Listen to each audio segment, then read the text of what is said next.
Well, there's the best band in Britain, in my opinion. Big words. The Darkness, Growing on Me, on XFM 104.9. I'm Ricky Gervais with me, Steve Merchant and Karl Pilkington. Have you got the album? And already, they've had an argument. Yes. Well, I mean, I don't know whether we need to cheapen the show by discussing it, but I asked for a particular track. Karl is the producer, and he failed to get it for me. He's failed to get it for me. He's failed to bring it up from the record library. Completely failed in his mission. He needed to get 2 records, and he failed to get one of them. A 50% error rate there. Yeah, but like I said, I looked in the system, it told me what album it's on, I brought that album up. I'm busy. But, okay, so fine, you're absolutely fine then, that's no problem. You know, once again, that's a great excuse, Karl, brilliant. The show has been ruined, it's been partially ruined, but you've got a bit of an excuse. Alright, I didn't make a big deal out of it when you said, oh, and whilst you're down there, get us a new 50 Cent single. I never said, while you're down there, get the new 50 Cent single. I asked you if 50 Cent single was lying around. Yeah. If it hadn't been here, I wouldn't have worried. So I get it, yeah, I did that for you. Right. And then I come up, you say, has it got swearing in it? Well, I don't know, it's 5-1, Steve, I haven't got time, I've been whizzing around. You're the producer, it's the brand new single, I'd have thought it had been lying around in the XFM office anyway. But I don't have time to sit around listening to music. Sure, well, yeah. Right? I know that you have, now you've got an iPod that can hold 7,500 songs, I don't know when you're going to get round to loading all them on, but I haven't got the time. Sure. Busy. Yeah. Fine, okay, no, that's a perfect excuse, Karl, well done, mate. Right. I just hope that I never have to depend on you in a real emergency. I had a bit of bad luck as well. I wanted to play REM, and maybe the listener can help me here. Can you email in ricky.gervais@xfm.co.uk if you know what song I'm thinking of? It's an REM song. I think it's on the album of the last one before.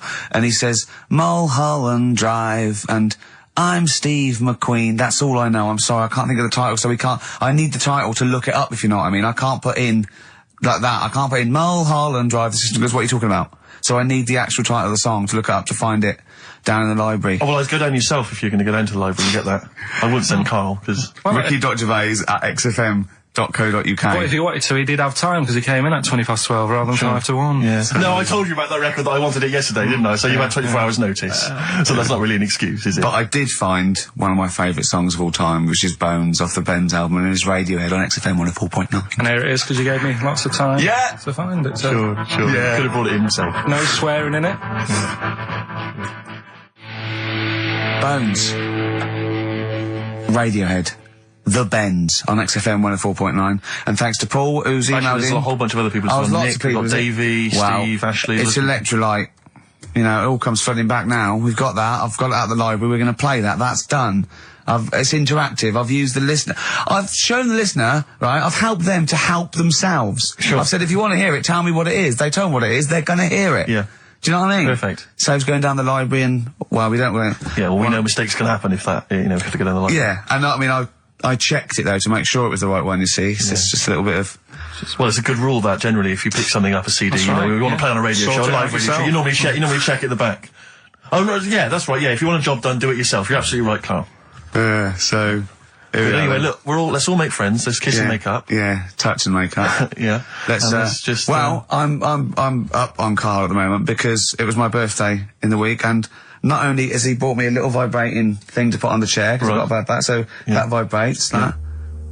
Actually, we can hear it. Yeah, I'm gonna do it between records then. Right, what's that doing to you as you It's just, it sort of like sends a little pulse into your sort of muscles, relaxes, doesn't it? I've got to relax on air. If I'm relaxed, the listeners relax, we're all happy. Sure. He's also got me this little electronic bongos, and I thought we could do like... Oh! Chimpanzee that, monkey news, so it's like a jungle sort of thing. Sure, yeah. Brilliant. Well, that's always been one of the great jingles, but even has so I've got the vibrating... Oh, chimpanzee that! Monkey news! Dr. Fox, if you're listening, I think you'll know that's a clear improvement in this show. So thank you for those. It's alright. Yes. What did you get him? What did I get him? I couldn't get him anything, I was too busy buying myself an iPod. You're joking? Well, it's a little bit gay, isn't it, giving gifts to blokes? Yeah, it is, but for someone who's like major... Yeah. Play a record! Someone who's major? What do you mean, someone who's major? Well, because he's a major celebrity? No, made you. Oh, made you? Yeah. Right. That's what Yeah. Crazy Beat. Blur, alright? On XFM 104.9. Brilliant. Yeah, so, I also got, Jane got me a few nice presents, including my favourite of all of them, a real bow and arrow. A real bow and arrow? Yeah. Right. And what, you know, you're gonna rob from the rich, and give to the poor? Yeah! I just got to make the little outfit. You and your merry men. She's got me like 2 yards of green felt. Sure, yeah. And I've just got to find and a tailor. tree house. Yeah, someone who can make me a lovely little natty outfit. Yeah. Why has she bought you a bow and arrow? You live in central London, so where are you going to be using We've got a this? garden, I did it yesterday. I've got my finger though, because I'm meant to put protector, so it's just, it goes so fast, isn't it? I didn't understand that sentence. I'm here in the studio. I saw you point to your finger, so I'm guessing from that maybe you injured your finger. Yeah. For the listener, again, what exactly were you talking about then? No, because when you pull it back, it... Okay. So... And did you have a target? What do you use as a target? I had a big cardboard box flat on it, down a tree. Right. I go, it's brilliant. Sure. I'm getting a bit excited thinking about it. Yeah, no, indeed. Because when I make that outfit, I'm going to be running round. Yeah. Yeah. So, and do you have a picture, like a face maybe on the target, like Osama bin Laden, something like that? Yeah. Sure. No, it just says, this way up, fragile. Right, okay. I forget what came in it. But, you know, it's good fun, isn't it, Karl? Bow and arrow, isn't it? Brilliant. Yeah? Would you like a little bow and arrow? Yeah, it's alright. Yeah. I had a rifle as a kid. Did you? Yeah, that's... A real one? Yeah, just shooting cans and stuff. Yeah. It's alright. So... Well, a wonderful anecdote. Well, I went out with a drink with Karl in the week, and we went to a restaurant, didn't we, Karl? It's a good night. And we sat there, and next to me, when Karl came, next to me was what's his name? Ross Kemp. And he was sitting there, and I saw Karl, and I tapped him on the shoulder, Ross Kemp on the shoulder, and I pointed to Karl and him, and I said, "It's nice to see you two back together again." Nice. And Karl was horrified. But Karl didn't know that I'd already spoken to him before Karl arrived. I thought it was okay. I thought I could break the ice because I'd met him before. Sure. So he just thought I was insulting him. And in the week we were talking about his little head, weren't we, Karl? And Karl suddenly stopped the conversation and said, "If I had hair, what would we be talking about now?" I think he had enough of everyone talking about it. And he looked good though. It's a special little do. He had it sort of, cropped a little bit more. I like it when he's just freshly had it done. Mm. Do you like... Yeah. Has that ever happened to you, Steve? If you're somewhere, say if you sat somewhere, does someone sort of, is he anyone else who you look like, or would you say you're a bit of a one-off? I love these two. But to be fair... to be fair, he seems to be having to go at me an awful lot more than I do at him now. I mean, he just starts it, starts it out of nowhere. I think his is sort of a get back for the way you treat him as a producer, not, But he's not a producer! If he produced the show, I wouldn't have a reason to criticise, but... I think this is it. But seriously, I mean, it really winds me out now because, it started as a joke, but now it's abuse. Yeah.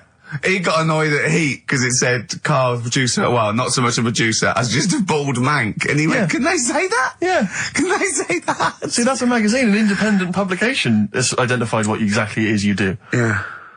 There we go then. Go on, bring it on, because here we go. He's looking at me. I know he's thinking. I can hear the cogs I'm not thinking anything.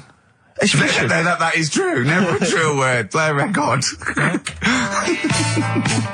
Now then, I heard this on VH1 in the week, and I have not been able to get it out of my head, and I really kind of want to get it in everyone else's mind now so they understand the pain I've been going through. Miss You by the Rolling Stones. Yeah. I hope that's now embedded in your brain and you can ruin a week by having to sing that constantly, irritating people in shops and everywhere you go. Miss You by the Rolling Stones. Good track. Karl, Jonathan Ross came out of this last week, and we were talking about stuff, and Karl was mesmerised when Jonathan told a story that he was bored once in a hotel room and shaved his arse. He shaved his arse? Yeah. Sure. And Karl, you didn't stop questioning him, did you, for about... I just wondered, at what point do you sort of say, "Oh, this is getting on my nerves"? Do you know what I mean? Yeah. It's way too long, tucking it in his socks or whatever. Yeah. But it's not, I mean, it is boring in hotel rooms, because I told you before about when I was in Edinburgh, and I had nothing to do, there was nothing on the telly, and you've eaten the shortbread biscuits, and that. And, so that's when I read the phone book to see how many... That's when you read the phone book? Well, to see how many Macs were in Scotland, Macintosh, Yeah. and there was like, 42 pages. Yeah. Yeah. Jonathan, I don't know if he'd already done that. Yeah. And, he said he shaved his arse. Now, when we say shaved his arse, Not his cheeks, Oh, all of it. yeah, all of it. That's Did he say that? Well, I think that's... but other than the cheeks, But then, there's not much left, is But there? then we got to the fact that me and Jonathan, if we pulled our wealth, we could have shaved Karl's arse for £1,000. Right. And he said, yeah, for £1,000 you can shave my arse. Suzanne said, can I say this bit? Your girlfriend said what, Karl? She was annoyed. She says, well, I'm not allowed to go there. Why is anyone else? And of course, the whole table stopped and leant in and said, what? He doesn't like me touching him there. I went, what do you mean? This is too much information. It was too much information. I like the fact that you've had this conversation with her. I like the idea that she touched your arse once and you went, woo, hands off. Yeah. I love you, but keep your hands away from my arse. Do you know why he said he's talking about the most intimate part of the arse, the middle arse he's talking about, and he said, I said, why? He went, it's a bit gay, innit? I said, how can a girl touching it be a bit gay? If you stood behind it could be anyone, doesn't it?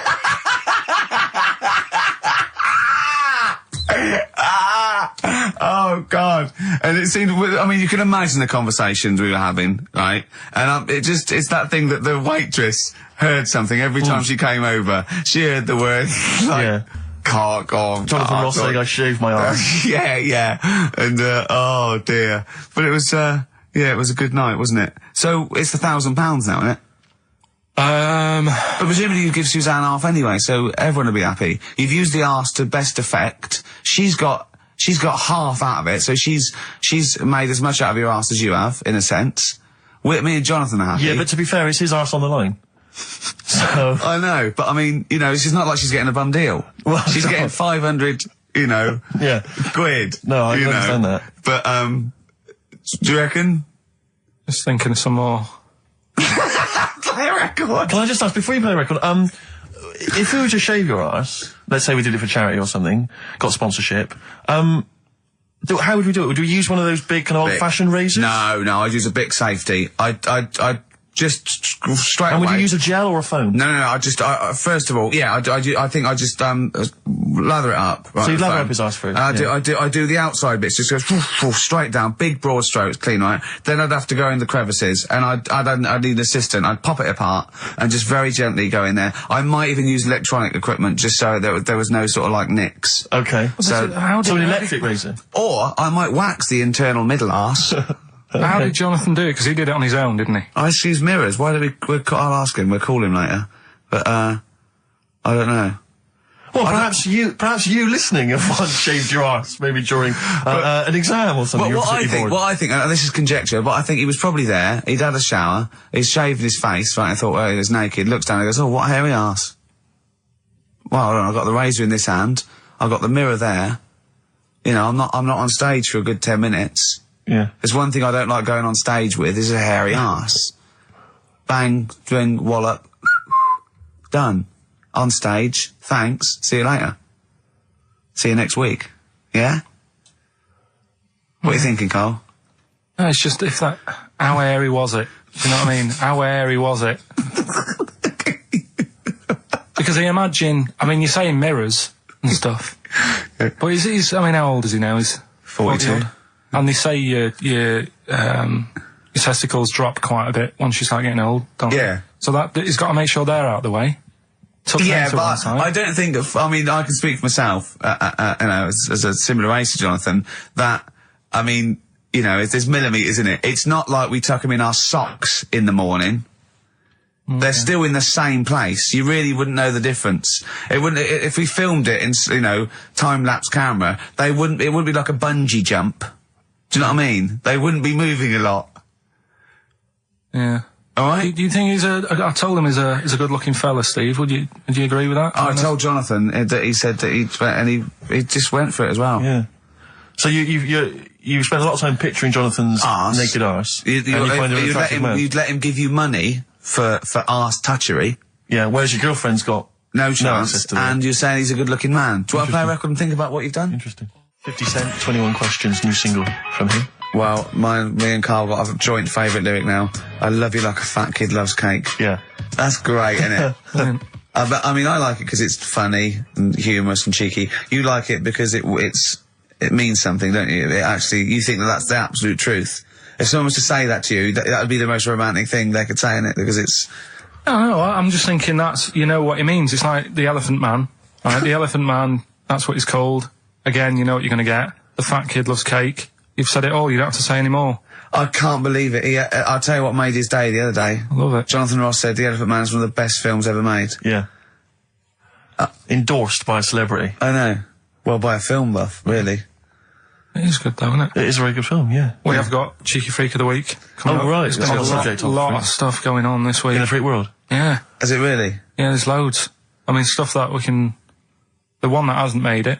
God, this is one that hasn't made it, so we'll judge it on that. Go on. There's a woman, right? Do you know how, I mean, in a way I thought Elephant Man, it was a bit tight because, you know, they sort of took him on a freak show, did a bit of a road show with him and stuff. Yeah. There's some woman, I think she's in India, like now, who, makes a lot of money because she's got 3 legs and like 7 toes, stuff. And she was saying, people pay quite a lot of money. Not Squiddy Patel. It's not that much money, like, compared to here, but over there, it's like loads of money. Sure. And all you do is, you go around to her house and you pay this lot of money, and people just go, oh, look at that. Extra leg. Extra leg. Right. It's quite a lot of money in that. So she hasn't even got to go out on the road anymore, like in the old days? No, that's what annoyed me. It's like, well, you could get to them faster. You go and see them if they're paying the money. Sure. But yeah, what she could do is go in and buy a pair of shoes, right, and then nick one on the way out, because they only put one out, don't they? Good idea. So she could get, you know, 3 for the price of 2. Just one of the many perks of having 3 legs. Just one of having 3 legs. The other one is, I mean, keepy uppy. But she'd be good at that. She actually just stays at home and puts the feet up.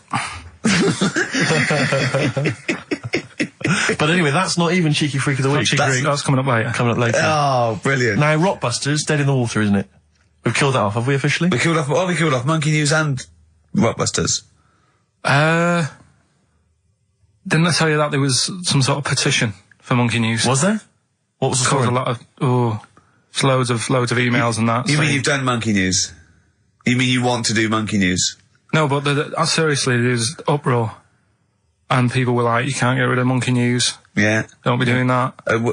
Sort of what? Loads of people. Was it monkeys? Trying to write the complete works of Shakespeare? Did Tony Blair get a whiff of it, and he's coming down like a ton of bricks? And Rockbusters, Steve, if you've got a better competition, then we'll do yours. That's fine. Do you know what I mean? If that's what you want to do, we'll do. What did you want to do? No, I was just wondering whether we should perhaps not do a quiz at all, rather than do that piece of rubbish.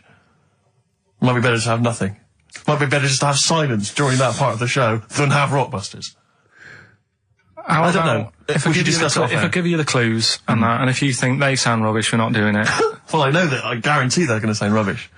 All right, let's make it the last Rockbusters then. This is the last Rockbusters. Well, it depends. This is okay. This is just, if it's good, you get a reprieve. It's all about this. Okay. Okay. Go on then. Let's do Rockbusters then. Oh, we're doing it now. Should we play a record and do it after that? Do it after. Well, I'll tell you what. I'll tell you the prizes and then we'll come back with the clues. Because I've dug up that REM track. Excellent. So it's an interactive show. Okay, we've got the best summer holiday album ever. What we got on there? It's got Elvis versus Junkie XL. That's brilliant. Holly Valance is on there. Yeah. Laz Ketchup. It's all the stuff that the XFM listener is craving. Tribute to the Ramones album. We got Red Hot Chili Peppers are on there. Metallica. Street Legal from Bob Dylan. That's nice. Brilliant. Did you just buy that in the 4 for £20 from HMV deal? Fair enough. Once again, a good album. The Talons of Weng Chiang, a Doctor Who classic. Yeah. And there's something for the XFM listener, 8 Mile on DVD. I thought that was nice, that film. That was the last bit was funny. It's a good film. Some good rap-offs in that as well. Yeah. So let's play a tune and then we'll come back with the Rockbusters clues. REM, go on. Give it to him. REM, Electrolyte on XFM 104.9. Ricky Gervais, Steve Merchant, Karl Pilkington. I walk down Oxford Street every day to go to the office, and it is like running the gauntlet in Gladiator. It's not only is it just like, you know, you have to dodge people and they're dawdling or rushing or, you know, keeping into the road to get past some people but avoiding taxis. But it's like hands everywhere, like leaflets. I don't know. There must be 1 million leaflets given out. It's all mobile phones, sandwich shops. Teach yourself English. Yeah. Teach other people English. I know. And those charity people, something for Alzheimer's. And I've been caught about 6 times where I couldn't say no. I've got about 8 standing orders now because I just couldn't say no when they confront you. Yeah. Which is, you know. It's amazing how often I'm on the way to a meeting. I'm always on the way to a meeting, and then I always feel guilty if I walk past them again 2 minutes later with a HMV bag. Yeah, full. Yeah, exactly, crammed with bargains. I know, yeah. No, but, it's absolutely weird. They're like zombies. It's like you're fighting them off. You need a flaming torch to get past them. Or if it's not them, it's tourists. Just constantly, excuse me, can you take my photo outside HMV? Or outside Topshop? That doesn't happen to me. I always seem to have tourists. Just in the way, just kind of dawdling, looking up at the buildings. I walk so fast. I walk so hard. I put my head down and I just try and walk so fast everywhere now because it's But Oxford Street is just it's unbelievable now, and I think it's age that I've started noticing. Even if the window's open, and I hear just like cars and they're on the mobile phone. It's the loudest place in the world. Yeah. I don't know what we can do. Well, isn't it one of the busiest streets in? Is it either the world, the universe? It is mental. I think if we carpeted it.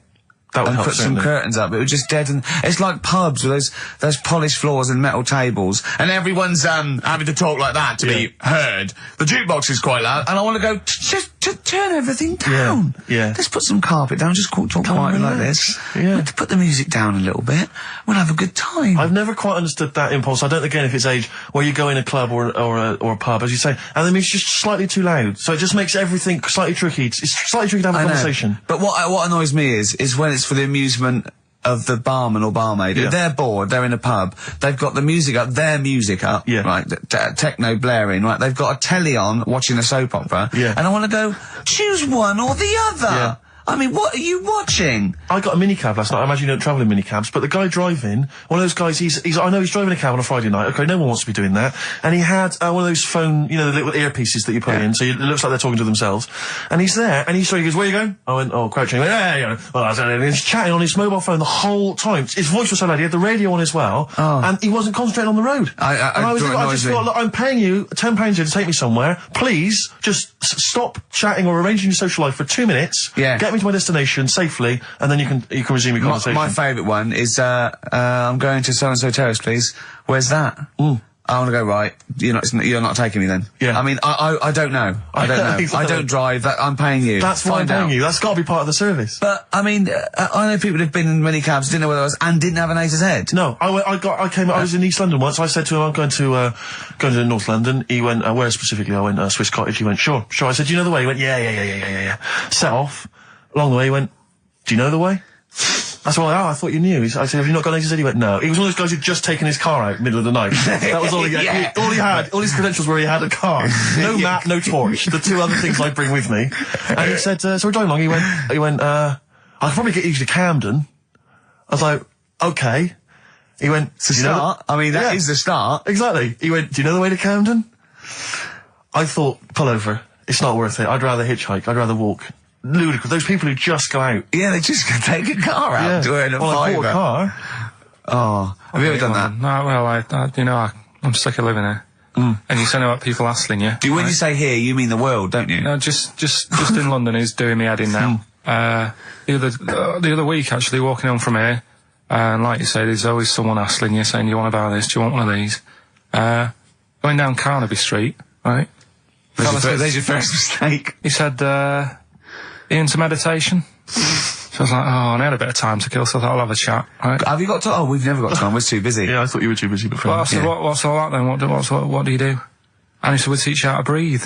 I was like, well, I'm 30. I think I've done all right. And he sort of said, forget it.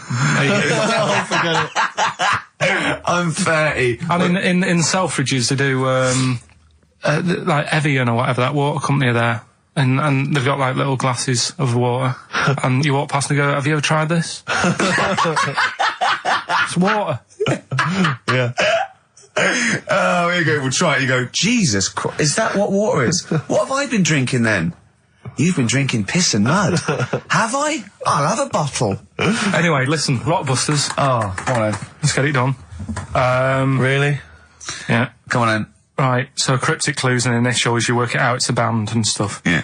Right, Brilliant. first one. Bob Holness. The first clue, the doctor said part of the foot and the leg was no good, so he took them off and he threw them away. That's the clue, the initials TB. TB, right? The doctor said part of the foot and the leg was no good, so he took them off and threw them away. Second one, the Scottish Monster has got a bit of a tan, right? The Scottish Monster has got a bit of a tan. Okay. That's TD, right? And the last one, well, the 60s singer had a heart attack whilst he was having it away. We won't be seeing him again. Right? And that's FNM. FNM. Well, the 60s singer's had a heart attack. He was having it away. We won't be seeing him again. Email in ricky.gervais@XFM. Remember, this is to save Rockbusters. If people don't get this, right, it's no more. So you better, if you want this feature to stay, you better get the clues. Right? Good work, Karl. We'll give those clues again after the next tune. What are we playing? And listen to- Yeah. Oh, you love it, don't you? You love it. Good, it's a good stomping pop #1 rock. XFM.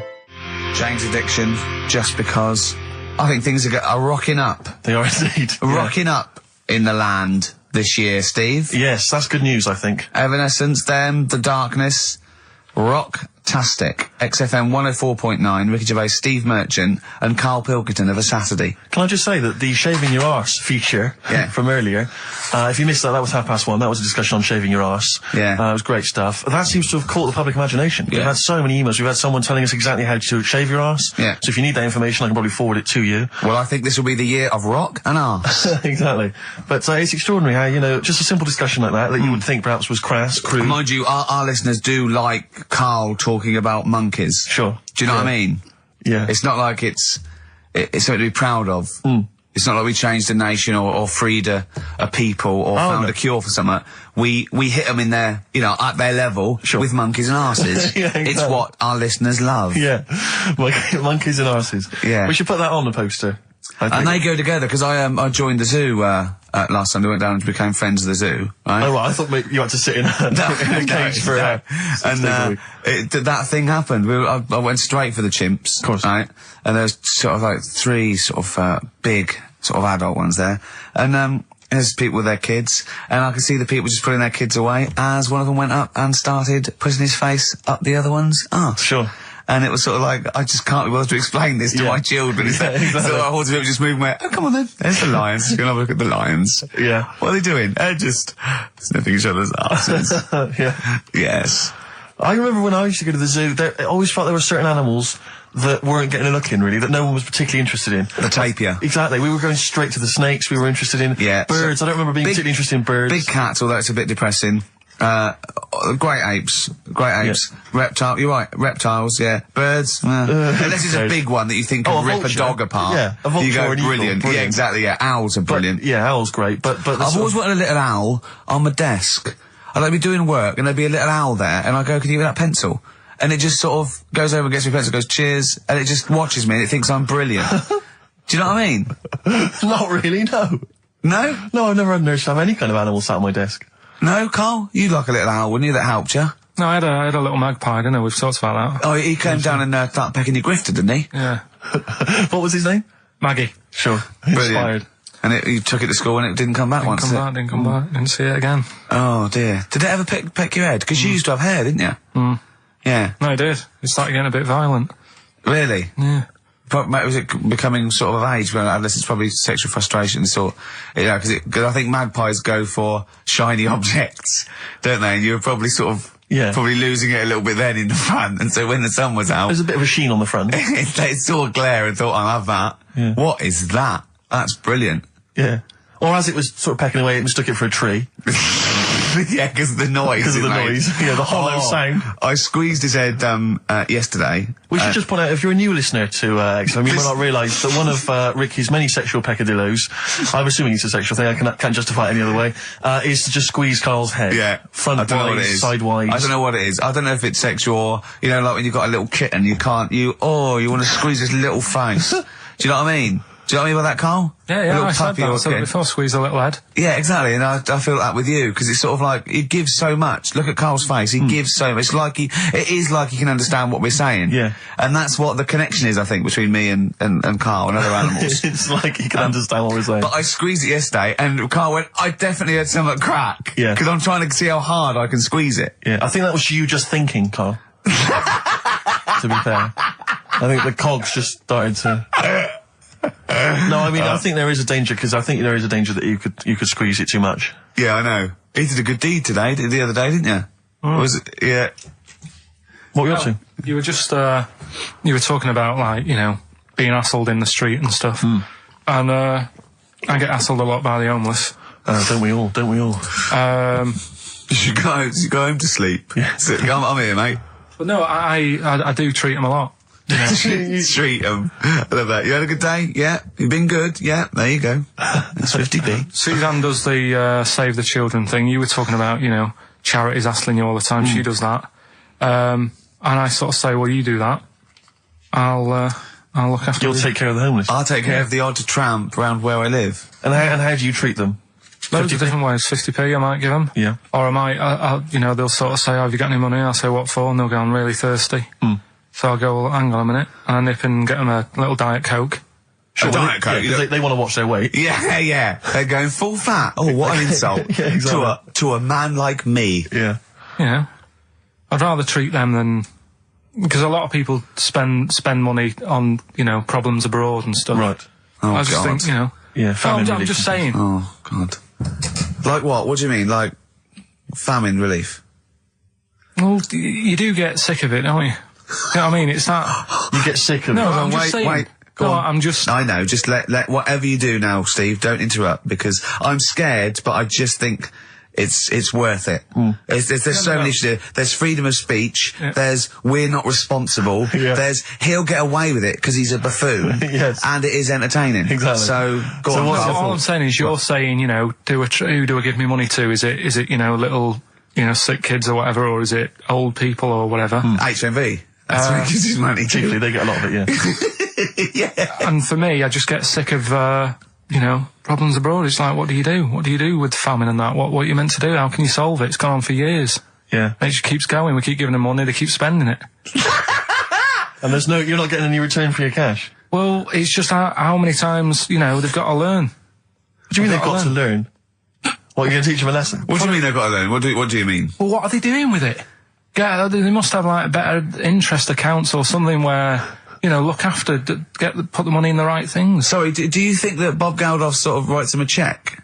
He goes over and he's in the helicopter and there's millions of them, and they go, it's Geldof from Boomtown Rats. Brilliant. They go, I If hope there's one man that can help us. yeah, I hope he doesn't sing. He's not going to sing. He's got some money for us. And he comes down and he goes, do you want a cheque or do you take Switch? They go, we don't take Switch. He goes, there's a cheque.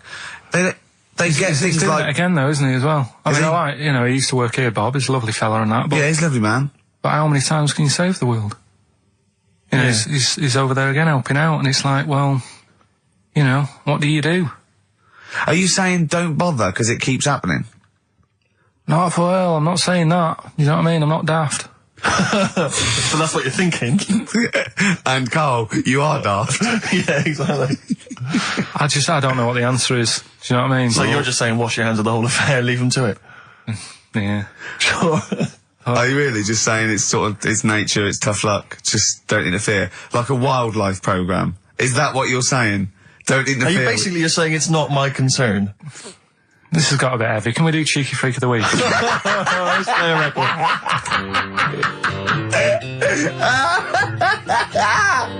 Oh, God! My Hey Hey out of the blue from the album Rust Never Sleeps by Neil Young. Such a brilliant song. Oh, he's a great musician. He's amazing. Yeah. He's incredible. I think we're playing Neil Young track a week Okay. from now until Christmas. Brilliant. Okay. Alright? Excellent. On XFM 104.9, I'm Ricky Gervais with Steve Merchant and Karl Pilkington. We were talking about the homeless. I saw a homeless guy in the week as I was walking down Finchley Road, and he was peering in the window of one of the Dixons or something like that, just checking out the details on one of those cable TV packages. And I thought, one step at a time. I mean, firstly, I don't know, start eating your dinner off a plate. Yeah. and then work your way up to, you know, a house, a home, a widescreen TV, a roof, digital television. But it's odd. Well, that might answer one of the questions, because I keep getting recognised by homeless people, and I never know what to say. I go, oh, is your... I think, well, either they're not really homeless, and they've, you know, I don't know, they've got sort of digs or something, and they watch television, or the scariest one is that they've become homeless in the last few months since the office. I think, oh God, that's really scary. Or they are watching it in Dixon's. They're going, the office is on tonight. Yeah. What are you doing? Yeah. Going down to Dixon's. Or they think you're one of them. Or that, well, I am. Because I mean, the way you dress. Well, no, some that are probably not quite, got their faculties, maybe a little bit worse for wear, think they recognise me. And they whole scenarios where they're going, remember we were chatting, I was going, yeah, how are you? And it's just they recognise someone. Right, yeah. But that's a bit weird. But I mean, I think that's the worst thing. On a serious note, it is outside health. Well, we're talking about charity, and I don't know, I sort of, got these stand orders where I've been sort of caught in the street. But the ones that I'd choose, I'd always think, charity is what touches you. You can't change the world, but you can change your bit. So cancer, obviously, because I'm so I give to cancer. And I think outside health, the next one must be being homeless, because there's nothing you can do. It's got everything. You're scared, bewildered, you're cold, hungry. It's just everything. Even if you're healthy and homeless, eventually you're not going to be. Well, I do feel bad because, you know, I always feel that I want to give to the health charities, like cancer, for instance, because there's that fear that I might get it. Well, yeah, it's not just that. It's just like, if you're not healthy, that's the first thing, isn't it? If your life's being threatened, there's nothing else you can really worry about. Yeah. But I don't know if that makes it wrong, though, that it's like I'm investing in a possible future. Yeah. Well, not really, because it's the same for everyone, isn't it? But, you know. Yeah. I saw a homeless guy as well, looking through the bins, but he wasn't pulling out food and scraps, he was pulling out newspapers. Just having a read. Yeah. I always found that odd. I see that a lot, homeless guys. I don't know if they're just checking out the TV listings. Or when he finally gets his... When's the office on? Yeah, the office, they've moved it. They've moved it to Choice and UK Gold. I don't blame him, because, I mean, there is some cracking stuff on cable TV. There's some great stuff. But I was flipping through the other day, and on digital TV, you can see what other shows are on while you're watching something. I was flipping through, and there was one, and it was called... Now, when are you ever in the mood to watch a TV show called I Survived a 200-pound Tumor? When was that on? Because it seems to me that if you've got a 200-pound tumour, you probably want to watch something else that'll take your mind off it, Big Brother or whatever. I'm not 200 pounds. Well, I can't imagine what this is. A 200-pound tumour? It must have been an error. 200-pound tumour? It must have been a 200-pound tuna. It was probably someone fell in the water. And it came I survived a 200-pound tuna. Yeah, and it was just a spelling mistake. Sure. A 200-pound tumour? That's like, isn't that like kind of having That's Mr. another T person. That is another person. Yeah. Maybe, oh my God, maybe it was all his life they told him it was a Siamese twin. But someone had just painted a little face on it when he was at school. Just drawn a little face exactly, on it. Yeah, and they go, it's not your twin brother. He goes, isn't it? He goes, no, it's a tumour. We better take it off. It's 200 pounds. 200 pounds. That can't be right. You sure it wasn't 20 pounds? I'm assuming that's what it probably would have been. But it was certainly 200 pounds on the digital thing. Maybe that's a mistake. That's great, isn't it? They're trying to make it more interesting. Yeah. It's someone at Karl got there. 20 pound tumour. Let's make it 200. At least they're watch. Exactly. That's what I'd be like, though. I wouldn't want to go to the doctors. You know what I'm like? A 200 pound tumour. I know. It's just that thing. I mean, you know what I'm like. I don't like. It depends where it is as well. Taking your clothes off and all that. There's the pressure in it. You don't like anything being touched, do you? I remember when he said he doesn't check his balls. He doesn't like the feel. That's live with me. He doesn't like the feel. I think, do you mean that you don't like what it feels like in your balls when you're fiddling with them? Because I imagined it that you meant you don't like the feel, i.e. in your fingertips, you don't like the feel of your balls. It's the thing of, you start thinking about what you're actually touching, and there's something in there, and you might break them and all that. I don't like Break them? They are delicate. I am scared with the little knobbly bits, yeah. What knobbly bits?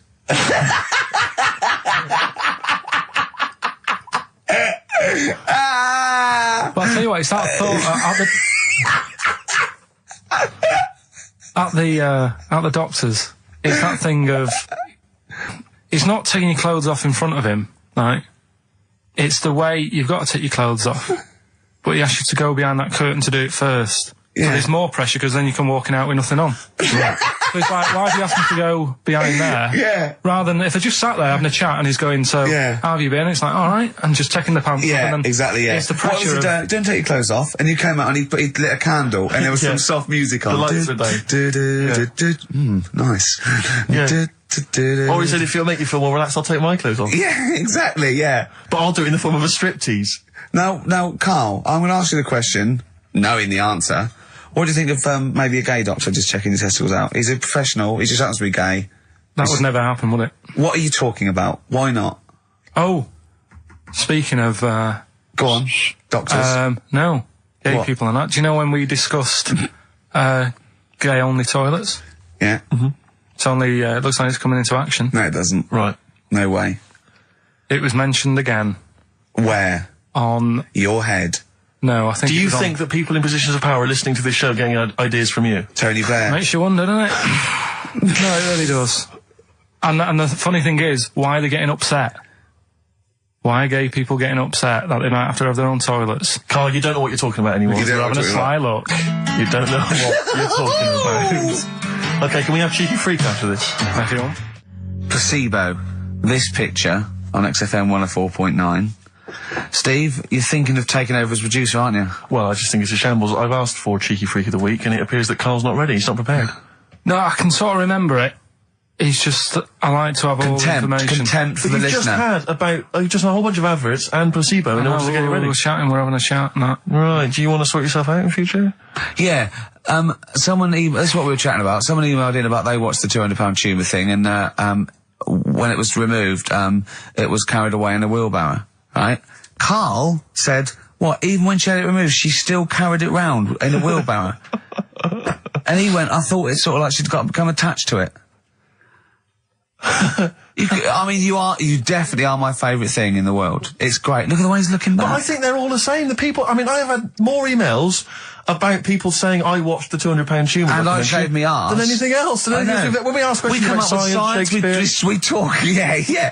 Nothing, High silence. concept, we talk about political issues. one person emailed in, they said, I tuned into the 200lb Tumor documentary. It looked disgusting, I couldn't watch for long. What were you expecting? Yeah. That it might sing and dance? Do a little show for you?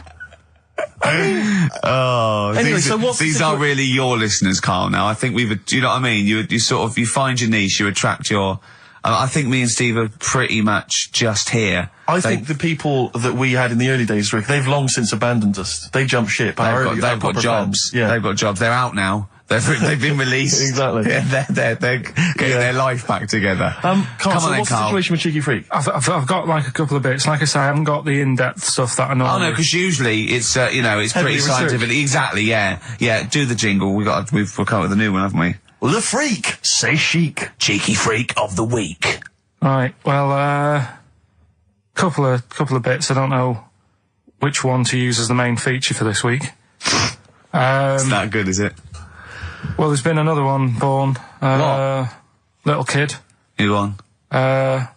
4 eyes. Insult. Just a guy who wears glasses. Come on. 4 eyes, 2 noses, 2 mouths. That's weird, isn't it? This bloke, did he also have 2 heads, 2 bodies? Sort of born sort of slightly separately? He wasn't stood next to a mirror. No, it's weird that, isn't it?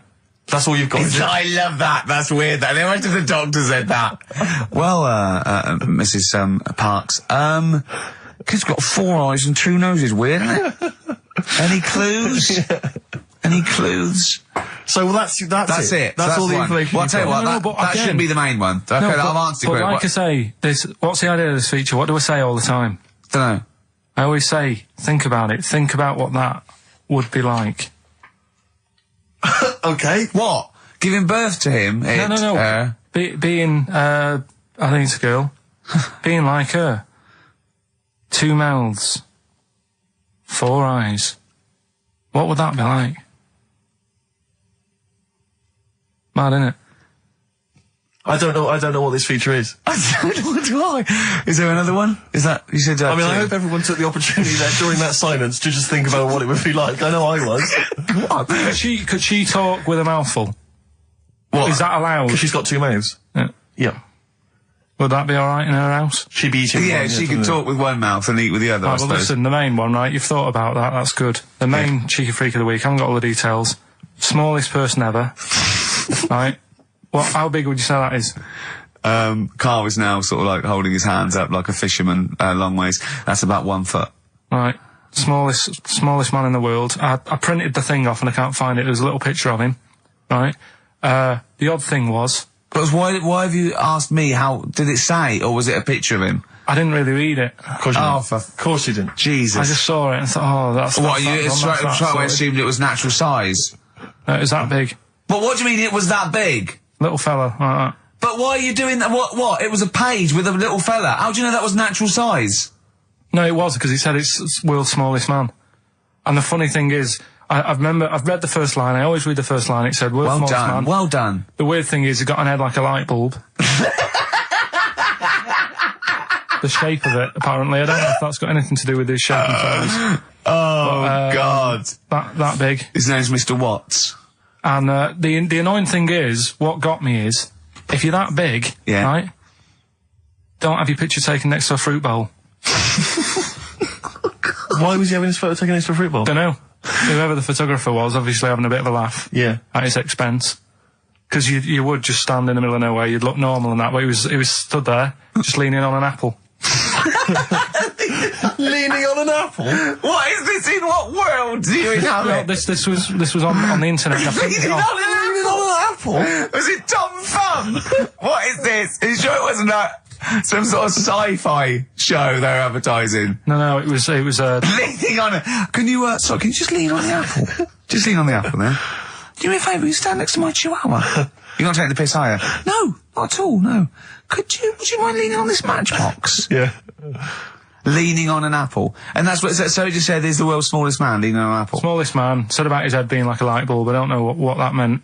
And I just thought, right, that'll do. That's that sorted. Cheeky Rig of the Week done. I think that was on like Monday. Right? I found that. I thought that's done.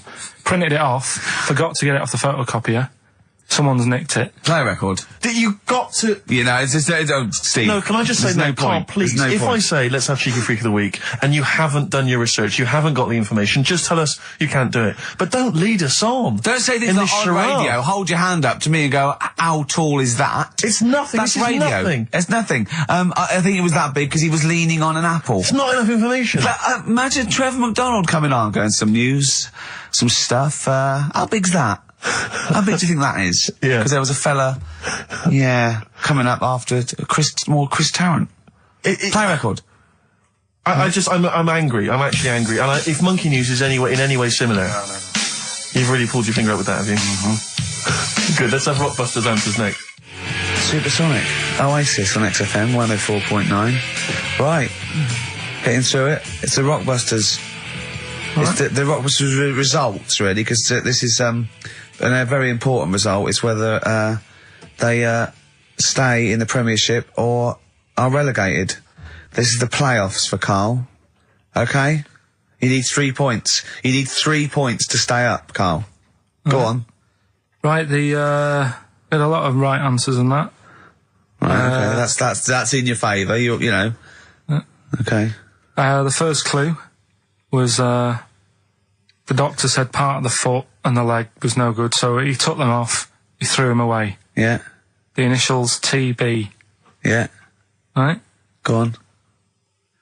Tony Bennett. Alright, that's Tony Bennett. Tony Bennett. Tony Bennett. Yeah. Okay, that's a warning, that's a yellow card. That is a yellow card, but you can still get the points. Right. Because his name's not Bennett. Tony, brilliant. Tony, perfect. A pun. Knee, his name's Tony. Perfect. Bennett, no, his name's Bennett. See?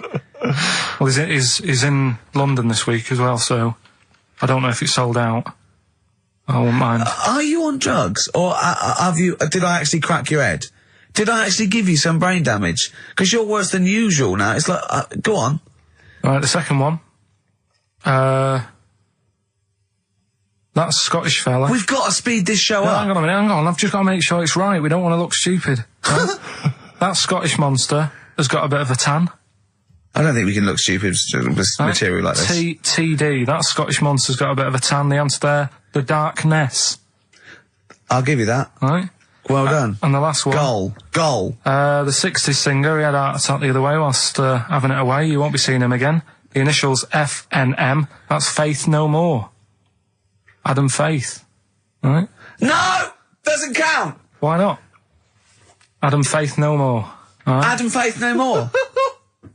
So, sorry, what is the clue? Is the clue Adam Faith, or is it Faith No More? Just Faith, I suppose. Just Faith No More. He's a 60s singer. So we got that. That's that. Safe for next week. Who's the winner? What do you make of it? You've got the deciding vote, Rick. Well, come on. I mean, you know my feelings. It works, Faith No More, but he's mixed up what cryptic is and that, because the fella, I mean, Adam Faith did actually die having it away, didn't he? Yeah. So it's all about him. It's all right. All the facts are right. Anyway. Okay, I think he's got a reprieve. I think I'll give it to him. I think I've got to give it to him, Steve. I think I have. He actually pulled that out of the bag, that one. There's no Jamaican fellas seeing icebergs or, you know, Whitney Houston. The closest he came to is Bennett, and I'll let him off that. I've got to be a fair ref here. Well, fair enough, and well done to, you know, I'm always a fan of names that for some reason just strike me or tickle me. Yeah. And this week the lucky winner is, Dave Suckling. There's nothing amusing about that. Oh dear. So well done to Dave Suckling. Okay. Suckling wins it. Suckling takes the prize. He takes the prizes, and well done to him. I guess there's more of that next week, and we're fast approaching the end of the show, Rick. I know you are excited about that, as am I. Well, I know, but the best to come, because we've still got Bruce Springsteen coming up now, followed by Monkey News. All right, Monkey News. It's amazing. What an amazing show this is. Shape.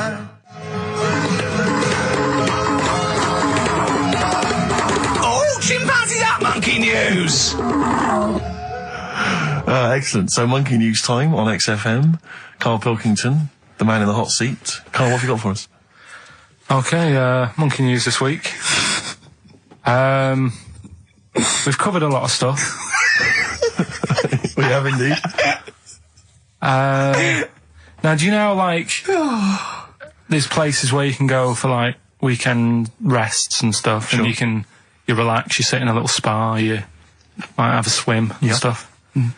Well, they've got a place done for monkeys. Of course they have. Right? They can go there, they relax, forget about all the stuff they've got going on in their head. They can have a manicure. Right. Got nice meals. It's not called a manicure, though, it's called a chimpacure. Beauty treatments. Yeah. Right? They look good and stuff. Yeah, well, look good, feel good, yeah. Now, you might think, well, that's pretty normal. Well. The bit I haven't told you about is actually run by a couple of chimps.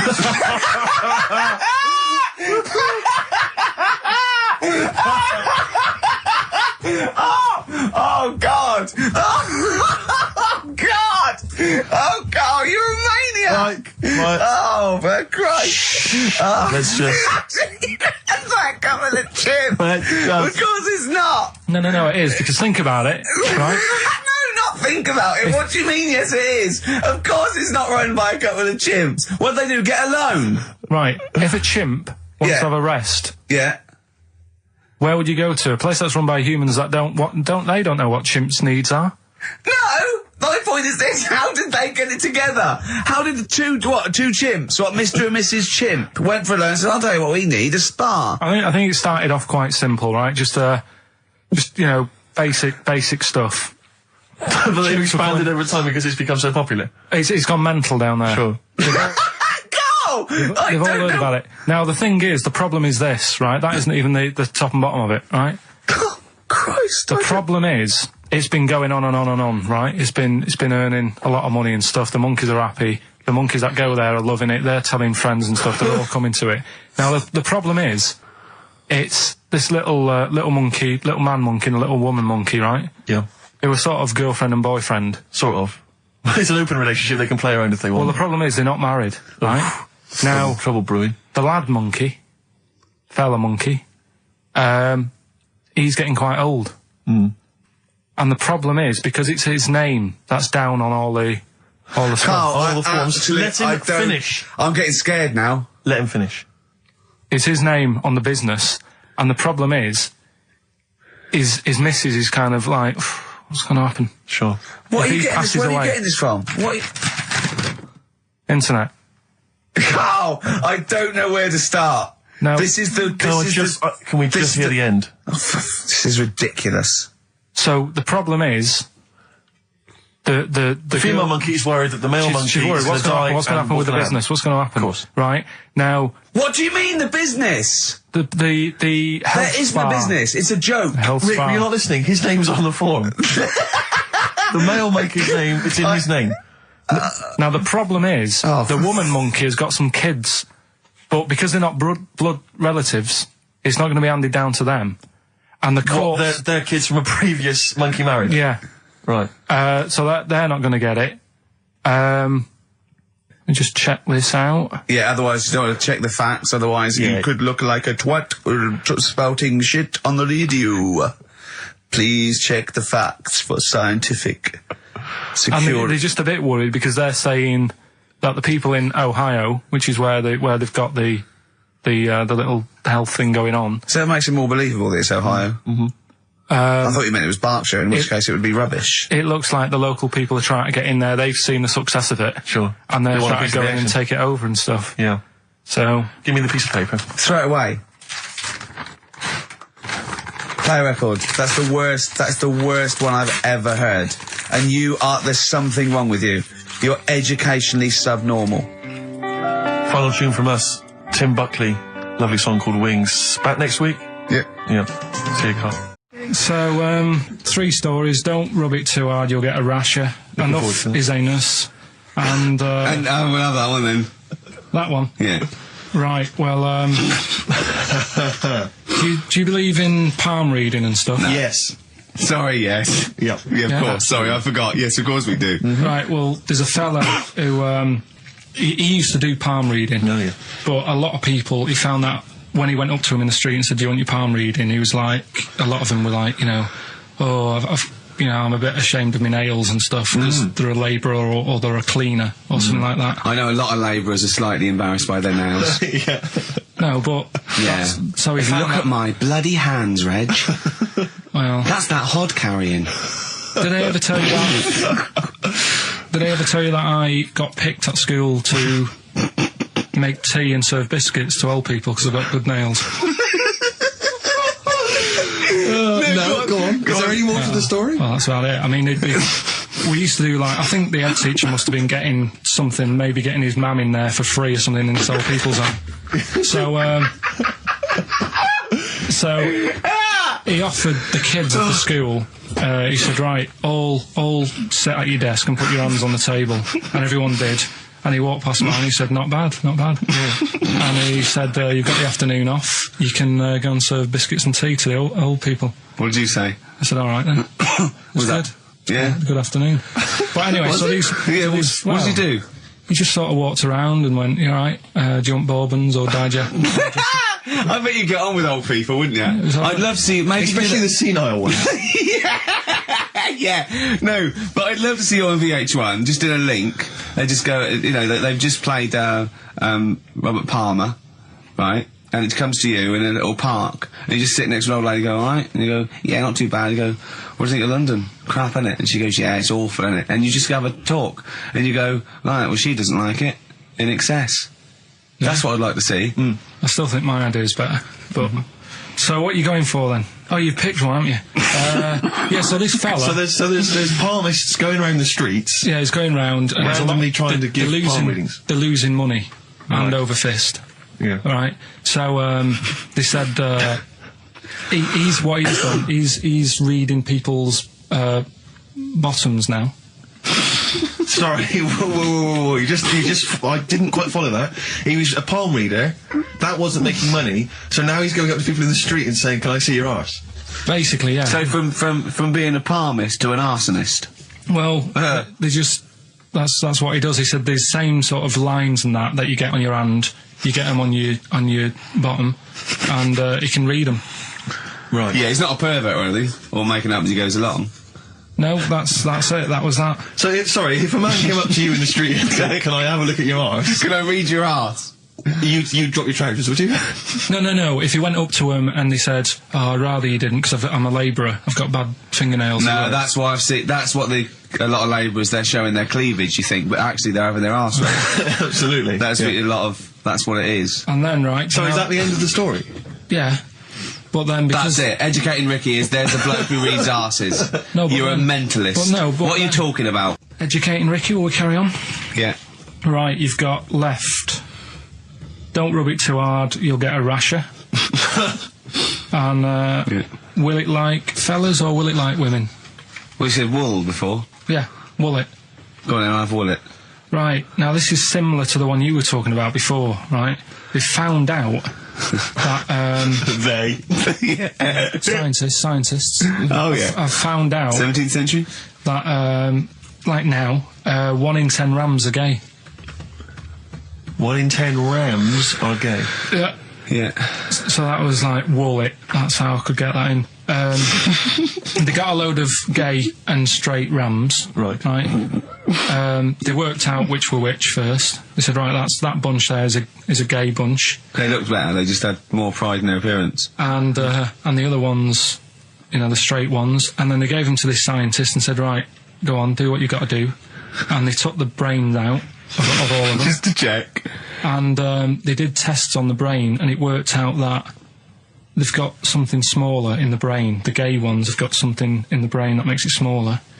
And they said, right, well, that's probably how it's going to work on males, on like males and females and like humans. So you took from this that gays have smaller brains than straight people? No, there's something in the brain.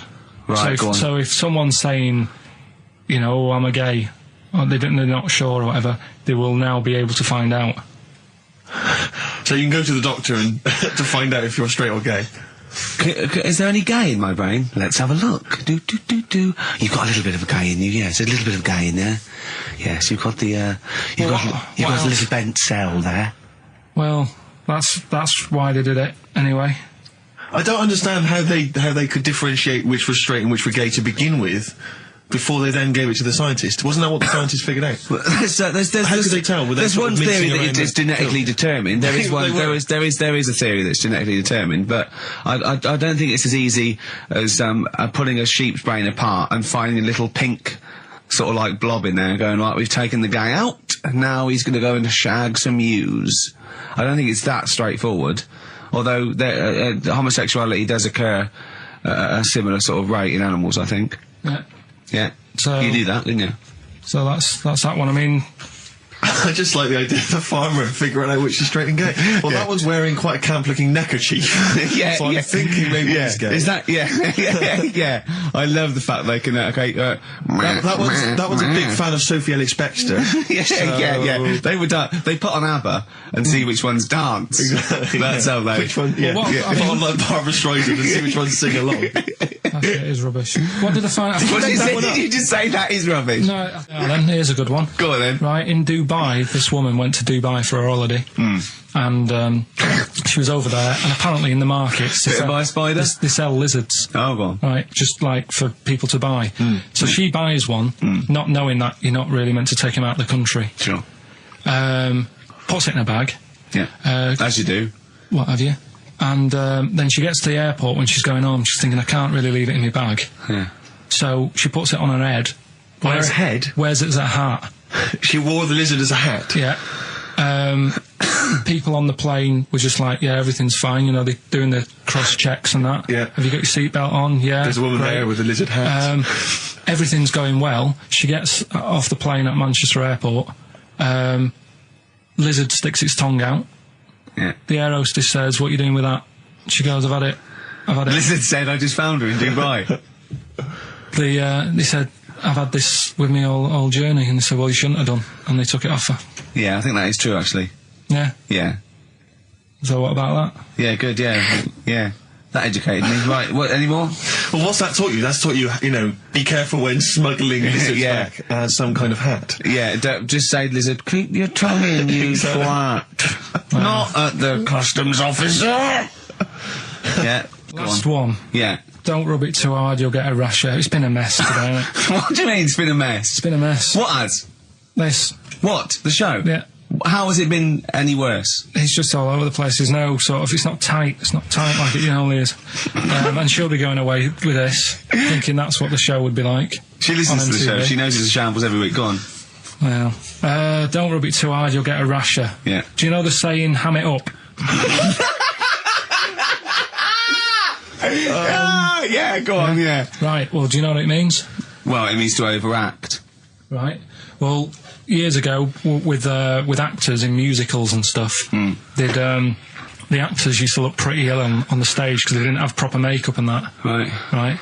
So what they used to do to make themselves look Rub their face in pigs? well, they got bacon, rubbed it on the face, and it made the face a bit sticky because of all the the pig fat and bit of lard and stuff like that. And then they'd go and get some bricks. Bricks? Yeah, house bricks. Rub them together, make some sort of red dust from the brick, and then put the dust on the face. And the fat and the lard and that would make the dust stick to the face. And they'd look well under the lights. And that's where they're They'd saying... smell great as well. Yeah, well... Lovely. Everyone likes to smell of bacon. No, but... So that's the old... ham it up. That's where like it that. comes from. If it's true, I've got no reason to think that it's not. So that's your third Educating Ricky today. So, what have you learned? Nothing. Absolutely sod all. You've got your hamming it up. Yeah. Rams are gay. They know which ones are gay now. Now! And At last, thank God. the fella who can hand read an arse. If you missed the rest of the show, what are you going to make of that? If you've just tuned in. You are a maniac, Karl. So- And you've had your screen test. I reckon we'll be seeing you on MTV or VH1 in the near future. Which one are we No, doing? do the Bughead one. Right, well, the bughead one. Well, we've talked a lot about animals and that, haven't we, without heads. Surprisingly, we have. I think a disproportionate amount on it. If you're a new listener and this is the first time you've listened, you'd be surprised. Yeah, we've done all that. We've covered worms, the way if you cut their head off it grows back if you don't cut too high above its neck. We've covered The chicken. the fella who blinked. Yeah. I can't go into it again. Right. Let's not go into it again. We've had the chicken with no head that lived for 8 months. Yeah. And we've had And we've had the cockroaches. cockroaches living for a week without an egg. Right, okay. Well, it's a bit more on the cockroach front, really. Right. They've found, right, that if you get a cockroach and you cut its head off, Yeah.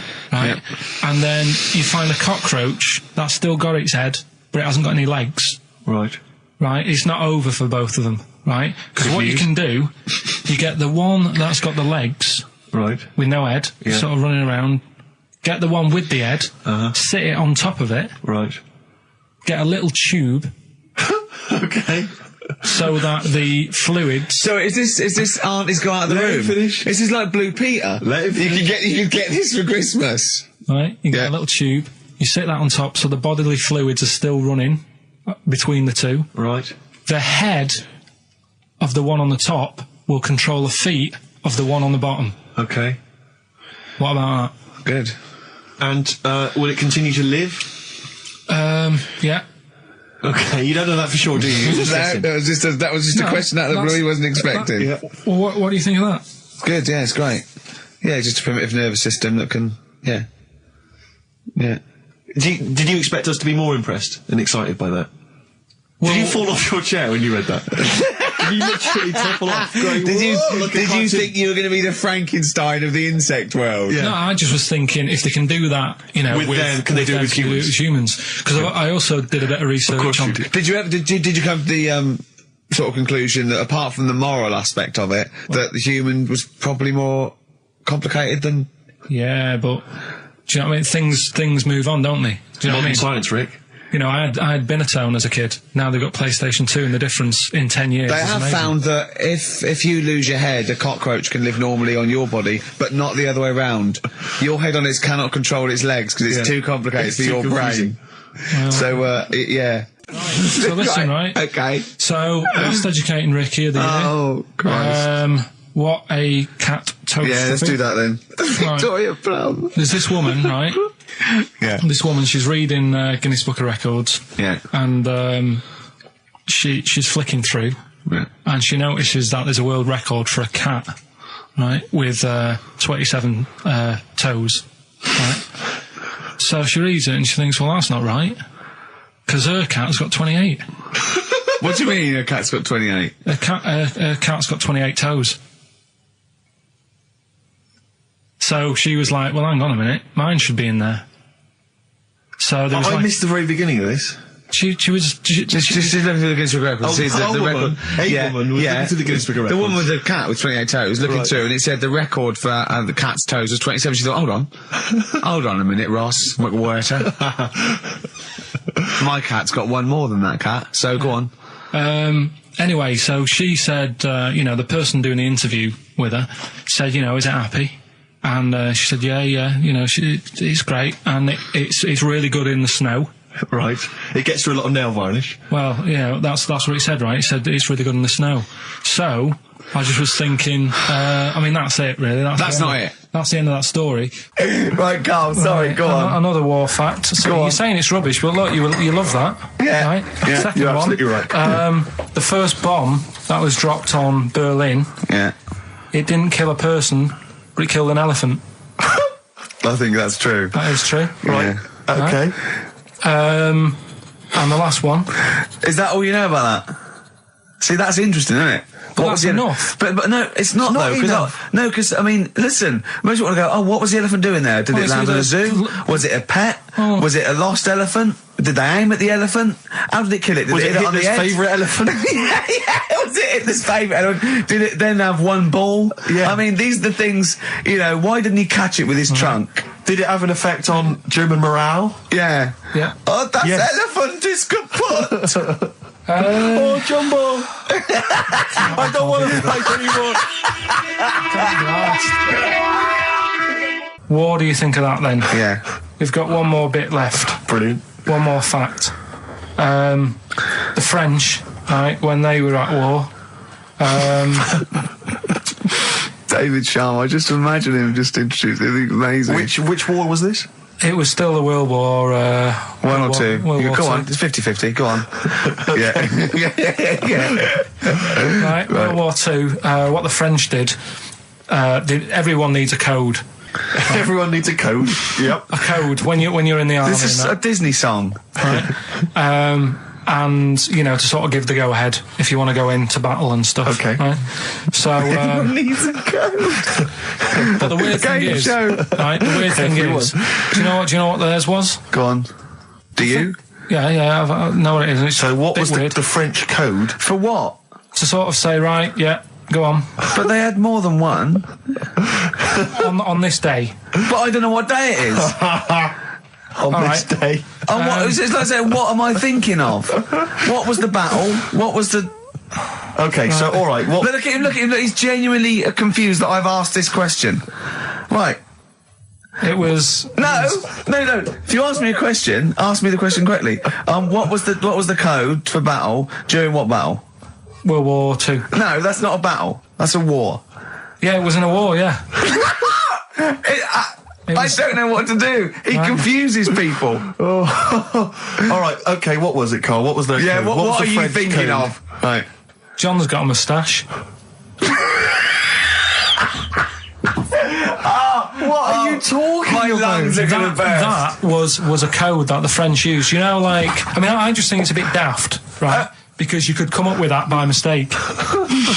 yeah. Two French blokes talking in the trenches, and they see a major walk past, and they go, "Oh, look, John's got a moustache," and they all go and go, "No, I was just talking. What are you talking about?" Well, the way I don't think that's a good code. I'm not. I you don't know, believe it is the code. No, it is seriously. And what? And It's would just it, that would it what have we been? talked Would it have about been it. said in French? Yeah. Okay. Yeah. But the weird, Guess in. Yeah. No, but What? you see, I can't even be bothered What are you saying, Karl? because it's not a very good code. Do you know, like we've talked in the past about, you know, things you don't see, and I said an old man eating a Twix. You have to use that's safe. Because no one is ever going to see a man having an old man having a Twix. What do you mean? Well, use that as a code. Don't use a saying, John's got a moustache, that could crop up. It's like the war's kicked off. How did that happen? Well, I said John had a moustache. Oh.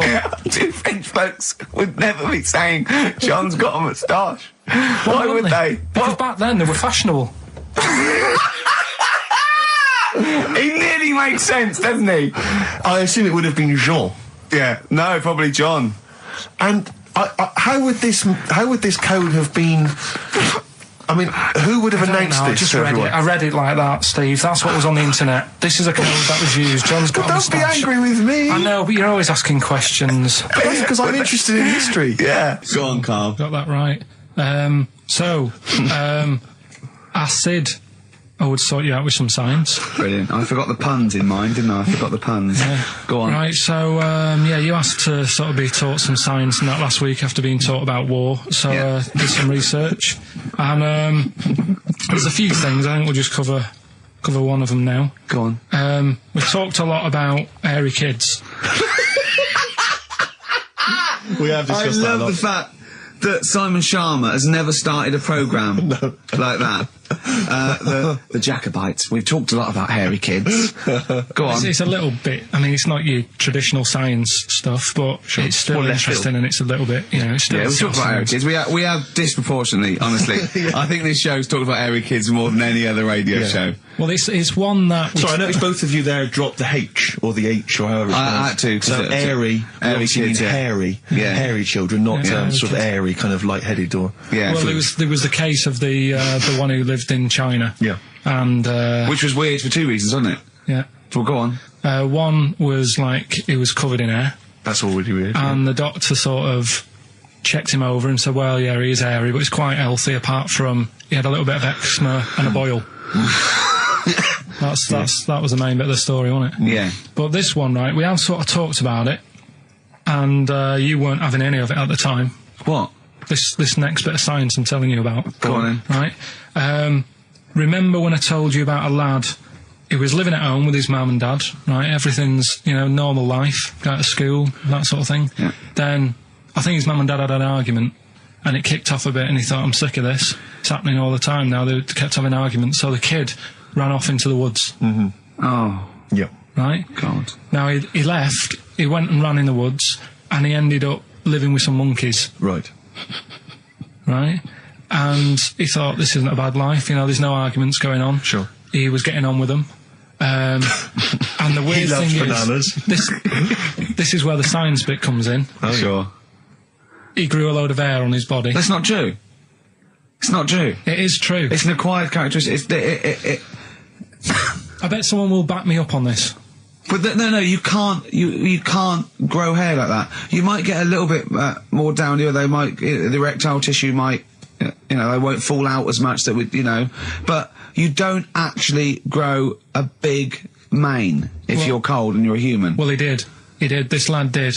I know he sounds a bit strange in that, but he was living with the monkeys, and because it was cold, his body reacted to it. Listen. He was no hairier than he would have been if he was walking around naked on a cold day, with or without living with monkeys.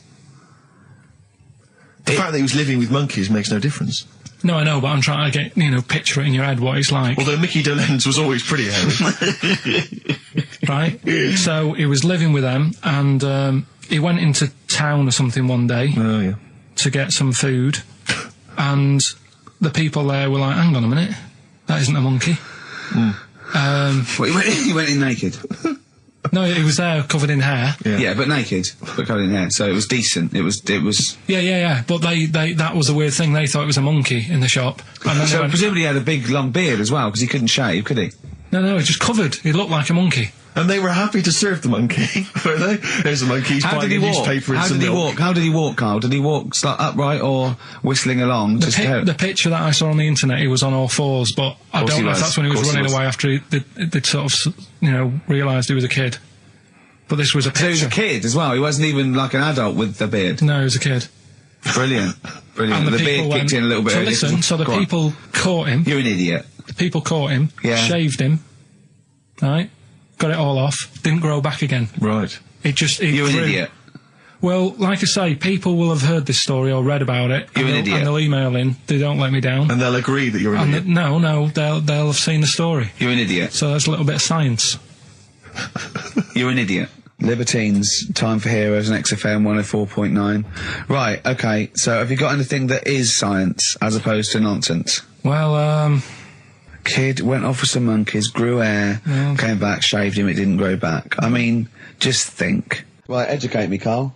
right, well, Go like on, I then. say, right. Educate me. Well, what we're looking at this week, we've done war, we've done, We've nailed that, we've nailed war.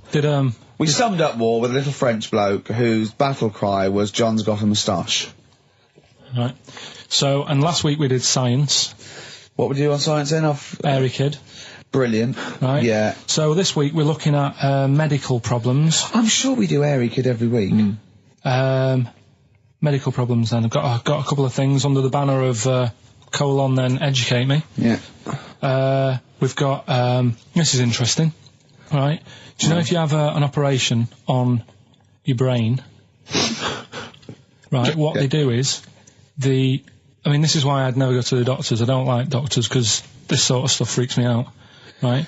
They can operate on your brain, and what they do is they put you to sleep first, cut your brain case open. Your skull, yeah. Your brain case. Yeah, yeah.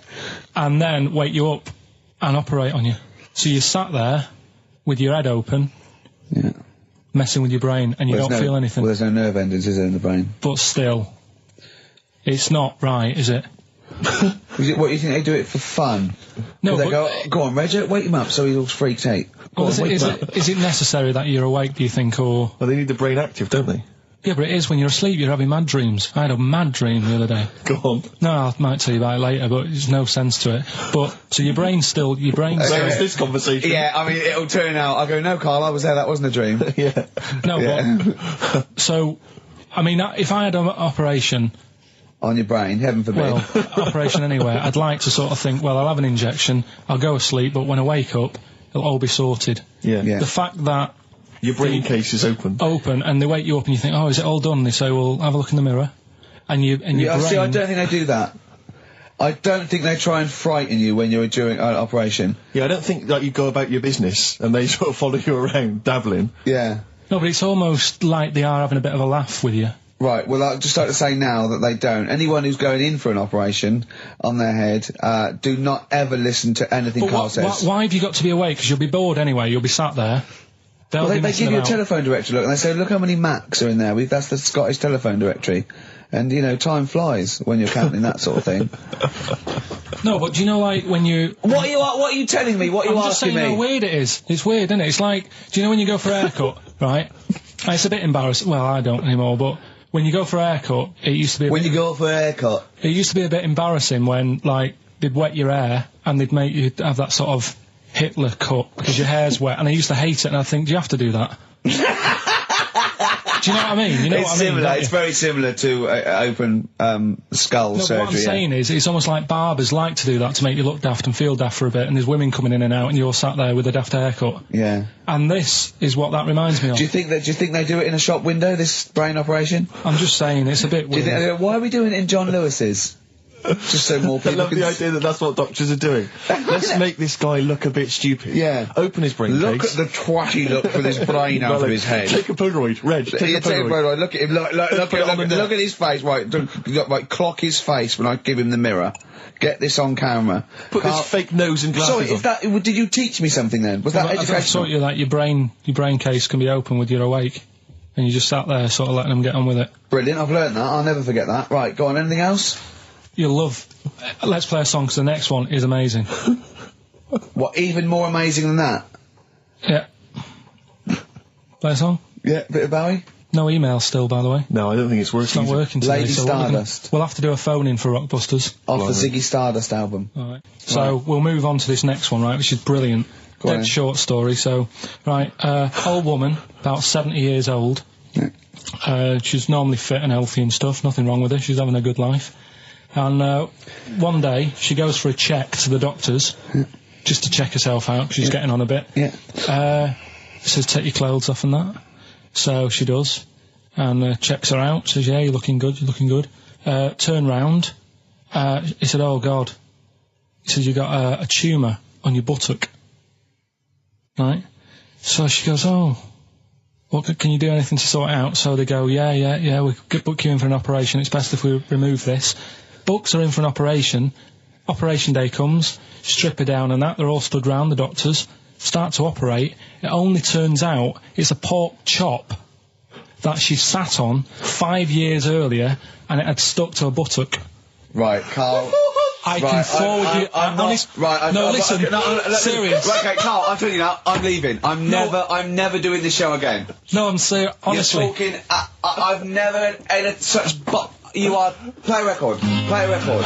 I couldn't believe it.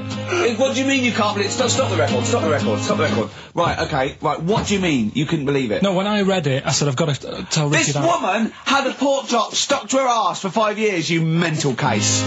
Of course she didn't. Doves caught by the river. People are going to think you're thick, Karl. Well, they can think what they want, because if they do their own research, they'll probably find the story. Because it won't have happened that many Karl, times. think about it. I mean, how could an old woman have a pork chop stuck to her arse for 5 years? She said she couldn't remember even making one, so she was as surprised as the doctors were. But hold on though, she presumably must have sat on it naked.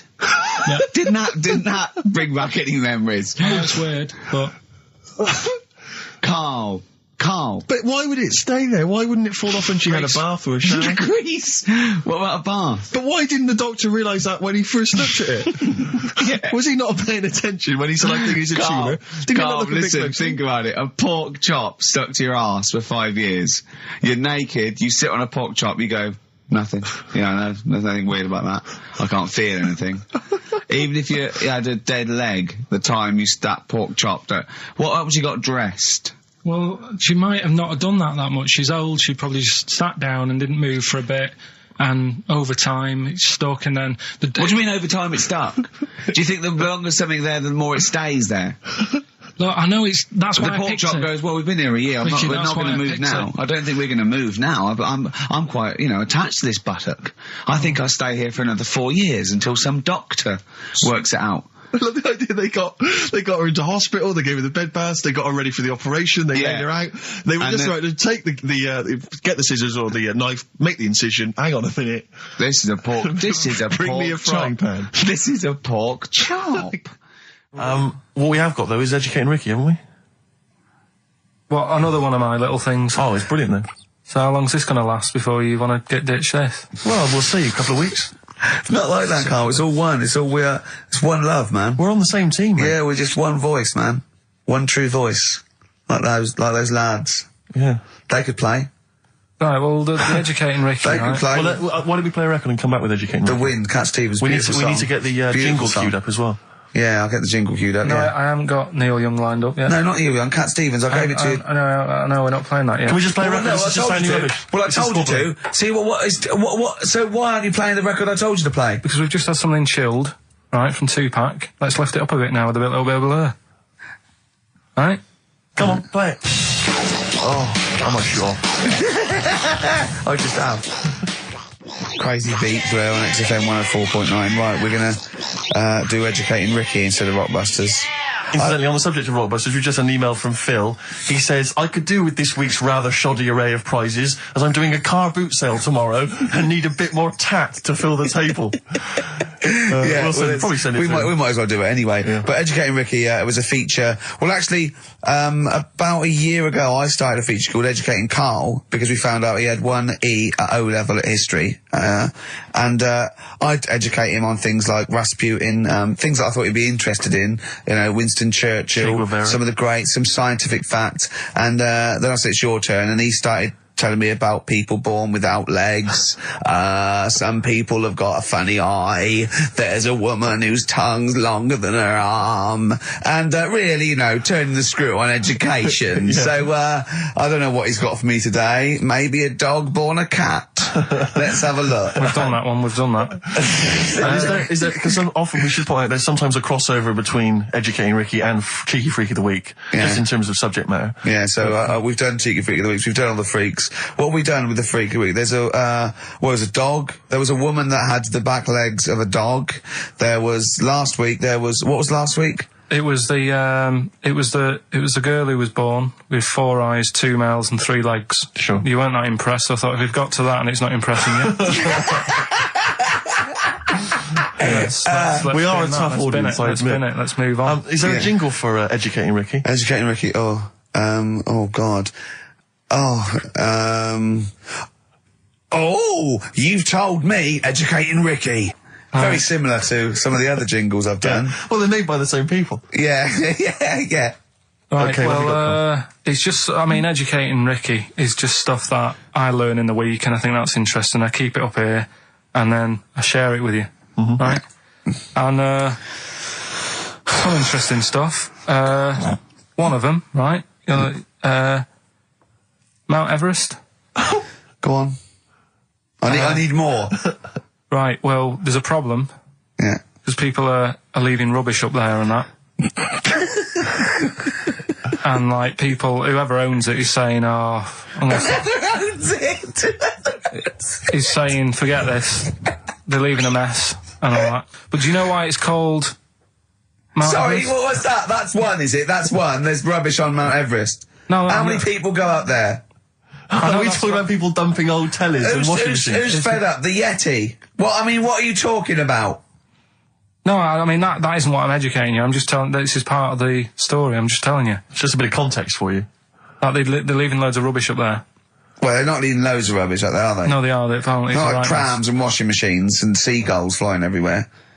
I don't know. Anyway. But anyway, do you know why it's called that? You know why it's called Mount Everest? Why it's called Mount Everest? I know the mount bit. It's because it's a large mount, and if you climb it, by the time you get to the top, you need to have a rest. And that isn't the educating bit. I'm just telling you. It's not true. Well, we'll leave that. Well, no, Karl, in the name of everything holy, do you think that anyone named it because you have to have a rest when you've climbed it? Well, we'll see. We'll see what people say on email. But it's definitely not. But anyway, that's one thing that I kind of thought, that's interesting. I'll remember that. I'll teach Ricky that, so you've learnt that. Right, now, are you familiar with this thing that they can do if you're dead, right? No, not if you're dead. It's like if you're ill and you know you're going to die, right? I don't know what this is anymore. Extraordinary. Have a rest. Himalayas. Himalaya. What? Listen, this is an interesting fact. Come on. If you're ill but you know you're going to die. Yeah, you can have this thing done in Detroit where you get put in a fridge. Right. And if they work out, what's wrong with you in 20 years' time, they go, right, that fella is in the fridge. He had that. We can sort it. Let's get him out. And they sort you out. Yeah. Is this the first time you've come across this idea? Yeah, I read it the other day. I didn't know You've about never it. heard of this before? It's called cryogenically preserved. Good, isn't it? They take this to make, they put you at sort of like sub-zero temperatures, so stop all cellular activity. So do you stop aging at that point? Yeah. It's suspended animation. So, well, what's the law on it, right? Because say if I had something, right? Yeah. And I said, put me in a fridge, and when you've got the cure and that, wheel me out, sort me out. Say if they did that, yeah, and it was like 40 years, yeah, and in 40 years' time they get a cure for me. Yeah. Would I have to stay with Suzanne? Because she'd be 70. Do you mean what are the rules? Should you be allowed to date a younger woman? Well, it's not fair, is it? It's like good news, we sorted you out, but... I don't think she'd mind. I reckon she'd have the best 40 years of her life. Yeah. And plus, they're never going to find a cure for what ails you. That is genius. That is brilliant. You come out, you're cured, and you go, oh no. I love the fact that's what he'd be lying there. If you could think while he was in that state, you'd be thinking, oh god. She's losing her looks. Yeah. Just, oh dear. But everything else as well, like, my job wouldn't be here. No. No. Although the figures would have gone up a little bit. Yeah. Flat's probably gone or knocked down or whatever. Sure. Yeah. Most of my family would be dead. Yep. So what's the point? What? How do you know about it? Who's done it? Well, famously Walt Disney, apparently. I mean, Walt Disney actually did die, but had his body preserved so that should they one day be able to bring back people from the dead, they need Walt Disney. Hang on, who do we have? But with him, nothing is going to change, because when he comes out, Mickey Mouse will still look the same. Sure. Plug and all that. Play a record. I don't know where your mind is. Play a record. It's brilliant. You just say words. It's the Amorettes. Yeah. They've cloned a man moth. No, but that's the sort of thing I think we need now, right? We've covered a lot of stuff. What, But education? teaching, yeah. Well, okay, what do you want to know? Don't know. Have you got something? Can you educate us on anything? I've been reading bits So and could we bobs. bring back just for one night only, educating Ricky? Oh, I'm excited. Yeah? Do you think it warrants that? I don't know enough about it. Do you know what I mean? About what? It sounds perfect. Play the jingle. Educating Ricky. He's getting smarter. A couple of things happened in the week that I read about. Okay. Keeping up on what's going on and that. Sure. Yeah. One was about that Galileo fella. Okay. Was it about 1636? Was it? I think it might have been not earlier. bad. Go on. Did some stuff with light and that. He Did lots of physical experiments, yeah. Is that it then, Karl, is it? He did some sort of stuff with light and that. What did he do with light? What was that? Well, I think he invented the first... Telescope. Telescope. So I think it's a particular lens, though, and he did experiments where he dropped famously two different weighted balls from Pisa, and they hit the ground at the same time, showing that doesn't matter, the weight doesn't matter, air resistance does, and stuff like that. I think he probably explained it a bit better than that. Yeah, but I'm talking to Karl. Sure. But did they need to know He's stuff? just thinking about pizza. Yeah. Did they need to know stuff like that back then? What do you mean, did they need to know stuff like that? It's just... There weren't people going around going, I've got to drop these two things off the bleeding tower of pizza. I just don't know which one's going to land first. Yeah, I need to know. What do you need to Bring me know about? Galileo. Yeah. It's for a bet. Yeah. No, but if I was knocking about then, I'd be like, stop messing with that. We need a telly. Or, do you know what I mean? I bet he thinks the Flintstones is real. I know. That'd be brilliant. That's what I'd do if I was a caveman. I'd make a telly out of rock. Yeah. And a pelican And a as car a that I cement just mixer. ran along the road with. Yeah, exactly. Yeah, we need a car. Yeah. Well, we haven't really got the internal combustion engine. Can you stick your feet through the bottom? Yeah, just get me a car, for Christ's sake. Anyway, so I learned that. And Yeah. then, What? He learned his name. Yeah. Other people I learned the Brilliant. name of this week. Oh, if a chimp could watch telly. Go on, Karl, go on. and there was also a fella in the week who said, that women shouldn't be wearing trousers. Why? Because they don't look good in them. Right, and who was this man and from what era did he- French fella. Last week. Did he mean walk around naked? He just said, women should wear skirts rather than trousers because no woman looks good in a pair of pants. Right. How old was he? It was probably about 67. Uh-huh. About that, 67, 68. Yeah, yeah. Wasn't happy with that. What do you think? What do you think about that? It's rubbish. Yeah. These are the only things that have caught your eye over the last couple of weeks. This is the entire news. Galileo did something with light. A French fella said women shouldn't wear trousers.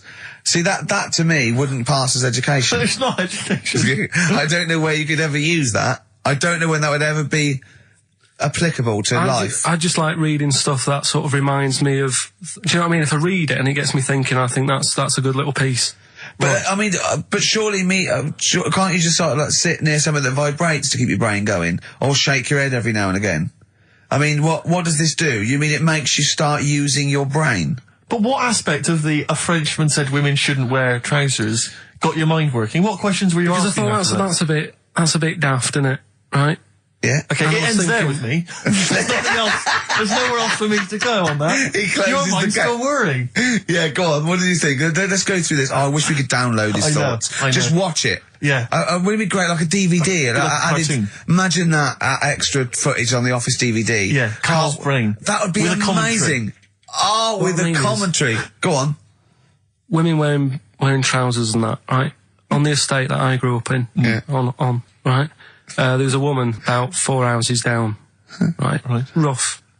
She's the She one. was, or the estate. She was, right? Yeah. She's the one whose kid took a horse into her house. Yes. Right. Right. Now, we won't go over that again. No. If you're a new listener, I think we covered. I think they get That's the all you idea, need to don't know. they? Right. Yeah. Now, she used to wear leggings. Yeah. No, they're a bad idea. They are a terrible idea. I agree with you there, Karl. If you're a lady of What the colour? normo Were persuasion... they pink? No, they were sort of black, but with all bits on them. Oh, right. Do you know what I mean? What, toast and Just horse bits. droppings? Yeah, go on, yeah. And she used to, she's quite a big woman. Sure. Pauline Quirk, I think Yeah, we described her as. Look like a light bulb, which It was is those bending kind of over in women that are leggings. attracted to leggings. Yeah, I know, yeah. They are drawn to them like a moth. to a flame. Yeah. She used to wear them, and that's what I remember when I read this piece. She used to work on one of those sex line things. Right. Right, she used to do that. But What, was she an engineer? the weird thing with her was, she had big eyelids Right. Go on. that were too big, and this is what I was thinking. What right? do you mean she had big eyelids? How big do eyelids have to be for you to go, they're big eyelids? What was she shoplifting with them? Would she come out of Dixon's with, like, radio stored in them? What do you mean she had No, big eyelids? it was another one of them popular things around our way. Do you know, like, What do you mean popular things? They think didn't people go, have they go, oh, I'll tell you what, they're all the rage. Can I get some big eyelids, please? No. It was just like one of them things that people suffered with. Just big eyelids. They could hardly open their eyes. What do you mean? What do you mean? That's one of them popular things around where I grew up. People had big eyelids. They could hardly open their eyes. What does that mean? What sort of freak town were you born in? You had webbed feet people with big heads. You got women with big eyelids. What does big eyelids mean? Are you confusing her with the horse? Yeah. Did she have hooves? Look, what? Just too much skin. It was like the neck of a chicken, but on the eyes. What's your point? Anyway, so there's this big eyelided woman with the And leggings. that's what I'm saying to you, though. That's when I read that story with people with trousers. Yeah. I went from that. Yeah. To into a that. woman who used to have big eyelids. I still at the point. But then, and also the other bloke who had the eyelid problem was a mate of mine. Right. His dad had it, and same problem, massive eyelids. I don't know what that means. I don't know what that means. I used to say to my mum, I'm going round to Dave's house. Yeah. And Or she'd Drew say, Pete, well, as you call him. that's all right, but make sure his dad doesn't take you out in the car, because he could hardly see. He had to have his head. He gets to tilt his head back to keep his eyes open. Make sure! Did he have a couple of matches with him at all times? Oh. What a load of gobbledygook. I know. But this began as educating Ricky. I know, So it's what, like he was people thinking, with eyelids. But it's like you're supposed to make that leap as well. Yeah. If I mentioned the trousers, Ricky will probably be thinking about people with big eyelids and women wearing leggings. Play a record, Karl. Got nonsense. Adverts. No. Oh, all right. Before we move on, was the Sharks article interesting? Did you learn anything? Pretty good. Was it? Go on, Yeah, what I'll was teach it? you something about that later. Oh, okay. Is this educating Ricky? It wasn't, but I can teach you a bit. Yeah. All right. That's good. Play some ads and that. Play some ads on a tune, and then have we got maybe a competition? Yeah. What have we got? We're all looking forward to that. All right. Fortune Faded, Red Hot Chili Peppers on XFM 104.9. I'm Ricky Gervais, with me Steve Merchant and Karl Pilkington. Back for 2 hours a day, then a Monday off. Conning the management, baby, and sending this station spiraling down into the depths for his greed and selfishness. Yes. Okay. Tell you what I read about. on the Sharks, way. monkeys, or jellyfish? It's 10 past, isn't it? We haven't done a little bit of knob news. No, we haven't done no news, no. But It's been 3 months. there's It's been been- 3 months coming. there's this thing. I don't know the full story. I don't know how it happened, right? But little Russian fella. Yeah. He was sort of having sort of emptying his bladder, right? And Yeah. somehow electrocuted himself, Right. And sort of did a bit of damage. How's he smashed I don't onto know. some I don't live know. wires or something? Something like that. So Did anyway, it damage to himself or to an electric fire or something? no, to himself. To himself. Yeah. And so the doctor. Didn't slip and curling tongs went up his arse when he was pissed, because that's happened a lot in Yeah, we've all been hospitals. We've all shoved the old curling tongs up the arse when having a piss. Right. So I can't even be bothered. No, go on, we're interested. We're interested. What? Come on, we're interested. Don't You give can't up. be bothered. You get Mondays off. Do some work. Right. So anyway, so the doctor says, "Oh, it's not looking good. We'll have to take that off." What? I was like, a novectomy? Yeah. Really? But the funny thing is, right? Nothing funny about that. They've done. You're doing me head in. Just tell the story. Just do me head in. Oh, you can chill out on Monday. I've only got 15 minutes, but I'm going to talk to you every Saturday. I'm going to get the money's worth out of this, because you get Mondays off. And I can't bear the fact someone getting away with something like that, because it's terrible. So you're going to stick this out, or you're going to have to work Mondays. So take it on the chin, right? Okay. Just finish the story. Yes. I command you. Just do it. Anyway, so he said, you know, will you be able to sort me a little knob out? A prosthetic cock, yeah. But they put him out for the operation. Yeah. He woke up. Yeah. Right, and he's thinking, oh, thank God that's over and done with. Yeah. They've only grown it on his arm. What are you talking about? You twat. Shut the you're an idiot. What do you mean they've grown it on his arm? Apparently, like, that's the way they do it. Oh, yeah, but to then put it on, that wasn't a mistake. It wasn't Dr. going, did it go there? Some bloke I didn't do a degree. Are you a real doctor? Yeah, yeah. No, but why put it there? Because it's got to grow, it's got a graft there, so they can control it. To skin tissue. But on your arm. Well, But they're going to your remove it back from the arm itself. What do you mean on the back? on your back. Somewhere, well, we can't wear a t-shirt. Yeah, but you could have a ridiculous. He's in hospital. But this way you can still have a little tug, can't he? But they'll leave it there for quite a bit. It's not... Do you know what I mean? It's not going to be like, oh, it's just there for a few days. Yeah. It's there for a bit. That's not good, is it? So he's got a cock on his arm. Yeah, what's up with that? What do you mean, what's up with that? Well, I mean, we could say it's a thumb or something, couldn't he? Yeah. But they remove it. Be good And for attach hitching. it down below later. If you had a knob instead of a thumb and you went hitchhiking, just tickle it, and they can see it like a mile down the road, couldn't they? Posting. Yeah. If I'd lost my knob, I'd go, oh, I'm not going to have all that stuff. Just whack a pair of tits on me. Do you know what I mean? I think, oh, I'll have just forget it. But why not just put it where it should be straight away instead of messing about? Where should it be straight away? You know. On the forehead. Listen, are we doing a competition? Let's play a tune. Come on, Karl, you can't be bothered. Right, Oh, okay, bit of we're rainbow, going to bit of scrap rainbow, this yeah? and you're going to work Mondays again. Well, let's see if this is enough. Let's see if Trevor McDonald just read this on the news at 10, it'd be shorter and you get back to the football, whatever. Yeah, Here we go. And here is the news at 2:15 with Karl Pilkington. Bong. Man who walks backwards around lake falls in. Bong. Chinese woman eats dirt. Bong. Man lives in rubbish dump for 10 years. Brilliant. Bong. Czech family says they've got a rabbit with 3 knobs. Right? Right. Done. Sorry, can you just read a little bit more of the Czech family with 3 knobs?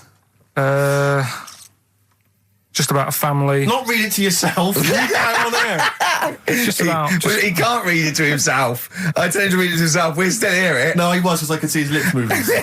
Go on. Just this fella who had 3 rabbits. Right, just think of this is Trevor McDonald. Yeah. Okay, carry on, Karl. Okay, well, here's the news. Right, good, brilliant. Go on. There's a fella, he's got 3 rabbits and that, and then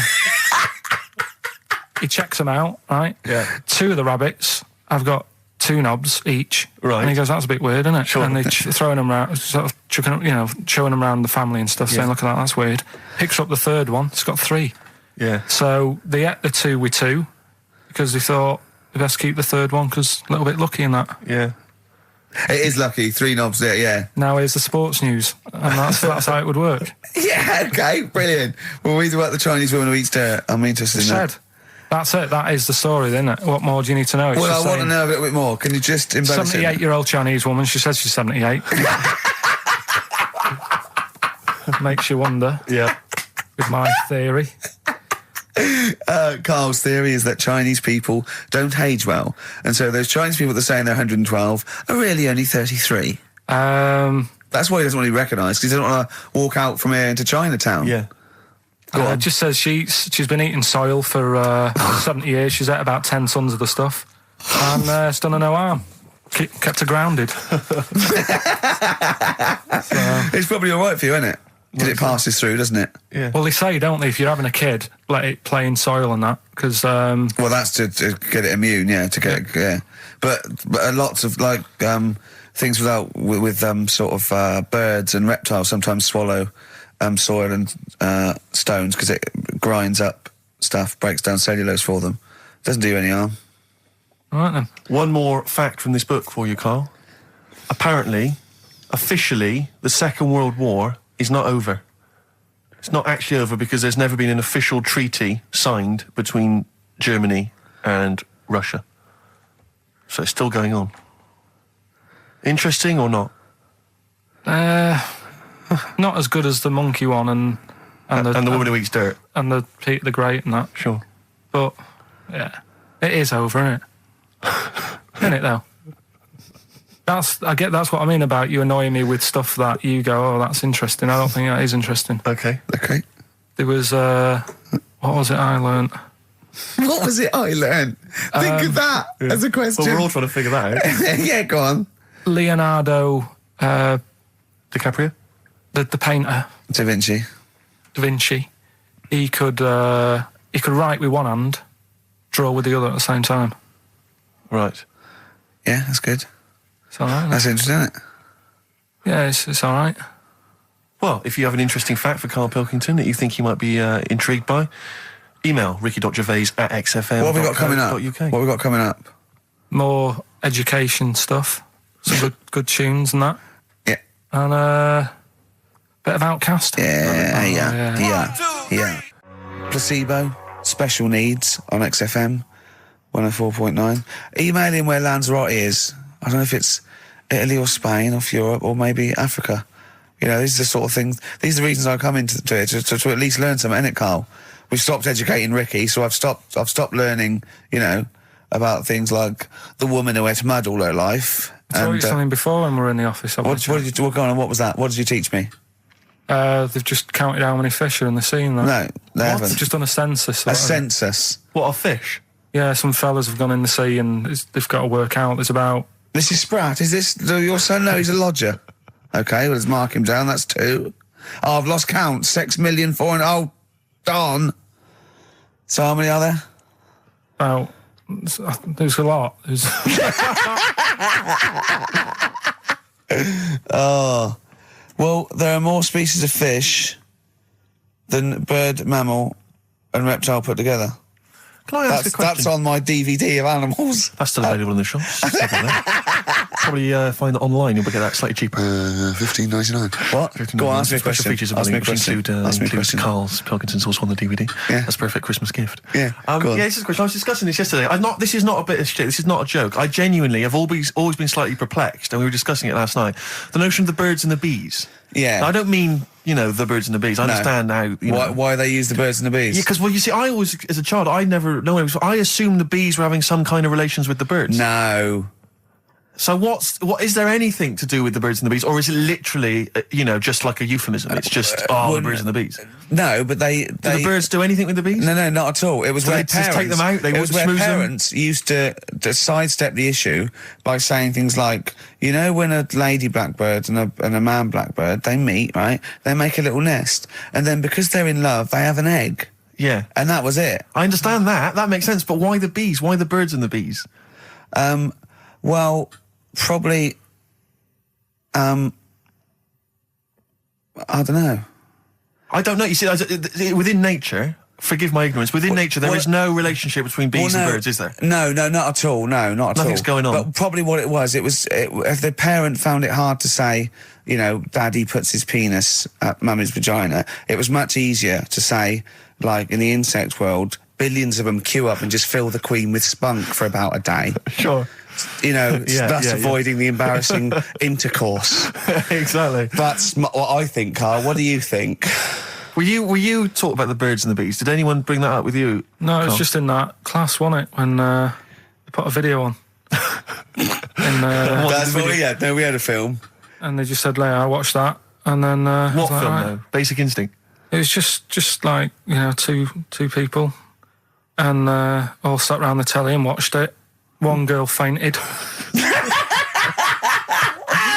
And they said, right, that's that. Next week, you know, prisms or whatever. And did it teach you everything you needed to know? Well, how much do you need to know? Yeah, true. No, true. Except one kid in my class still thought a baby came out of an arse. Afterwards, he didn't understand. I think what they should have shown on those videos is technique as much as anything. Yeah, I suppose so. Because it was largely just instructional. Wooing. wooing. What he didn't tell you was how to get into a position where this might be of some interest. That should have been the first 4 weeks of the course. Yeah, well, obviously that baby who had the kid who had a baby. What was going on there, Karl? That was weird. Did you see that? Yeah, that was going to be your favourite programme, wasn't it? Yeah, it wasn't that good in the end. Why?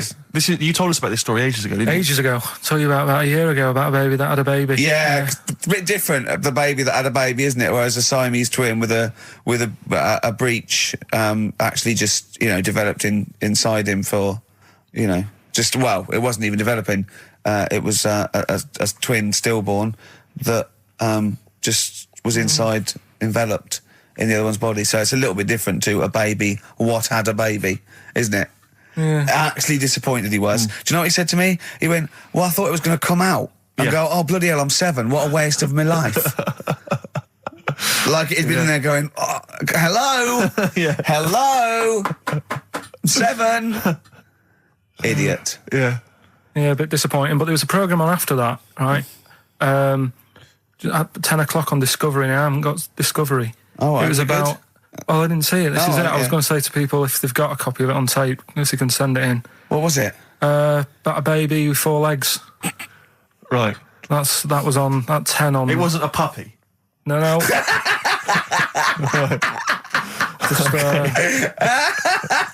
What's it doing up there? Yeah. It's my baby.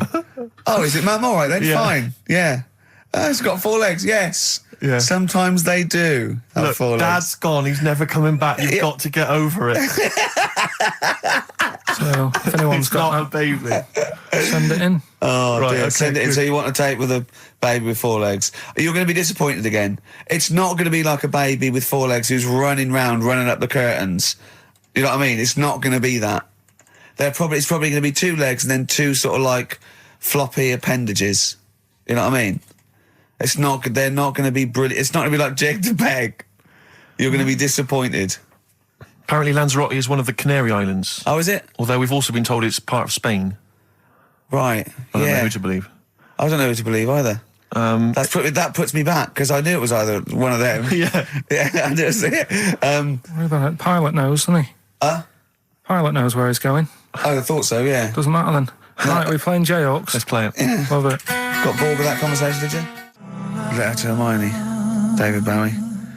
Well, we've had the most convincing answer that it's about 290,000 actual words, but possibly 3 million in our vocabulary, using all jargon and scientific stuff and all that. Sure. 290,000. Still a lot, isn't it? It is a lot. We know so little, don't we? Apparently the average person has about 20,000 words in their is it? vocabulary Right. and uses maybe 2,000 a week. Really? Yeah. Karl, obviously, slightly bringing that average down. Karl, what do you think of that? Single figures. Doesn't matter, get by. Why have you got to use longer words messing about and that? Told you. That word about old, anti-dipuian or something. Just say old. That's a bit old, isn't it? That's a bit anti-dipuian and that. What's the point? Yeah. Get to the point. Sure. Busy.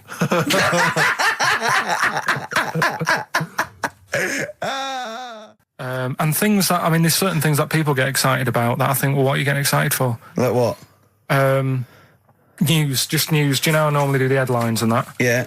Have we got any headlines? Not really, because there isn't that much going on. Isn't there? This is what annoyed me, though. There was something about a woman who's going up Everest on a bike. Do you know what I mean? And they were like, oh, brilliant.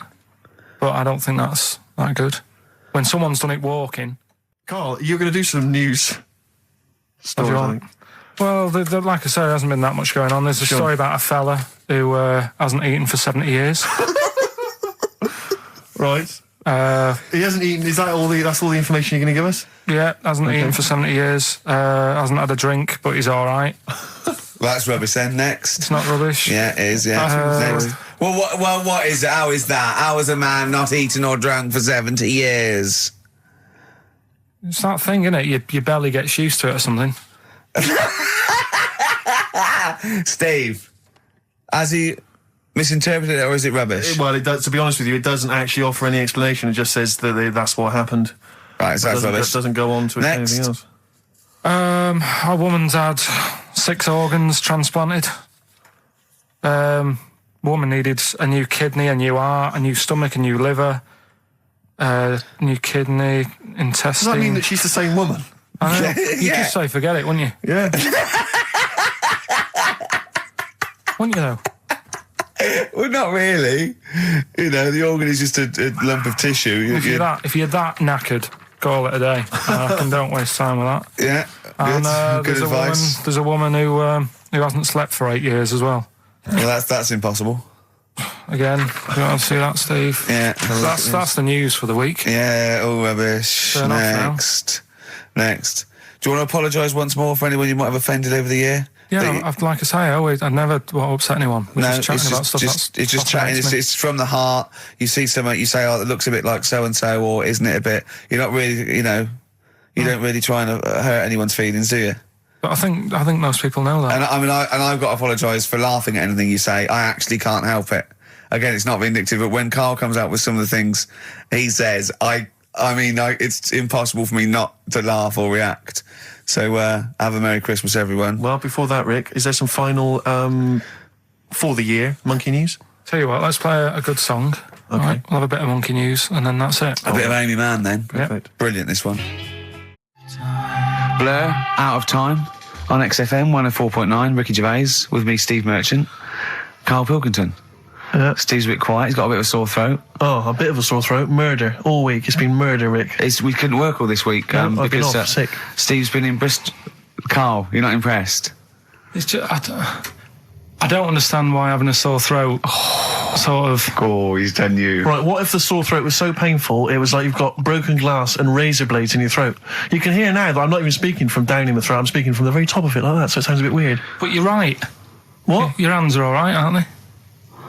Yeah, but we talk when we're writing, don't we? I can barely talk. It was agony. I couldn't sleep because it was so painful. Even when I was just lying there, motionless, it was hurting. I just was surprised because I got back off holiday and called Ricky and said, "All right, is Steve all right?" And he said, he's had to go back home or something, and he's stayed there because he's got a sore throat. Yeah.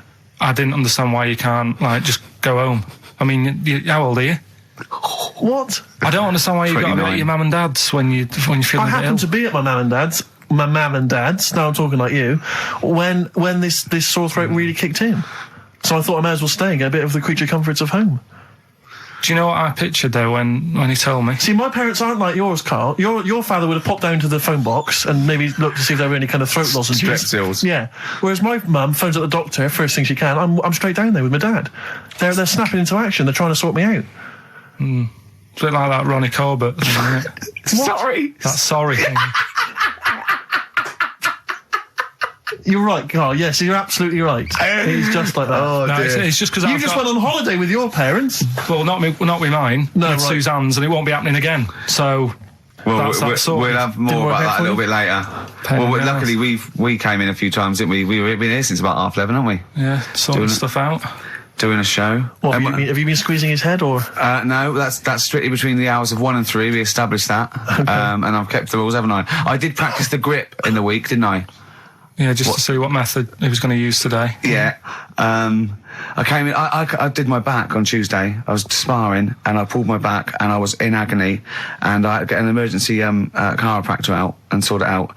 And I was on painkillers and I couldn't walk the next day, but I still came in and did a voiceover that was booked at 4:30, didn't I? I got Johnny to walk me in because I couldn't sit down, so I couldn't take a cab, but I could be upright and I had to got him to walk me in because I was scared someone was going to bump into me. And I did the voiceover. That's dedication, isn't it? Yeah, but right, I got back off holiday on the Tuesday, right? First day back was going to be on the Wednesday, right? So I thought, well, I'll take it easy, because you do that, don't you, when you've been on holiday? The first day you just want to sort of... I don't, I'm straight back into it. Well, yeah, but it's nice to, do you know what I mean? Yeah. Just sort of look at your emails, go through all them, work out what people need and stuff. Sure. Doss around, yeah, sure. So I thought, I'll take it easy. As soon as I got in, I was told that Ricky had been booked in to do a voiceover. And I thought, can't handle that. Do you know what I mean? On the first day, him coming in annoying me, probably trying to get a week's worth of head squeezing in. So I called him up and he said, I might not come in because I've got a bad back. I thought, well, that's all right, right? Then you just turned up, didn't you? He said, I managed to get in a cab. Yeah, Johnny walked me in, and that's what, yeah. And he did the stuff, which I haven't got it here at the moment, but I'll find it on the system and I'll play you what he did. that he's been paid to do as well. It's all right. Yeah, so you... Well, it's not all right. I had to pretend it was all right when I played it to all my bosses to try and persuade. Well, look, let's play that a little bit later. But now, as we're all back together, Steve, would you say the boys are back in town? Yeah. Brilliant. Thin Lizzy, boys are back in town on XFM 104.9. Right, we are back in town. Me, Steve, and Karl. Karl's on holiday. Steve's been living with his mother because he had a sore throat. I've been hobbling around still trying to Do you know what? keep things going. Do you know why I think I was ill? Stress.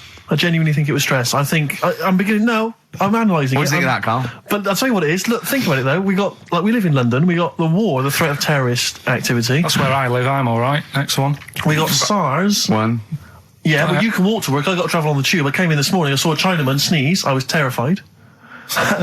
S Club 7. They've split up. I mean, I worry about those sort of people. They're young kids, they're talented guys. I mean, they say they're going to be all right. I'm not sure Tina is. I'm not sure she's got the talent. So there's just so many elements that stress I remember me you were out. worried about hearsay. Well, Kim Marsh is doing all right. Well, Kim's doing fine, but she got out early. Yeah. But, I'm not sure the rest of them will be. No, I'm just... they're quite emotional. I've got to worry about the show. I've got to be worried about this, It's just me. I've never been that good when, like, anyone in the family's ill or anything. I've just got... Just because that's the way I am, do you know what I mean? If I'm ill, I don't expect people to run about. No, after well, me. I've never been off for being ill. I mean, you were. Did a couple of weeks ago. Yeah, but that's... But hang on, I've not missed either of the shows. I'm ill today, but I'm still here. You took I seem to remember you took a show off when you were ill. Yeah. You were But whinging, I was weren't you? really ill. Right, sure. I couldn't even walk to work, though. Yeah. That's what I mean. Did you go to the doctors? No, I was too right. ill to get there. Right. That's how bad I was. Did you call a doctor out? No. No. Interesting. But it's just that, I mean, we were talking about it last night because I was saying to Suzanne, I said, oh, Steve's, he's been living at home all week. She said, oh, is he I like really the ill? way he talks about you behind your back as well. Thanks. And she said, what's up with him? Malingering geek. And I said. said, oh, he's got a sore throat or something. She went sore throat. Oh. So she said, well, you don't know how serious it is. Don't be offhand with him tomorrow because, if he's coming in and he's still not right. Because she always sticks up for you. Yeah. Right? And she Because said, you've anyway, got some sense. She said, and anyway, you're no good when people are ill. I said, hang on, what are you talking about? So apparently, when we first sort of started going out, the first time she was ill, she kind of thought she saw the real me. Because she was ill in bed and that, and I was saying, oh, get up. And, of course you can drink alcohol with these. And I just was like, you make yourself feel worse if you lie in bed. I said, come on, we need to go shopping. And she said, you go shopping. I said, no, I'm not, because I'm rubbish at shopping for food. Do you know what I mean? I'm all right at getting that night's food, but once it starts, like, you've got a plan. Sure, yeah, you're dropping the bananas. I forget all sorts of stuff. Yeah. So she said, Cursor all over the floor. Well, she was like feeling out on that. She said, I've got a temperature, so we'll come to the supermarket and hang about in the chicken. Frozen chicken section, cool yourself down. Yeah, sure. And it made her worse. So now she was like, do you remember that? And I was kind of like, yeah. Who's that hot woman sitting in the chicken fillets? Yeah. That's Karl's girlfriend. She's obviously ill again. Even when I was younger, do you know when I told you that I was picked at school to give old people biscuits? Right, yes. Because you had nice hands, Because wasn't they it? had nice nails, right? Yeah. And then because I went down a storm at that, I went down a storm at that. said- Bravo! Getting back with the Garibaldi's the best I've ever had. Bravo! What do you mean you went down a storm? because I'm into biscuits, so you knew your stuff. I was talking to her about I'm them, into biscuits. right? So then Did you make sure that they finished the first layer before you dipped into the second layer? No, there's no rules like that. Just No rules. what do you want? What do you want? What do you fancy? Yeah. So then, because I was good at that, we were going to like an old people's home where they're a bit iller, rather than just being old. They were like ill, Yeah. and I said no, not doing that. Not going there. Because they're old people. They don't want biscuits. Well, yeah, that's They're another too thing, sweet. So yeah. So Did you have to dunk them in tea before you fed them to them? No, it was just like Did you feed them like Did you have to pigeons? chew? Did you have to chew their food, then stick it down their throat with your face? Like a little bird. Yeah, yeah. little trolley, right? A lad who I didn't really get on with, he had good nails as well, so he was serving the tea. Yeah. And I just had a chat and said, oh, do you want a biscuit with that? Yeah. What about this one? Do you like bourbons? Yeah. Oh, you really did the whole. So, yeah. oh right, so you weren't just, it wasn't like their choice, you offered a selection. Well, I sort of sold them because the thing is there's only so many, so you've got to handle the situation well. Sure. You don't want too many in one type, so it's No. like, well, you've had a bourbon. Yeah. What a great life they lead. They probably only pay about 900 quid a week to stay in that particular home. Yeah. And they get a free bourbon by a kid with clean nails. Brilliant. Whoop-de-hoo. So anyway, I found these things. Do you want to hear them? yeah. So what's it? Explain this again. Right, so I got back off holiday. The first job I found out I've got to do is work with Ricky for a voiceover. I do a regular thing. I do X-Ray magazine, but I'm allowed to make the script up. And they said I could, so I did. Right, so imagine this. Well, I know you, Rick, and I know you like to put a lot of work into these things. Yeah. You want to do a good job. So he rolls up, he says, let's do it then. He said, what's in the magazine? I said, well, here's a selection of stuff. This is what you've got to sell. He said, leave it with me. He goes into the little booth, and the first one he comes up with is this little advert for it, right? X-Ray magazine, it's out now. It's £3.50 May edition. Music of Tomorrow, Dandy Warhol's picture, and there's a free CD with all the Placebo and the Donners and Smog and Nightmares on Wax, Alpine All Stars. Only £3.50. It's out now. Buy it, innit? Have you got a sore throat there? Well, that's all right, isn't it? And he was going, you can't. I said, we are doing that. I've done one. That is it. That's it. So I persuaded him. He went, right, okay, we can possibly put that on XFM, right? I'll have to see, right? And so I wouldn't do it again. And he went, but you need one for Capital. He said, Right. Capital will know what I went, right, I'll do one more for Capital. Right. Because all the stations advertise the XFM magazine, right? So this is the one that he thought would be all right for them. Ooh, hello, you loonies in Radioland. Dr. Frog here to tell you about the new edition of X-Ray magazine. It's out now and it's only £3.50. You've not heard of it? It's a great music magazine. And you get a free CD featuring bands like Placebo. They wear makeup, but leave them alone. Gold Chain, Smog, OK Go, The Donners, and all great bands that you'll love to. Froggy here. Hello. Bye. Ribbit, ribbit. Froggy says bye it. Oh, well. So then, he says, that's it. It's You good had to your see, money's is worth. Dr. Frog still on there? He's still on Classic. I said, that isn't going to go out. They're not going to be happy with that. He said, you've had your money's worth. I'm going. Yeah. So I'm left with that. I then have to get the bosses in. And because I've let him go, in a way, it's my responsibility. Yeah. So I've obviously thought I've got what I need. I had to play them to the MD. What did he say? And justify. Well, I was sort of thinking if I laugh, he might go, well, I don't get it, but he finds it funny. Oh, brilliant. Well done. So I was laughing, he was sort of thinking, you know, Excellent. is that it? Brilliant. When do they go out then? I think one of them's going out at the moment. Excellent. I think the first one's going out. Brilliant. Well, let's play a great track then. Is it Dr. Frog? I'd like to see Dr. Frog feature maybe on our show more often. Okay. Oh, I've got some new comedy characters. I can't believe we're You know, I love the work of comedy greats like Chris Moyles and Noel Edmonds. I've got some really funny comic characters that'll be popping in and out of the studio. Save them. I'm Okay. excited. Rowdy Drawn Boy. All possibilities on XFM 104.9. I'm Ricky Gervais, with me, Steve Merchant and Karl Pilkington, and a few new characters. Oh, Steve. I can't believe As you that. said, you know, I know you love Moyles and his sort of wacky stuff, and Chris Moyles, Edmonds, one of the greats, one of the and greats. Edmonds, and just all Oh, no, Edmonds. well, I'm going to go along the same sort of vein. I've come up with a couple of. Can I do a little? Can I show you one? I'm excited. Okay. Well, it always starts with a sort of doorbell. So it goes, ding dong. I go, oh no, hold on, Steve, hold on, Karl. Who's that at the door? Yeah. Hello. Oh, hello. Oh, look, it's Camp David, the right queer gay. Oh, hello. Hello, you look all gay today. Is that because it's nice weather? Oh, no, that's not what it means. Oh, have you got a girlfriend, Camp David, the right queer gay? No, but I've got a boyfriend. Yeah. Oh, bye. Right. Oh. Ding dong. Oh, it's another one. Hang on. Another comment. Hello. Oh, look. It's Holy Fuck, the little funny Right. Chinese fella. Wait, Yeah. that's his name, That's Karl. his name, Karl. Karl. Hello, Holy Fuck. Harold. Right? Yeah, that's fine. So, That's fine. Mr. Fuck, you can call me Holy Right. if you want. No, I'd prefer to call you Fuck. Yeah. Right? You're right. Nothing You're right. wrong with this so far. No. Have you got a girlfriend, Mr. Fuck? Achoo. Oh, you haven't got that SARS, have you? Yeah. Top No, that's my Right. girlfriend's name. See? Oh, Yeah. that's clever. Oh, just before you go, Mr. Fuck, I've got two things here. I've got a nice trilby hat that you could wear, Yeah. or I've got a little lampshade. Right. Right?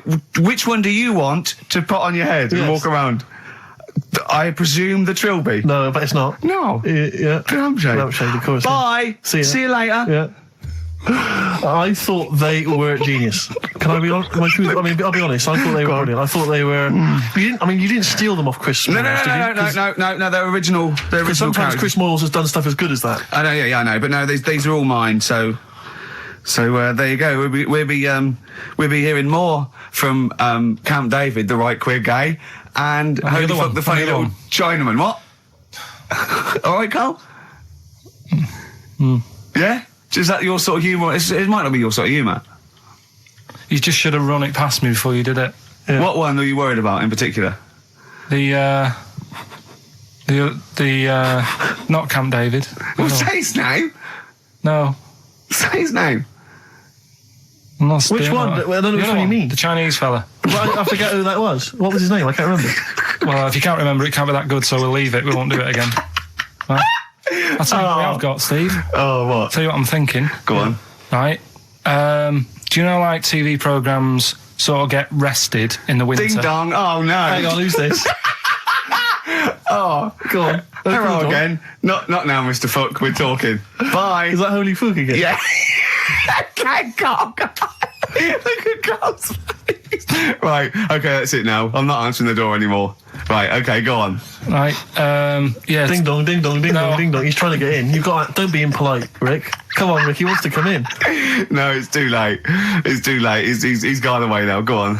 Right. Anyway, what I'm Nice thinking is, Rockbusters coming back for a bit. What? What are you talking about? He likes my idea. He likes my characters. He doesn't like that idea. If I Go on, what, Karl? no, what? I was going to say if I came up with With what? Name with it. that Chinese fella. What was his name for a again? I keep sketch? forgetting. You wouldn't have liked it. Let's do Rockbusters and see how it goes. I know you weren't a fan of it, but Hang on. Yeah, I but thought- to be honest, Karl, he dissed Cheap as Chimps, and we know that's a brilliant idea. Hang on. Sorry. We all agreed that Rockbusters was a piece of old toss. no, I didn't. I said it needed And that's why resting. we stopped doing it. I said it needed resting for a bit. I don't remember that conversation. What do you mean it needed resting? We abandoned it because it was appalling. You it started off as a nice idea, but you just gone crazy. None of it made any Let's play a sense. record and come back to this, shall we? What do you want to play? Bit of sugar. Oh, Yeah, brilliant. That'll cheer us all I up. don't know why you were thinking of bringing this back. I'm genuinely worried about this. Well, Is that the doorbell? I would be lying, Rick, if I told you that didn't feature in my list of the best singles ever. That's lovely. It's a If I can't change your mind, Sugar. great pop tune. Brilliant, absolutely brilliant. I think Karl's worried about one of the names of my characters, so I'm changing the gay fella's name to David Gray, the bent pianist. The Scientist, Coldplay, on XFM 104.9, with me, Steve Merchant, Karl Pilkington, and Ricky Gervais, obviously. So, Karl just getting a little bit frustrated there with Steve, having nothing to offer after being off for a week. Do you know what he calls you now behind your back? Oh, God, here we go. No, it's all right. He calls you the Professor, because of a picture of you in My Media. Oh, right. What did you say? He said it. did you approve it? I didn't actually know. No, you know what it is, don't you? It's, you know, when you take it from an angle, it sort of distorts one side, and Right. they've taken a picture from a bigger picture, I think, and so it's, do you know what I mean? Like he's looking in a kettle, and he went, "What's going on there?" He said, "He looks like one of those professors of BBC Two schools programmes." Well, I take that as a compliment, considering what I call you behind your back. And I tell you now, it ain't the Professor. Although Karl's looking pretty good at the moment, aren't you? I'm surprised. Can I just say, I'm surprised that you got chosen for having clean nails at school to serve the biscuits. Because I always imagine you, when I look at you, I see you as a child. I see you as a grubby little child who's always out in the street I getting think dirty. Karl is quite hygienic because he's always got a nice little. Nowadays I do. Yeah, nice but little top on. Not the boyhood Karl. I always imagine you being quite neglected. No, my clothes weren't always the best, and they were a bit warm, but they were always clean. Yeah. Yeah. Is a always country imagine that song your coming house- on? Are you Dolly Parton? I always imagine your house as having, and actually, to be fair, I imagine your house has been very much the same. Always stinking of chip fat. Yeah. Also, yeah. My mum was always cleaning, so again, it was always sort of like clean. It was just it smelled. It smelled and cigarette smoke, maybe. Yes, it smelled of Dettol, pets. Yeah, and cigarette smoke. Yeah, and such chip a fat. working class and smell. Chip fat, yeah. That's a real working class sort of smell and look and stench. Yeah.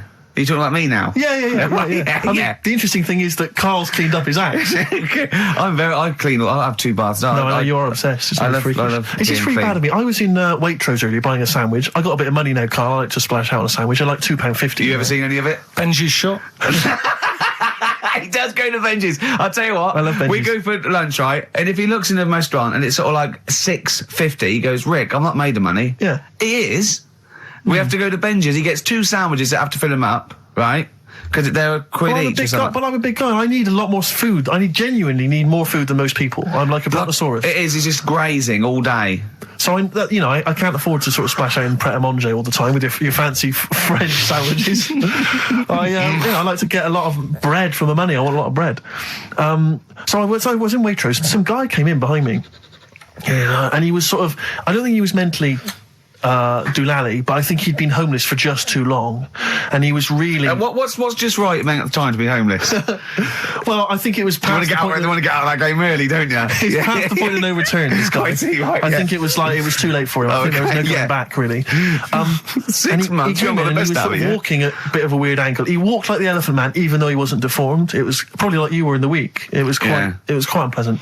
And he sort of came up to me and he went, and weirdly he spoke a bit like I'm speaking now because of my throat. And I thought, if I speak to him back, is he going to think I'm taking the mick? So I kept quiet. And he went, all right, what's your name? And I said, Steve. And he shook my hand. He forcibly took my hand and shook it. But he had these cuts and bruises on his face. Oh, the open sores. Yeah, and he was shaking my hand, and I was just terrified. I was just thinking, get off my hand, let go of my hand. And thankfully, did he have a bell round his neck? Well, he may as well have. I mean, seriously, and I caught the eye of a security guard. I had him thrown out. I'm all heart. This man does not have the funds to be shopping here. Please have him removed. This is part of the John Lewis partnership. Yeah. And so they had him thrown out. And seriously, then I was just freaked out. I had to wash my hand as soon as I could. I couldn't imagine the kind of grime that was crawling across Weatherby's kind of homeless ways. Are you still doing your social work? Or whenever I can, Rick. Yeah. Yeah. At least he used to give it to old people biscuits. You'd have gone, I'm not going near them. Look at them gums. Wouldn't that have been grim? Would you have wanted that though? Old kind of homeless people touching you? Well, no, I'm not Jesus Christ. No, I know. It's not on the list. I don't have a job in this time. What do I need? I need some batteries from a Walkman. I need to be touched by some old people. See you later. Cheers. I was watching, the one thing I did watch all week was Columbo, which seems to be on constantly. I was watching Columbo, and I know you're a fan of Columbo, Rick. One of my favourite programmes of all time. Right. I was like, do you not think that it? All right. I just thought you were going to talk about it. Well, which one? What do you mean? They made about 90, and they're showing on about 4 channels in rotation. But it doesn't matter if I tell you who did it, because you'll find out in the first 5 minutes. Yeah, exactly. You find out in the first 2 minutes anyway. Let's be honest, if Robert Vaughan's the star, it's probably going to be him. Or Culp. Often Robert Culp. Yeah. Yeah, sometimes Patrick McGowan. But do you not think that Columbo looks like he smells?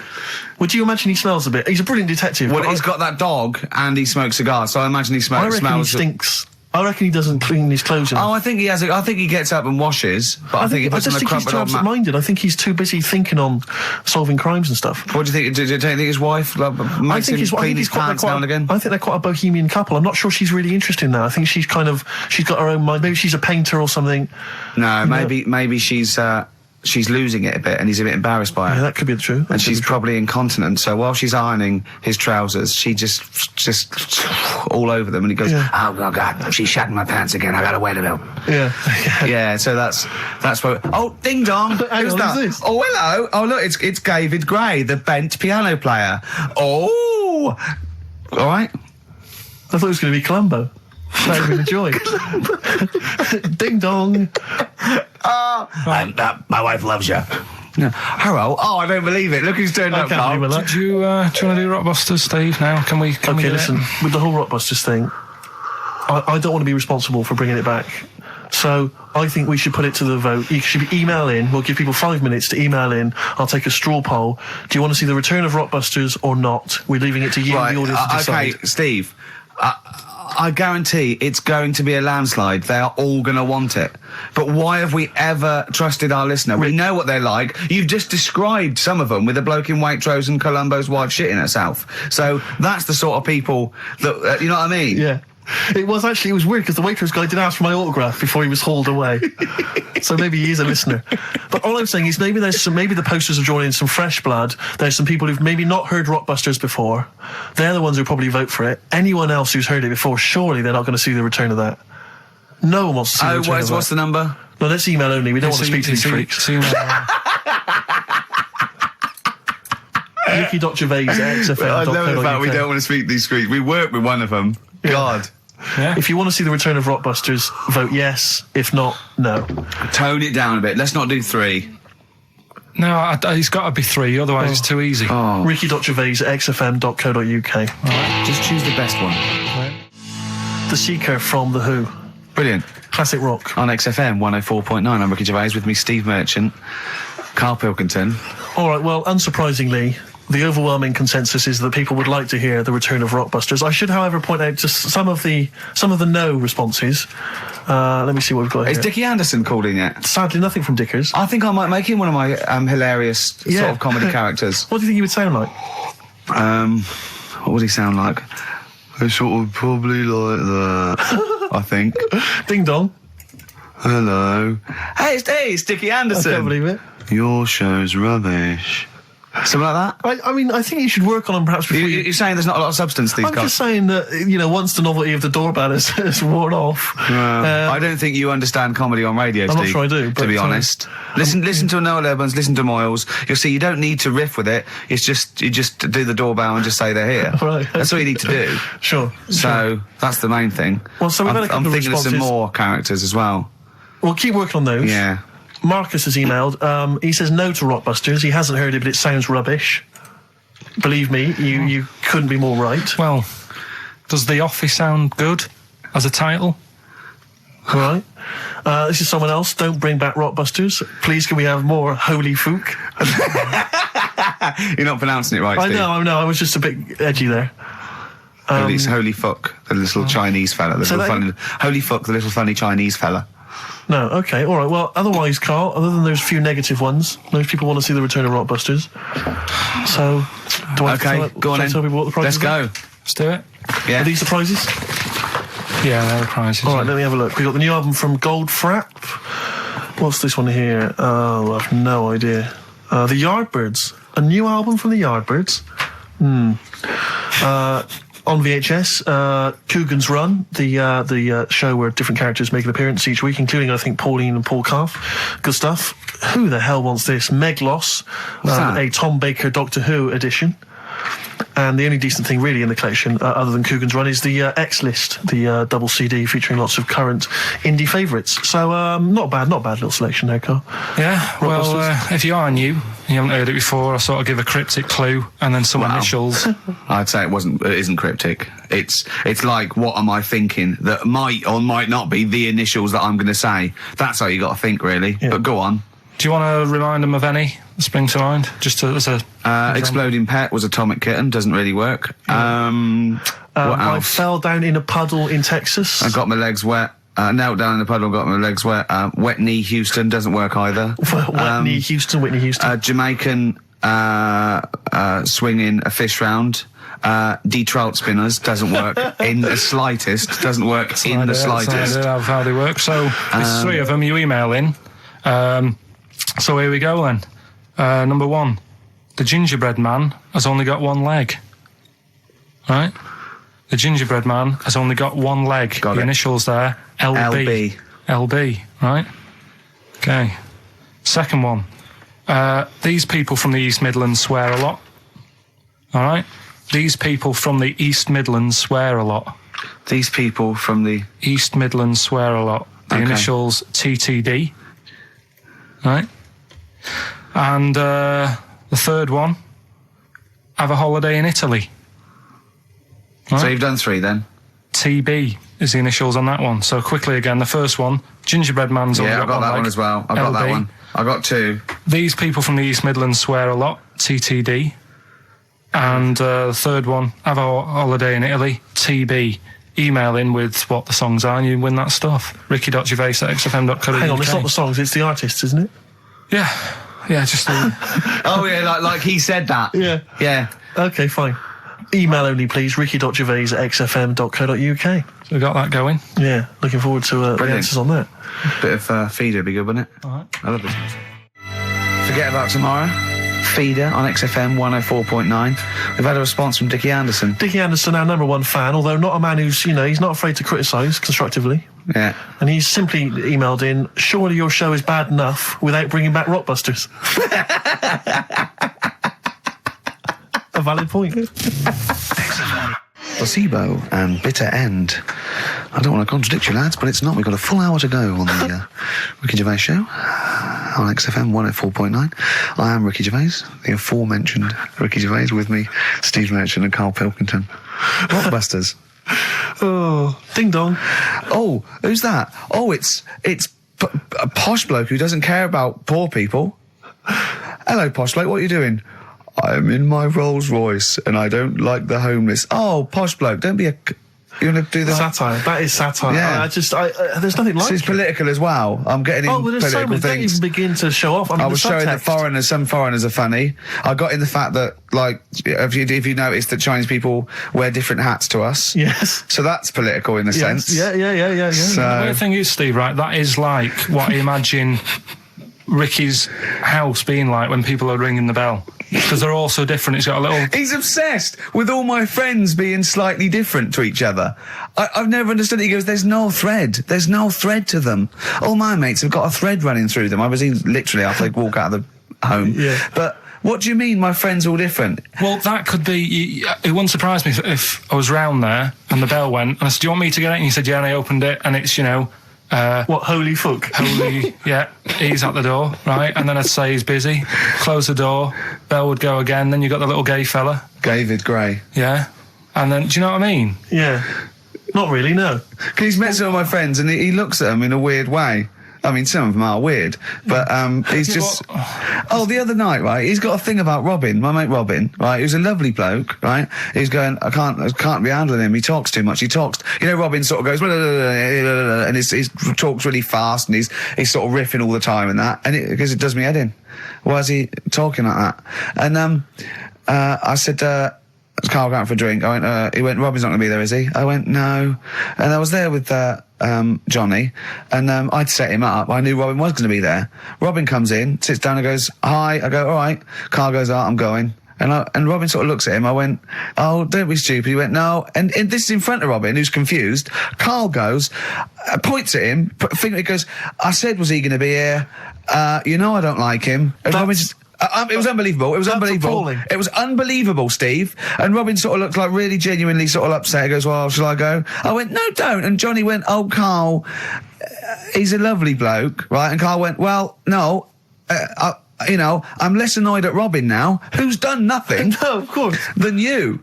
And I went, look, just have a chat. He goes, no, it's not worth it. And Robin was going, right. I go, Robin, stay. He went, no. And I made him stay. And in the end, they were getting on, weren't you? Well, yeah, in the end... I can't believe, what were you thinking, Karl? What kind of a despicable man are you? That's why am I of the all bad the one? things you've done, Hang on a that minute. is terrible. Why am I the bad one when it's Ricky's fault that we were both there anyway?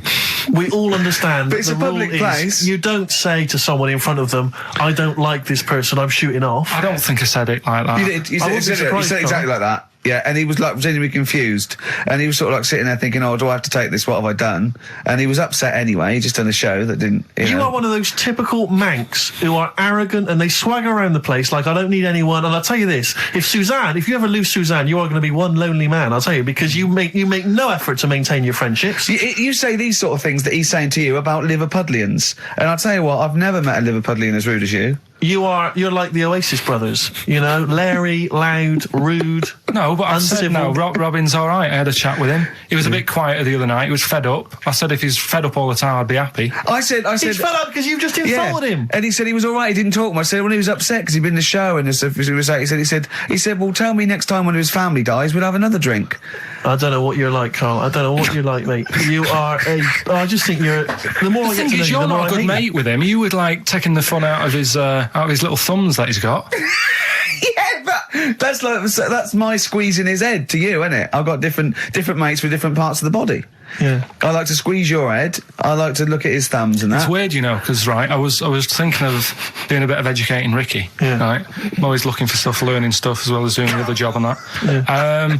And when we went out with Robin, and what does this mean to anyone? Yeah. I'm just having a conversation about people they don't know. Go on. Well, it's enough, isn't it? His name's Robin. He's got really small thumbs, right? He looks a bit like Millhouse, doesn't he? That sums it up. He's like Elephant Man. You know what you're getting there, right? Robin, he's got little thumbs, right? So I wonder if he's listening. I wanted to do some research, and I thought, I wonder if there's anything on small thumbs, right?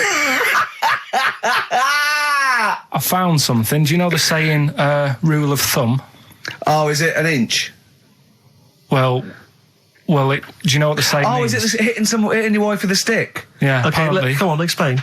Well, rule of thumb, you know what that saying means if someone says... Kind of, yeah. Well, it just means... A rule of thumb, it's a general rule. Yeah, exactly, yeah. Right? Well, where it actually came from is years ago, husbands weren't allowed to sort of clout the wife with anything.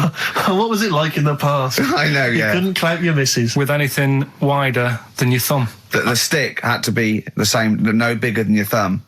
Oh, no, So so a big Robin bloke- could do no damage if he went out with anyone. Yeah. Although his is wide, he's got a little thumb like a little knob, isn't it? It's like it's truncated, because it starts off normal. It looks like he's had his big toes put on his hands. Does he have to drink a pint with two hands? Yeah, yeah. And he's dropping stuff all the time. Can I just go back to the rule of thumb thing, though? The idea, what date was this? I'm not asking Karl, I'm looking at Ricky, because you're not going to have any idea, Karl. It's just going to be the past. Yeah. But I like the idea that... I think it's the same sort of day where, I don't know, you got hung for being homosexual and you could shoot a I just Welshman. love the idea that there's blokes beating their wives with shovels, logs of wood, and someone's gone, hang on a minute, everyone, Hold on, this is wait crazy. a minute. Let's have a look at your thumbs. What can we do? Wait a minute. We've got to have some kind of rule here. I'm all for beating your wife, but let's have some kind of rule. Let's give him a sporting chance, Yeah. surely. He goes, well, I'll say, well, what about you can hit her with the width of your thumb? And the wife goes, make it the width of his knob. I go, no. He no. slaps her again. Yeah, yeah. Width of your thumb. All right. Better? Yeah. It's like it's like I always remember seeing in the swimming baths, there used to be those signs that would say, no running, no jumping. Yeah.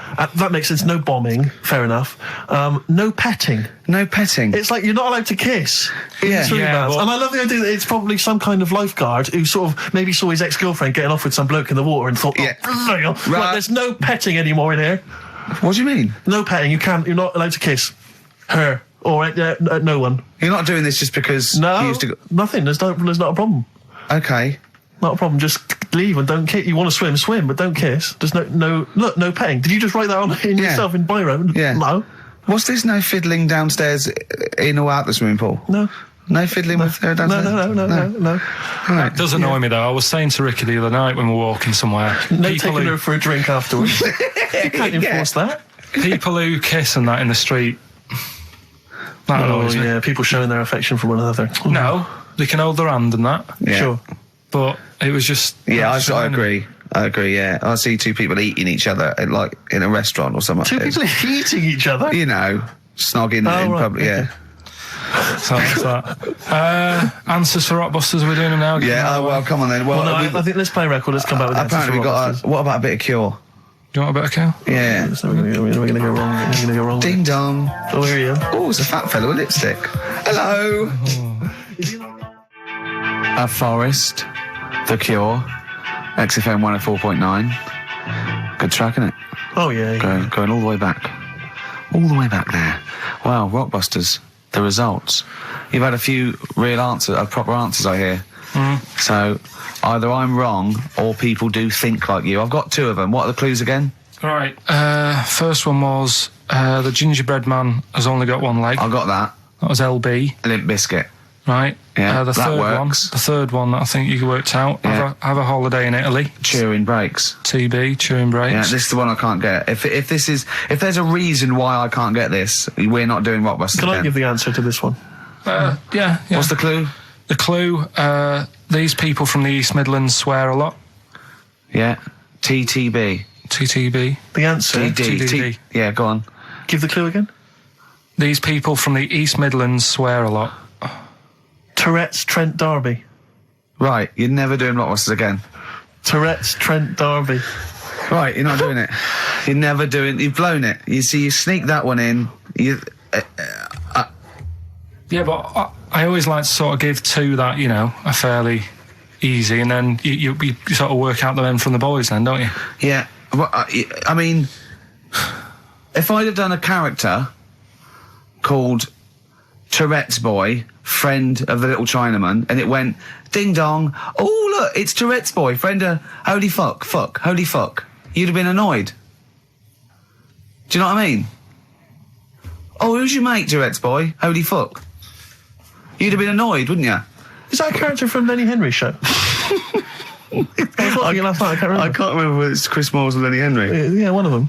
Anyway, the winner, lucky old Richard Perks from Birmingham. He's listening presumably on Sky, and so nice to have him listening. And that's Richard Perks. He's got those answers, all of them right. In fact, most people seem to get Terence Trent D'Arby or Tourette's Trent D'Arby. Well, I think that's offensive. If you want to complain, what's the number? What do they write to complain about that? Using the same person you told people to write to and tell them I was a knobhead and shouldn't be on the radio. Last week when I was away. Did anyone do it? I think a few went through. Did you listen to the show? I listened back to the recording of it. Did you get any emails before you listened to the show? Yeah, when I got in. Did it upset you? What sort of things was it? Just stuff, I can't remember. Just it was weird because there was like a few of them in a row, and I just thought, what's happened here? Yeah.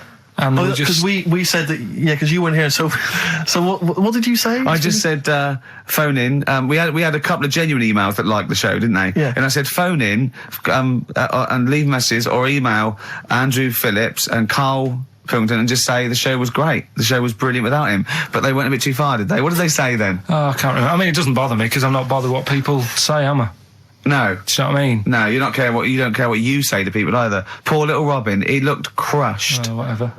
Whatever. Well, it doesn't matter because he's doing well at what he does. He couldn't even hitchhike home because they wouldn't stop because his thumbs didn't show up. He couldn't. He was waiting there for ages by the side of the road. Do you know the difficulty he has buying gloves? It's murder for him. He wears little oven gloves. Yeah. From like Wendy houses. He has to wear Barbie oven gloves. Yeah. Oh. Right, so the winner there, Richard Perks in Birmingham, if you could just email him with your address. There was another winner, wasn't there? What was his name? Actually, there was one person who got all the right answers, and there was almost a winner, but his name was Peter Kay. And I like Peter Kay just coming second, so we gave it to Richard Perks. Yeah. Peter Kay. Let's play a record. Radiohead. There. XFM 104.9. Ricky Gervais, Steve Mitch and Karl Pilkington. Right, Rockbusters. Well, you shot yourself in the foot with that. So, Tourette's Trent D'Arby. Amazing. I mean, what did you think of first? His name and what words you could put in there? I normally sort of just go through a Guinness Book of Hit singles and go, right, who can I do? Right. You're giving away a lot of. I mean, that you're an enigma, Karl. I wouldn't give away your workings. I mean, because then everyone will be able to do it. And what you've got now is a gift that people can't really tap into. Do you know what I mean? See, that's what Lenny Henry and Chris Moores' mistake. See, I've sort of worked out how they do their comedy, and I'm doing it now. Sure. Do you see what I mean? Now that, I'm doing it. I think the only way that people would start to be able to replicate a lot of what Karl does is if maybe they had a severe blow to the head, or they were diving and they came up to the surface too quickly. Ding dong. Oh, I'd like a severe blow. Oh, get lost, David. Oh, let's have some adverts, quick. Steely Dan, reeling in the years. Sorry about that. Look, he's going to put on his little duffel coat. Yeah. Well, not very well. You look like someone that walks around Forbidden Planet. Don't say that, that's the ultimate insult. You can say I look like something that you'd buy in Forbidden Planet, but not someone that goes shopping in there. Please. The Professor. Oh, the Professor. Oh, brilliant. Oh, talking about weird-looking heads and stuff. Go on. We're doing that cartoon on the internet at the moment, that little cartoon I did of Karl. And the bid's up to Hang on, sorry, that doesn't make any sense to people that don't know what you're talking about. Oh, I did a little cartoon of Karl. And because he doesn't like his picture in the paper, when people request a picture of us, he started sending that off, and it's in heat, and it's going to be in Jack, and they put it on the internet, and they're bidding for it, aren't they? Yeah, it's at 200 quid. That's ridiculous, that's isn't crazy. it? That's so crazy. what I thought was, we've got to frame it, Karl. We've got to put the copy of Heaton or something. You'll have to the winning show, the show that they win on. You'll have to do a copy of that. So you know what I mean? They get something for their money. I think I'm mildly embarrassed. So it's for good cause and everything. But didn't someone say 250 if they can come in and watch the show? Yeah. We can't do that. We don't allow people. But what I thought was, what about the winner gets to come in and squeeze your head? So they get in for just for 2 minutes. We present them with it. No, Yeah. No. What do you mean no? I'm not having strangers charity. coming in squeezing my head. What? You think it's for charity? It's for charity, Karl. Come on, mate. What are you like? I don't care. I'm not doing that. They're I not think gonna- even an ill person would say, no, it's all right, I'm not that ill. What do you mean? You don't have to have your head squoze for us. Squoze. Squoze. You don't have to have your head squoze. All right, let's move on. Karl, So how was are your they holiday? big So, then? yeah, so How will just they know go to they've won? xfm.co.uk/Ricky. You can see the picture on there. If you're interested, if you think it's worth more than 200 and you got some money, then you send an email in saying I'll give you, 220 quid or something. But are you not going to let them squeeze your head? So No. we get someone here, the art department here. We'll frame it up. I'll put a little note of like authenticity. Yeah, Brilliant. A picture of us. Can I have a real picture of you? A little Imagine behind the David scenes. Dickinson examining that in a couple of years' time. This is as cheap as chips. Yeah. You can sue him then because he ripped off your phrase a little bit, didn't he? You've been done here, mate. You have more money than sense. Have we- 220 quid. I'll tell you what. Have we got monkey news today? We We've got might not get to it, mate. We are running out of time. No, we're doing it. What do you mean we're doing it? It's The show isn't complete without it. I'd rather drop adverts and stuff. well, I'd rather drop adverts. No, we're doing monkey news. Do you want it? Rick, my concern is that if you put Monkey News on the subs bench, it's going to be like David Beckham. Yeah. He can have his eye wandering to other radio stations. Yeah. And look what he's doing. Yeah, he's He off might to be Real leaving off Madrid. to Real Madrid. I might take monkey news off to Radio 2 or something. Yeah.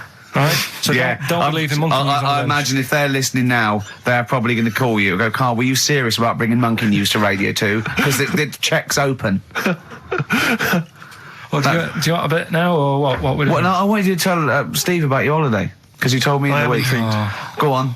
Steve, I mean, bad idea. I had a feeling anyway about going away with, like, Suzanne's mum and dad. Because I've never been into sort of family holidays anyway, right? Even when you see it, whenever I've been on holiday and you see, like, families on planes and that, and they're all having a laugh and a joke, loving it, and then on the plane going back, you can see that they've gone off into groups, and, like, the dad isn't talking to the daughter and all that business. So I thought, asking for trouble, but, I do everything once. Do you know what I mean? Boxing, dancing, going on holiday with parents and that. Yeah. Give it a go, see how it goes, right? So, Not your A-levels, but fair enough. it started off. It started off bad, didn't it? Because last week I told you that our dad called us up and said, I want to take some tea bags with us to Madeira. Yeah. What's the best way of packing them? Yeah. Right. So I knew there was going to be problems like that because the thing with Suzanne's family, right? They like having a routine. They know what they're doing every day.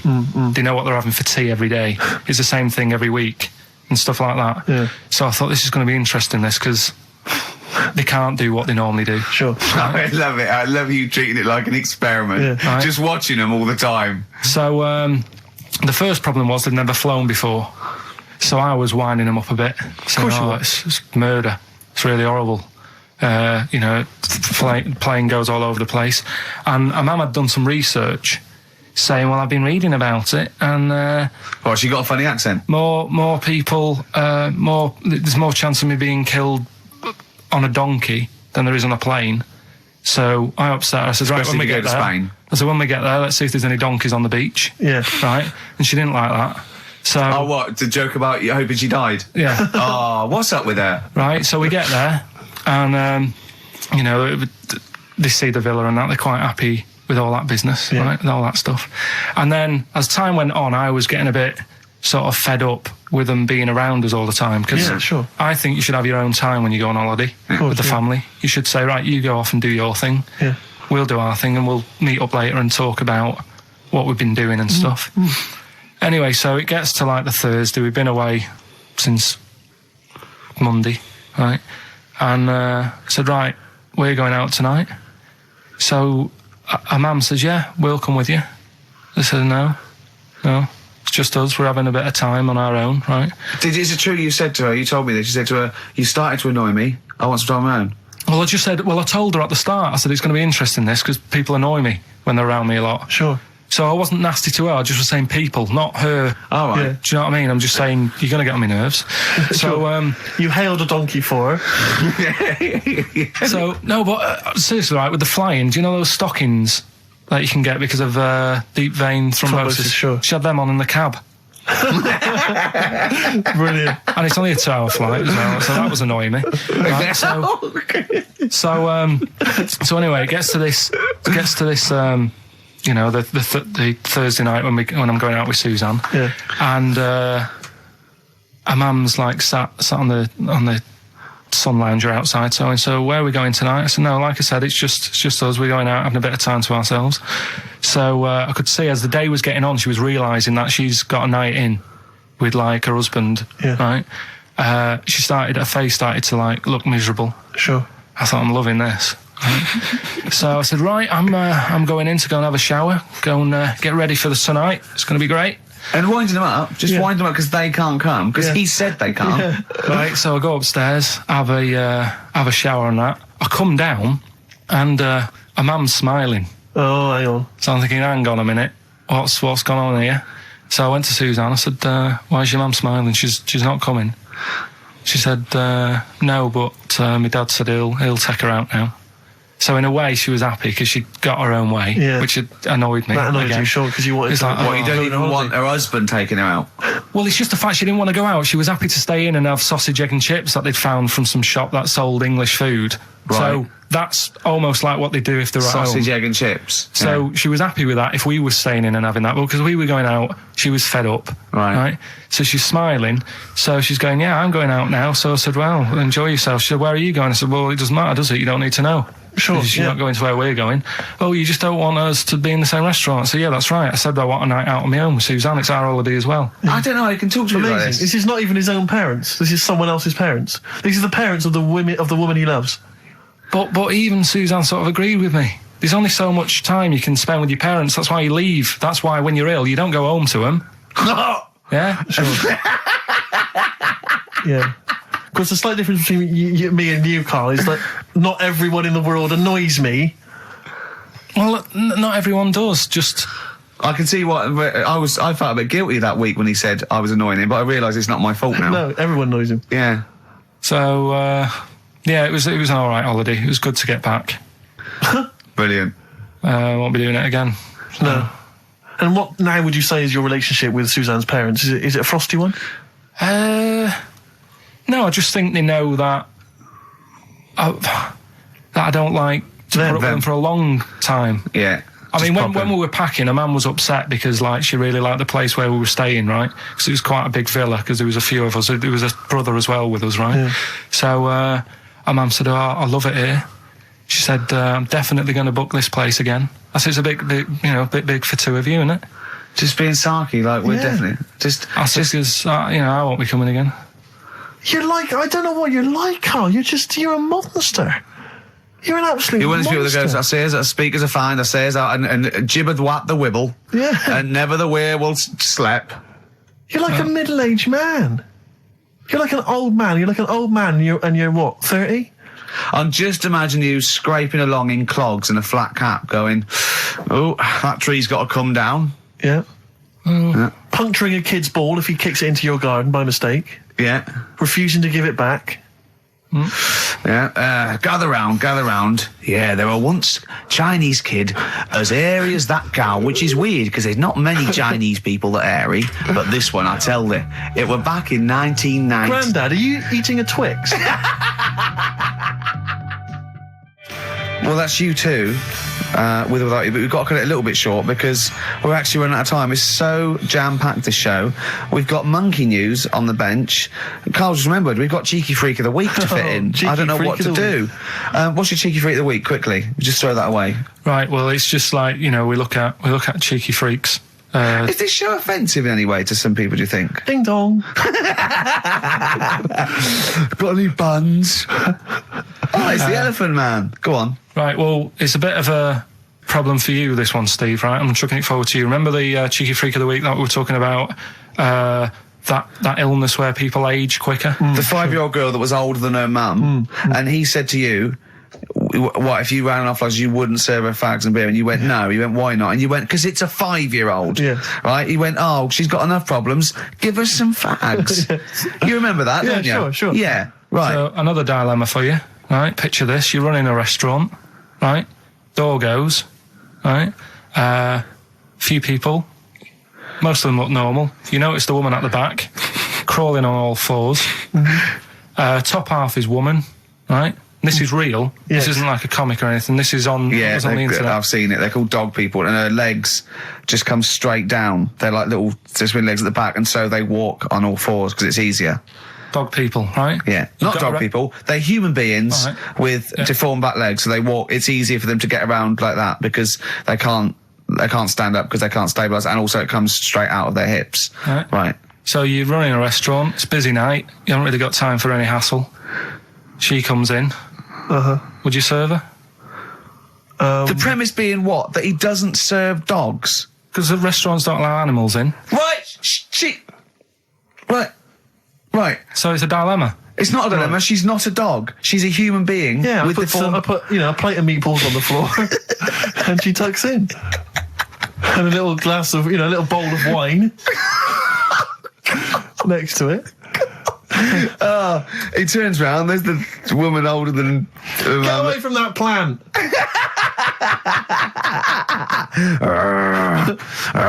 Is service included? Oh dear. Okay, so monkey news, please. All right then. Let's hear the jingle. Oh, chimpanzee that monkey news. Right. Now, before and again. Go on. Oh, chimpanzee that monkey news. Brilliant. Right. Right. Before I went away, I told you about Alfred. He was the monkey where there was a robbery going on in a bank. And then he nicked the robber's loot and backed out with a gun. Yeah, He sort of stole. He robbed the robber, didn't he? Yeah. Did he take his gun as well? He took the weapons. He took all the weapons. There was like a couple of robbers. He managed, because they were so amazed that a monkey was coming in. It was like, don't talk shite twice. Right. So anyway, got a follow up to that. Okay. Now, what was that monkey's name? Alfred. That was Alfred.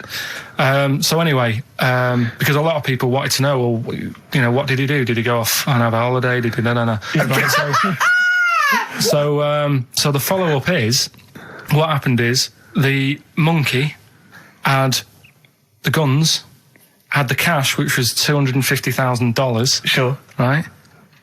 It went back to the zoo. Right. All right, Karl, you're talking shit. Ricky, I get angry with you when you won't let him finish his monkey news. Right. Can we just get out of the official Imagine thing? if people were interrupting Trevor McDonald. It wouldn't happen. I want to make sure I don't get anything wrong. No, of course not. So check the internet. So the monkey goes back to the zoo, right, where all the zookeepers come out and go, get him. He's got the guns. Yeah. He hands out a couple of guns to his mates. What? His monkey mates? His monkey mates. So they've all got a couple of guns each. Oh, Karl, Steve, I can't, mate. I cannot Just stand it. Honestly, I want to scream. Please, I really get annoyed with you. They tried to do him a deal. They said, how about if... I'm going. Tell him that. I'm not going. No, I can't. Step out for a moment. Okay, we'll just do it. Look, don't listen. Step out, and I'll paraphrase what I hear for you when you come back in. Step out now, please. I need to hear the end of this. This is monkey news. This is important stuff. Right. Ricky now has left the room. He cannot bear to hear, which is surprising to me. Right. So anyway, they've got the money, and they say to the zookeepers, how about we give you some cash? Yes. And they go, Sorry, hang on. Sorry, the zookeeper said that to the monkeys. yeah. Right. No, the monkeys who have got the £250,000 Right. say to the zookeepers, we'll sort you some money out if you let us go. Sorry, the monkeys say to the zookeepers, we'll give you some money. Yeah. You don't see any problem with that? Right, listen. Okay. It's nearly finished. Right, I'm listening out there. This is ridiculous. Go. What do you mean the monkeys say? What do you mean the monkeys say to the zookeeper? They were probably holding the money out, like kind of going, look, we'll do your deal. Right, okay, come on. And what happened is, I think I think they were happy with that. I think they left and that was that. They wanted to get out of the zoo because they didn't like it in there. There's the thing. Right, I don't... Just have a look. Right, Karl, think. Right, how did they get out in the first place, this one? Just let Steve have a... So why did he go... So he went and robbed... He thought... what, he knew there was going to be a robbery that day, did he? He might have been getting some money before they went to escape, and then that happened and they had more money. They might have been withdrawing some stuff out. What do you mean? No. If he was planning on leaving the zoo, he's going to get his savings. What are you talking about? What have you read there, Steve? I've got a feeling this is a review of one of the Planet of the Apes films. I think it's Escape from the Planet of the Apes. I'm not certain. It could be Beneath the Planet of the Apes. Right, what, I mean, Karl, think, please think, right? So this monkey, right, he leaves the zoo, right? So he leaves the zoo, which he can do, presumably what, they leave him the keys or what? They're chatting to him, they might as well. He goes to a bank, what's he thinking of doing? Sees a robbery, probably by chance. He probably wasn't tipped off, was he? Or has he got one of those police scanners? Probably got one of those police scanners. Well, I think he was going to the bank to get a mortgage to build slightly. I think he wanted an extension, didn't he, on his cage? Think of that. And so I love the fact that he hands out the guns and they do a deal. It's honestly, you've got the best mind working on radio today. It's incredible. The only person who makes less sense is Terry Wogan. Oh, I don't know. He goes up and down, doesn't he? I can't understand his sentences because I don't know. No, it's like free-form poetry. Yes, I don't know whether it's the end of a sentence, in the middle, a new one. Yeah. Yeah. But let's have the jingle again, a record, and then we'll probably have to wrap up the show, I imagine.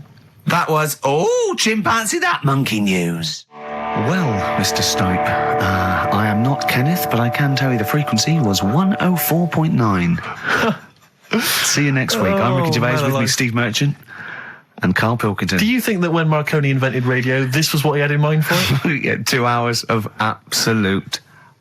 See you later. Have you ever read the White Van Man column in The Sun, Karl? I've seen it. Are you familiar with this? This is where every day in The Sun they interview a guy who drives a white van, just, in order to get the kind of voice of the man on the street in the paper. And he has to answer, or just give his opinions, really, on events that have made the news each week. There have been huge rises in street crime, especially muggings and carjackings. What's your view there? More youth clubs are needed, aren't there? You think more youth clubs? I like that. No? Okay. No, I like that because it's so 1950s. Yeah, it's sort of like you want a bobby on the beat that'll clip you around the ear. So once they've come out of national service... Yeah! No, I love that. And if you find someone smoking a wood bomb, you make them smoke 50. Yeah, exactly. Oh, this is great. That is great. Did you used to go to youth clubs? Yeah. And they kept you out of trouble? You used to get into a fight afterwards when you came out. But for the sort of hour and a half you were there? You had a bit of pool and some boxing and a bit of pop.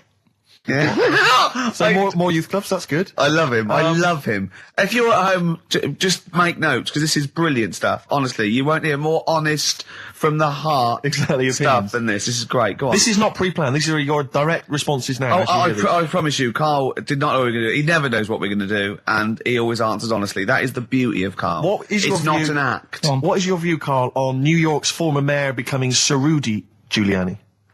Sir Rudy Giuliani. Is he happy with it? He appears to be pleased with it. Let it go ahead. Fair enough. Let it go ahead. Oh, he's genius. Okay. Is he happy with it? He's like your nan. Yeah. What do you make of a cat that's been cloned in a secret 2.5 million research project? To find out what? If they can clone cats, yeah. Have they had to hurt it? Sorry? Have they had to sort of hurt it to do that? Have they had to hurt it? Yeah, or is it just scraping its tongue for some stuff? I think the cat's fine. The point is that they're cloning another creature, which is potentially very dangerous. Have you seen that film where they bring Hitler back? That cat. What if that cat turned out to be a world dictator? Exactly. What do you reckon of cloning generally, Karl? You concerned about it? When they're cloning for organs, they just grow them for the, Do you know what cloning means? Yeah, it's when you, make something else that's the same, isn't it? Right. Yeah, I mean, it's not going to do any harm. Okay. And finally... When you on the World Council. Yeah. Finally, what do you make of some city workers who were caught bonking in the glass lifts of the Lloyd's building? What do I make of it? Yeah. Is that a problem for you? Do you think that's unprofessional? Was it the lunch break or...? I think it was lunch break. It was their own... All right. It's their own time, I think, fair enough. It only takes 45 seconds to go from the bottom to the top. Is that a problem? They moved quickly. They acted, on instinct. You think fair enough? If that's their natural instincts and they're both consenting, you think fine? Yeah. Okay. Yeah. Thanks very much, Karl. Thanks very much, Karl. Karl, Right, we'll have Steve, more of Karl's world-weary opinions next time on the show. Yeah. Now it's time for White Van Man. White Van Man. Yes, for explain what it is. those that don't buy The Sun, they think it's beneath them. White Van Man is a column they have, I think, every day, actually, and they just get sort of some, Joe Public to kind of comment on the week's news. Just seems to me, that it might be interesting to get Karl's views on some of the big events. Not because we think that Karl hasn't got a valid sort of viewpoint. No. Because Karl sees the world differently to some people. That's all. And that's what's interesting. Like an artist does, or exactly. Yeah, he's very bohemian in his outlook. Yeah. Do you feel that you're up to scratch on this week's news? I don't like this bit. Do you? No, just relax. Why not? It's pressure.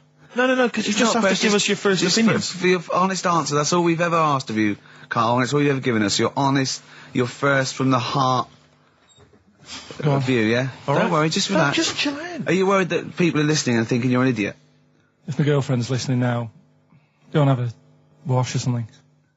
Go and have a wash. Not very nice, is it? Is it the opposite of Napoleon and Josephine? Yeah, go on. If you're going to visit me again, Josephine, for Christ's sake, wash. Well, I'll ease you in with something fairly easy, a music-based question. Kylie Minogue versus Dido as Queen of the Brits. What's your view there? Go and have a wash. It doesn't really matter, does it? It doesn't really matter. What doesn't really matter? With the Brits. I was watching it the other night, and I think Kylie will be a good-looking old woman. Do you ever do that? Sort of I want to, Steve, I want to celebrate with you. Every time he opens his mouth and says something like that, I want us to open a bottle of champagne. I know what you mean. Do you know what I mean? It's sort of like we did that. Yes. No, do you ever do that, though? Look at people, and another person who springs to mind, Jenny Powell. I don't think she's that good-looking now. Who's Jenny Powell? Is she that girl that used to be the assistant on Wheel of Fortune? Yeah. Yeah, I think she's a bit over the top for a young woman. But when she gets older, I think she'll look... Be a bit of a stunner. Okay. So for you, Kylie, whereas you don't feel that about Dido, is that right? She's alright, she's normal. I prefer Kylie's sister to Kylie. She looks, I could imagine her being hard work to live with and... Who, Kylie? Not being washing up and that. Right, sure. Being a bit fussy. Okay. And what do you make of taxes rising in the next budget to pay for NHS improvements? Well, my dad went to hospital to have an operation once. Yeah. So I feel like it's worth paying it, because I've got something. Because people might have to go to hospital. Yeah. Yeah. Well, it makes a change when it's someone in your family, doesn't it? Yeah. Because you sort of realise... Yeah, a change is as good as a rest. And the weird thing is, if it weren't for my dad, I wouldn't be here doing this show, because when he was in hospital... Well, no, I'll stop you there. Yeah. To be honest, that's all you need to know. You wouldn't be here, true, but no, but... Well, no, because this was after I was born. So, I would be here. But for his more direct involvement was what? Yeah, because when my mum was seeing my dad in the hospital, I got a bit bored, went for a wander, found the hospital radio station... Yeah. And got a gig. Really? So, in a real sense, if it wasn't for Karl's dad, Karl wouldn't be here. And did your dad, while he was listening to you, did he, sort of tap the nurse and go, can you get that 12 off the air? Who's put him in that? Yeah. Oh, go on. Okay, what do you make of the real-life Mowgli who's surviving in a Transylvanian countryside? Apparently, I don't know much about this story. I don't know. You know Mowgli, he's the guy from the one- Jungle Book. Yeah. The little kid that grew up with bears and animals and stuff. Apparently there's a real-life one in Transylvania. What were the things in Gremlins? What were the what? In Gremlins they were... Well, wait. Okay, this is an example. This is what your girlfriend said. Think. What were the things in Gremlins called? I can't remember. Really. Something like that, isn't it? No, wait. Just really think now, Karl. Just with all the brain power you've ever used, think what the things in Gremlins were called. It's not there. There's a clue here. Oh, no. Yeah. They're not. What? Gremlins. Yeah. Play a record, Karl. What about the fact that the world's tallest man is living in a semi in Neasden? It's alright, isn't it? Something that someone told me in the week is that, do you know all these tall people like this guy? Yeah. Which is a bit weird they've only just found him, considering he's the tallest man. I think that's a bit weird. Yeah. Someone told me that, do you know the guy who was in James Bond, the big bloke? Yes. Jaws. Jaws. he's got the same illness as this bloke. Right. And what it is... It's called tall. It's something about... You're suffering from tall. You've got a small tumour or something just behind this part of your head. Yes. Oh, yeah. Just sort of in the middle of your eyes. Yeah. And the pressure on that makes you grow really tall or something. Yeah. So he needs to get it sorted. That's your advice to him. Yeah. Get it sorted. Well, I think we should have a White Van Man session. Oh, White Van I Man think people tune in for the White Van Man Yeah, session. people who haven't tuned in, they don't know. If people aren't familiar with this, The Sun runs a column every day which is asking some punter from the street their views on the week's big events, and we just thought, why not hijack that idea, but apply it to Karl Pilkington. Karl, I've seen much news again this week. you've not seen much news. Don't worry, I'm sure you have an opinion on it. Just give us it from your heart. So Gladiator. Okay, so, well, on the subject of Gladiator, what do you make of Russell Crowe's appalling behaviour at the BAFTAs? This is, I heard a bit about this. This is, when he got some director or something, because... Director or producer and threatened them, because they cut his bit, didn't they? They cut a poem that he'd done during the acceptance speech. I watched it on Sunday night. I didn't realise it wasn't live, to be honest. Yeah. But I quite liked the way it was to the point and didn't mess about. He went up, he said thanks. So you're saying that he shouldn't have beaten up the director? Is that what you're basically saying? It's a bit over the top. You thought so? I mean, if you didn't have time, if you really, I mean, what's the poem got to do with the film anyway? He was an awards. So do you think it's ever justified to beat up a TV director if you're a major Hollywood star? Depends what he's done, but I mean... Right, what would he have to have done, Karl, for it to be fine for him to then beat him up? The thing is, right, forget all the beating up. At the end of the day, it was a awards thing for a film. The poem had nothing to do with the film. Yeah. So go up, collect your award for that thing. And if he really, really wanted people to hear about this poem, he could have photocopied it and Sure. left it at the entrance and said, on your way out, this is a really nice poem, pick one up. No, but the thing is, he knew it was televised, so he knew by saying that poem once, he was reaching 5 billion people. That's a lot of photocopies. Do you see what I'm saying? I'm not saying he was justified. It wasn't a poem award. If it was an award show for poems, you'd say you can't cut it out. It'd be like doing the top 40 and then going, number one's good, but we haven't got time for it. But it's a films thing. Okay. And he went up and he got the award for the film. Which film was it for? I don't know, but when I wanted to give you results, I said, let's give Karl his results. Steve went, no, we should introduce people to Karl again, just remind people what Karl's like. And he's so right.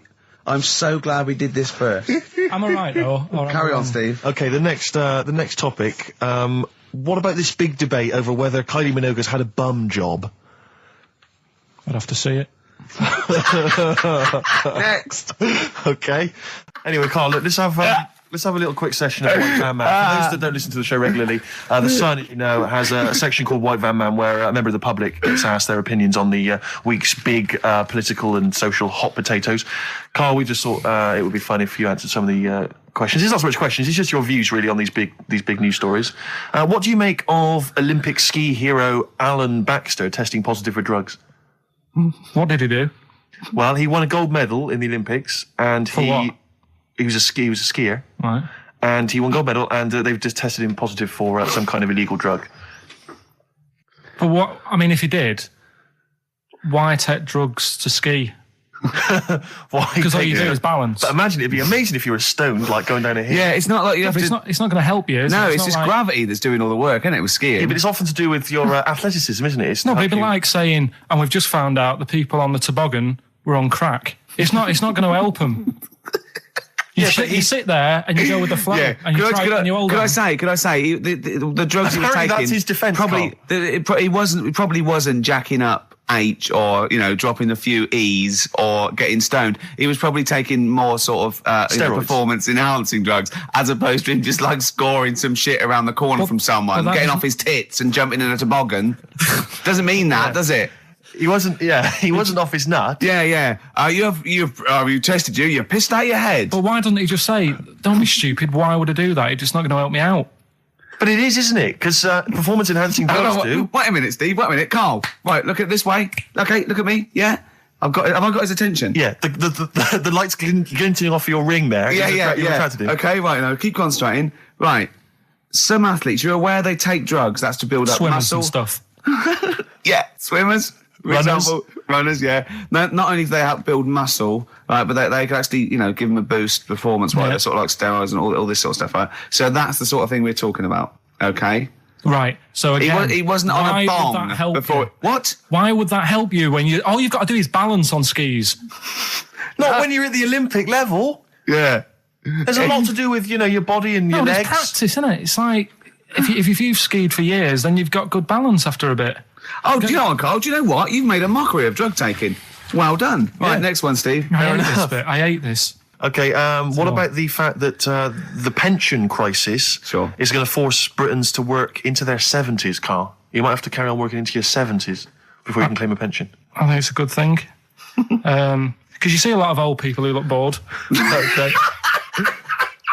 And I honestly think if you keep your brain busy, Yeah. you'll live longer. Yeah. It's only when you actually shut down, right, that's when your body sort of dies because it doesn't feel it has a purpose. Yeah. It's like if you've got flu, keep going to work.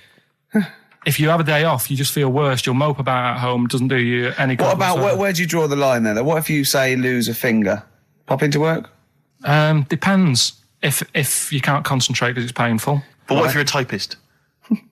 Or You're not going to pianist? type as many words, but you'll do more at work than you would having a day off at home. Sure. Okay. Steve, it's time for... White Van Karl. We should definitely get some jingles. I think the show sort of lacks jingles, I think. Yeah. Noises. Yeah. Funny sound effects. Yeah. Well, that's Wow. Yeah. What's Mr. Nosy Neighbour interested in? Hello, what's going on here? Oh, we should definitely get some pre-recorded comedy noises, Karl, Yeah. for next Yeah, well, week. that's my job, but unfortunately I'm busy reading about Hitler.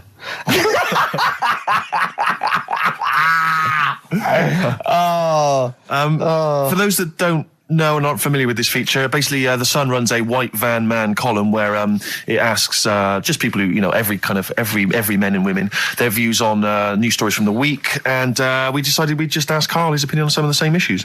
This week... Not like us to rip off another idea and just use it for our own... No. No, but this time... The White Van Man in the Sun this week is Herbie Crossman from Harrow in Middlesex. Herbie. And he's asked his opinion, Karl, and what's yours, on pop idol Will Young admitting he is gay. Come on, Karl. I don't understand what the big deal is, to be honest. No. Talking to different people about it, and they've said, it could affect the sales, girls won't like him anymore, which I think is rubbish. Yeah, because it finished George Michael's career, didn't it? Well, yeah, and I was thinking when I was growing up, right, And Freddie Mercury. I was into Kim Wilde, right? Sure. Now... And her kids. You're not going in to tell me America. she's gay, are you? No, but if they said, she's a leather, Yeah. right? I wouldn't say, right, that's it, I'm taking kids in America back to the shop, I'm disgusted. Sure. I liked her. Yeah. I don't think I'm ever going to meet her and marry her and that, so what does it matter? Yeah. Will Young, he's a good voice, he's gay, a lot of gay people in the world. Georgie boy was gay, I guess. There you go. Nothing more and nothing less. The kindest guy I ever knew. So Do no you big- Bowie? No big deal. That's one of your favourite songs, isn't it? Brilliant. Killing a Georgie Parts 1 and 2, isn't it? Yeah. Okay, what do you say to the fact that a judge has decided that we, the general public, have a right to know about stars' flings? Basically, this is an excuse. This is basically saying, should papers be allowed to print tittle-tattle about celebrities? Oh, this is... Providing it's proven true. Oh, this is something about, isn't it, a Division 1 football or something? It definitely had Premiership football had an affair. And it is true, but he's trying to keep privacy. And the judge said, well, it's not for us to censor the press over things that are true. Right. It's up to the general public to either boycott or not, that publication. What do you think, Karl? What about all this, exposing, going through the, the bins of celebrities? It's not right, is it? But No. people are interested in it and buy the papers to read it. Do you know what I mean? I mean, like I said to you the other week, everyone has a go at Beckham for not being that bright. But at the end of the day, he's a good footballer. It doesn't really matter what goes on off the pitch, does it? Do you know what I mean? Yeah. Express 2 featuring David Byrne, Lazy, XFM 104.9, 1:45. I'm Ricky Gervais. Steve's got the Sun. Yes, I'm just looking for We're White just going to be Van doing column. White Van Karl, where we ask Karl the questions the Sun asked some other bloke. That's right. Because we think Karl's got more to say than anyone on anything. Karl only tells the truth, by the way. Just remember that, listeners. Off you go. Yes, well, today's white van man in the sun is John Slade. He owns his own door maintenance company. His answers are very informative, I have to say. But Karl, what do you make of the Channel 4 producer, aged 30, who duped a school into believing he was a teenager for a documentary? Are you familiar with this story? No, go on.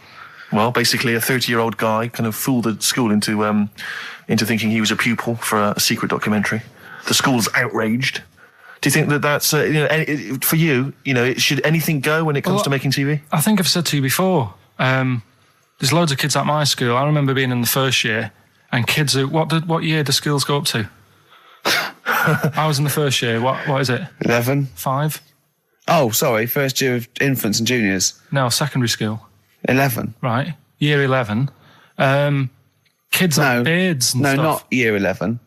They're 11 when they first go to secondary school. Right. Well, I'm 11. The kids at the older end. Well, there's a fifth form, and then there's leave when leave when you're 16. I think, can't you now? Right. Well, kids who were 16 looked old. They did have beards. I remember going there and thinking some of them were teachers.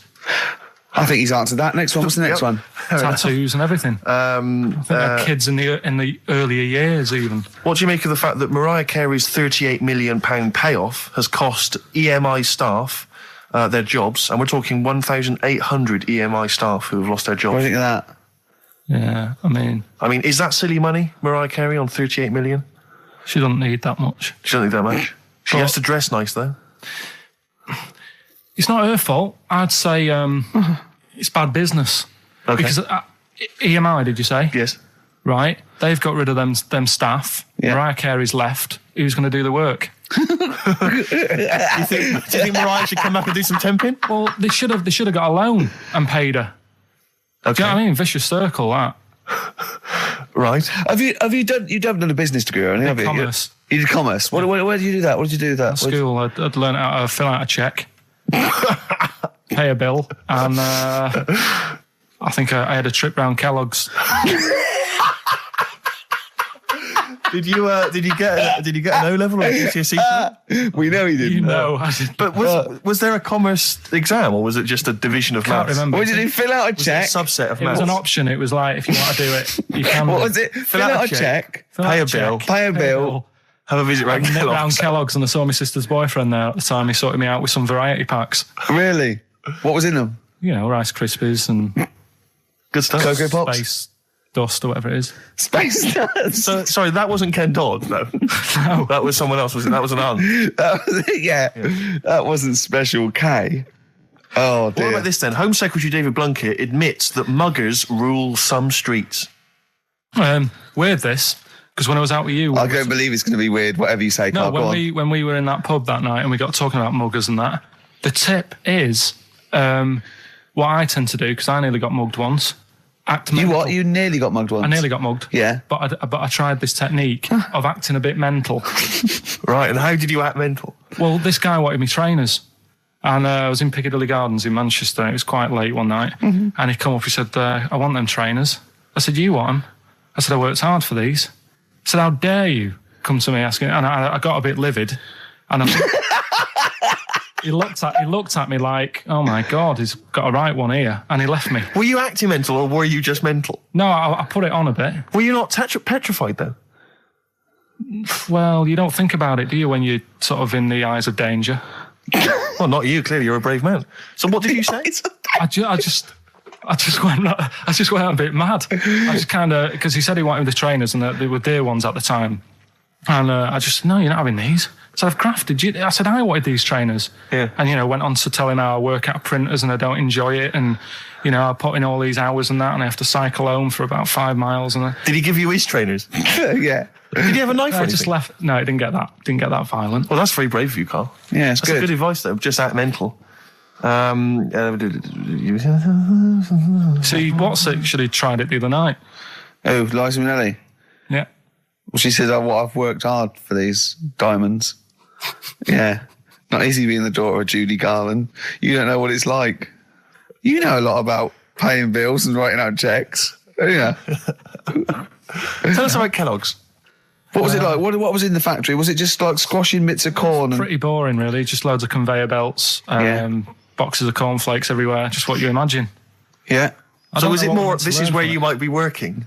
This is where you're likely to work. Possibly. If you There leave was school. 2 trips. There was that and a trip to Manchester Evening News. Okay. And I left that early because I had a job in Cordon Bleu. Kellogg's. Cordon Bleu, what's that? It's like a supermarket. Yeah? And I had to leave the trip early, and the teacher went mad saying they'd thought I'd got lost on in the building and stuff. What, you It didn't caused tell a anyone? uproar. No, because it was like day 2 of working in this supermarket, and I couldn't be late. I thought by the time I explain where I've got to go and everything, I'll be even later. Sure. So I just left, and then apparently they were searching the building and everything for me. Oh, I were you? was stuck in a printer. Don't know. Stuck in a printer. I don't know. What was the printer's name? You worked at a supermarket called Cordon Bleu. Cordon Bleu. brilliant. That's great, isn't it? It's rubbish. Oh. Got sacked. You had to What'd you get sacked for? Messing about in a back in the car park round the back. Yeah. Right, there was a grid, and all the concrete had gone funny. So when it rains, you got like a big lake, Oh, yeah. right? And I got in. Do you know those big metal trolleys you get to like put all the food in whilst? Oh, yeah. And I got in one of them and pushed myself out into this lake. Of cement. No, Of it was water. full Oh, it of was water water, 'cause it'd been right, raining. right. And I got stuck in the middle, right? And the boss was like, "Where's Karl? He's meant to be doing, facing up the beans." And I was like, And you were stranded in a lake. So someone said, I saw him messing about out the back. He came out and saw me stuck in the middle of this lake in a trolley. And he said, "Get back in." I said, Would you say, no, I'm filming sharks? I said, it's too deep. I can't get out. You'll have to pass me something. And he said, "I'm not passing you nothing." He said, "You can get out of there and walk through it." I said, "I'm not. I've got my trainers on, probably the same ones." Yeah, you've risked actually. your life for them. Yeah. I said, "I'm not getting these wet." He said, "What are you going to do?" I said, "I'm going to wait for the water to go down the grid." He said, "The grid's blocked. Now get out or you're sacked." I said, "Well, I'm not getting out." He said, "Right, you're sacked." Right, well, it's time for White Van Man, which is where we ask Karl the questions that the Sun asks someone else. Exactly. It's an article in there where they ask them, typical man on the street, the big questions of the day, gives them their platform to the nation, and we think this is just too good to let out because we only care about one person's opinion in the country now. That's true enough. He's the came out, and there he is. There he is. Right. What do you make of New York's ex-police chief saying we need more bobbies on the beat? He's come over here. He's the guy that sorted out crime in New York City. He's come over. He said, "You're going all over the place here. You need more bobbies on the beat, more policemen, a visible police presence." There was something last week about some copper in London who was sat on a bench, and he was asleep or something. Oh, yeah. And people were like outraged because like he should be looking after England's people, not nodding off on a park bench. Which is a bit daft because They were shouting he should be looking after England's people. Was this the 16th century you went back to? What do you mean he should be looking after England's people? wherever he was, if he was in like a park somewhere, Yeah. they were like really annoyed because he was asleep. But Sure.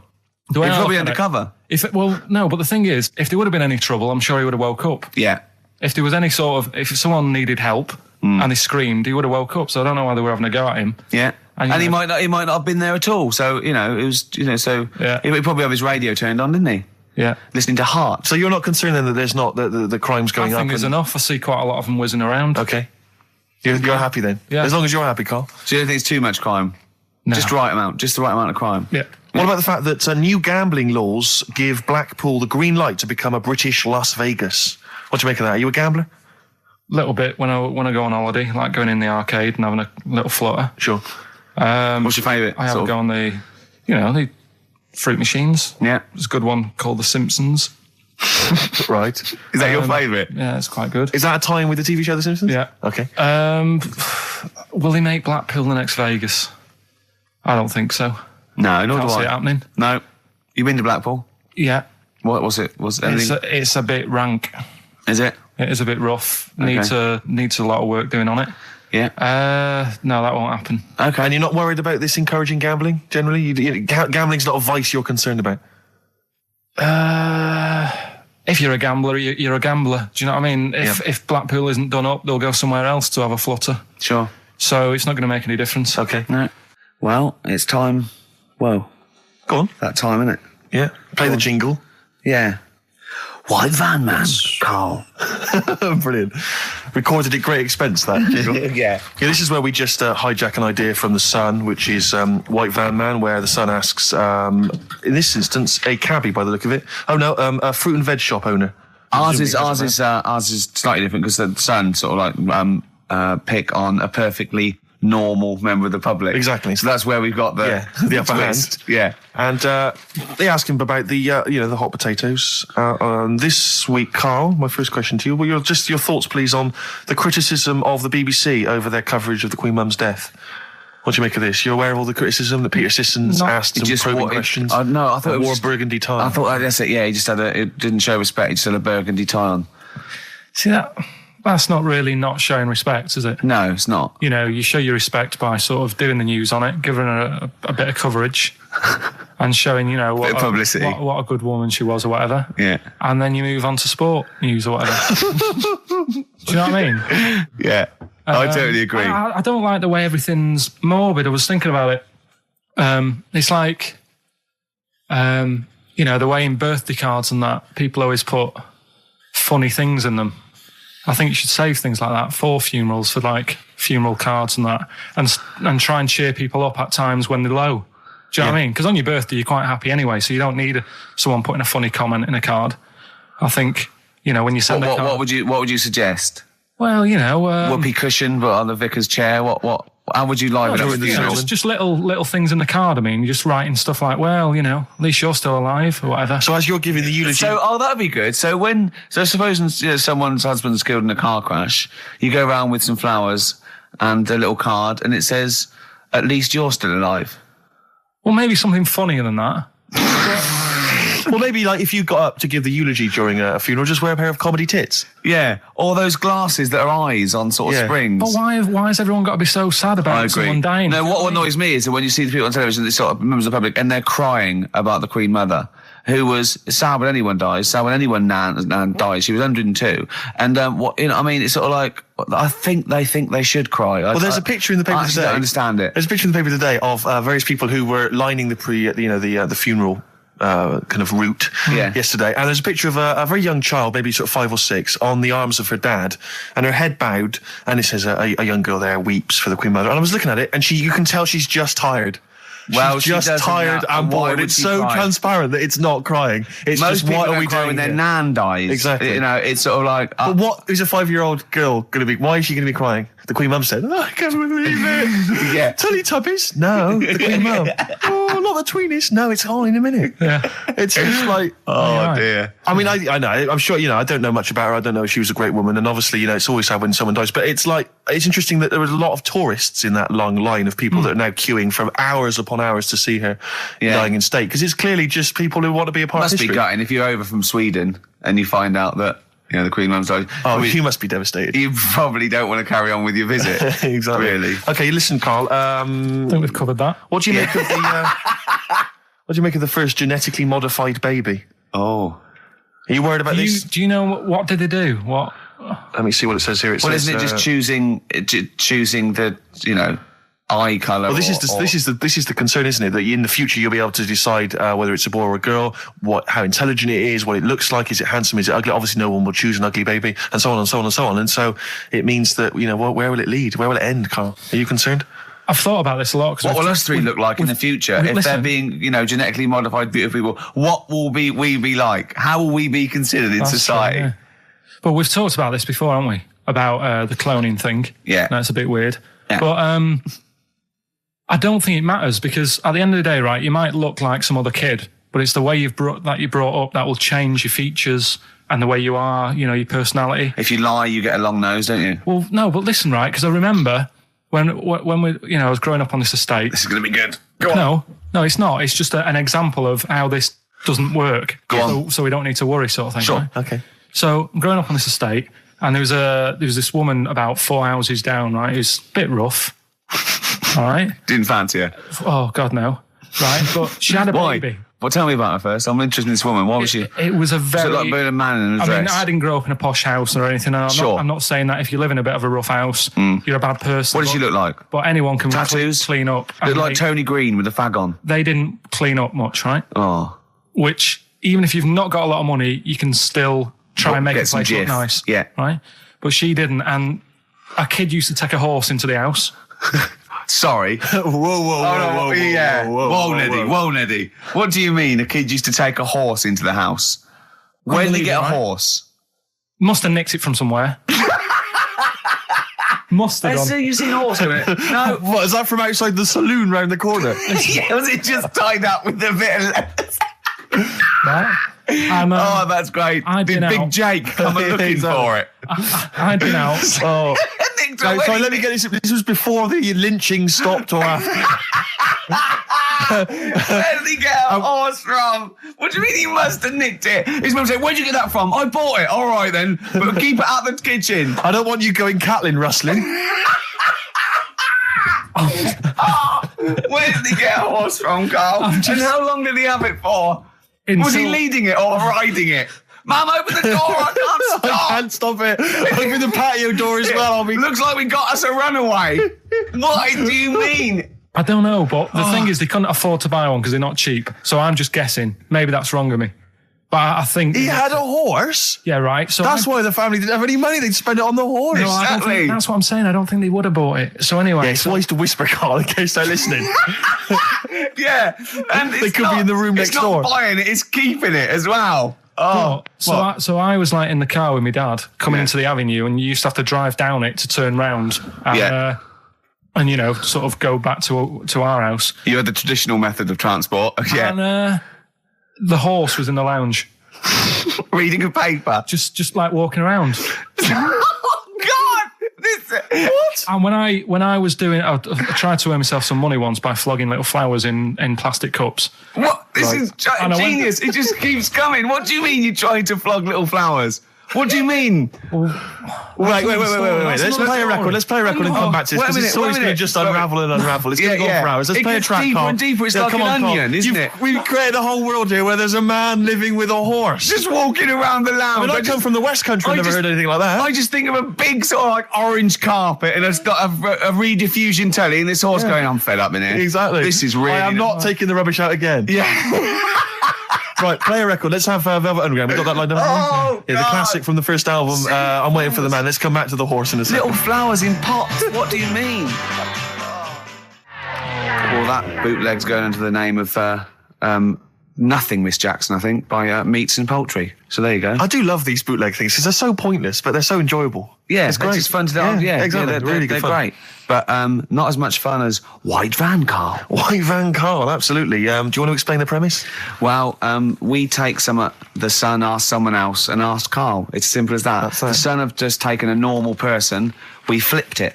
We're going to ask Karl the same questions about the week's news. Yeah, just basically your opinions, Karl, as ever. What do you make of, well, obviously the big news, David Beckham's broken foot? Is this a big concern for you? No, I mean, he's sad.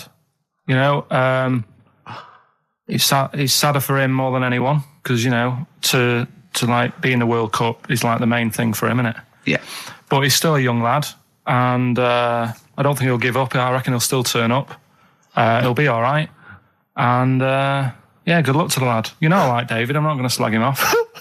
Wise words. Yeah. He says that like he knows him, like he's popping round for drinks later. Yeah, like we tried to stitch you up. Go on. But obviously yesterday, was it yesterday? I think maybe Thursday. The Sun printed a big picture of David's foot and encouraged everyone to touch it at midday, because hoping that this would somehow, if we all thought and prayed together, somehow that would help his foot heal. Do you believe in that? No. Any belief in that? No, you're going down the old like Uragella route, aren't you? Sure. And it's stupid.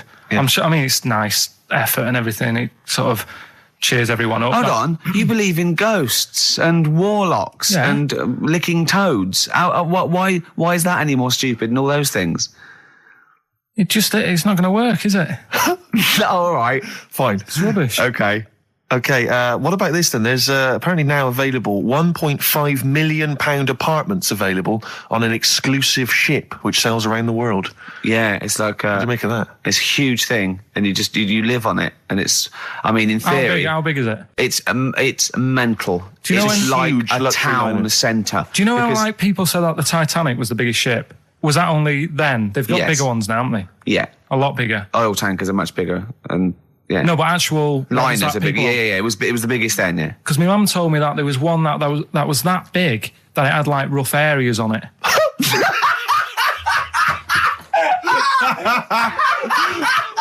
Oh God! Don't go starboard. Oh, God. No, but do you know what I mean? Great. It was like we're thinking of moving. We're seeing the captain. We're thinking of moving to a nicer area. Oh, yeah. I've heard they're very rough in aft. Oh, God. Oh, that's They steal your fantastic. tyres. A ship's so big there was rough areas. Oh. how big is this one that you're talking about? Well, I don't know. It doesn't give me the specifications here, but They're huge. They're huge.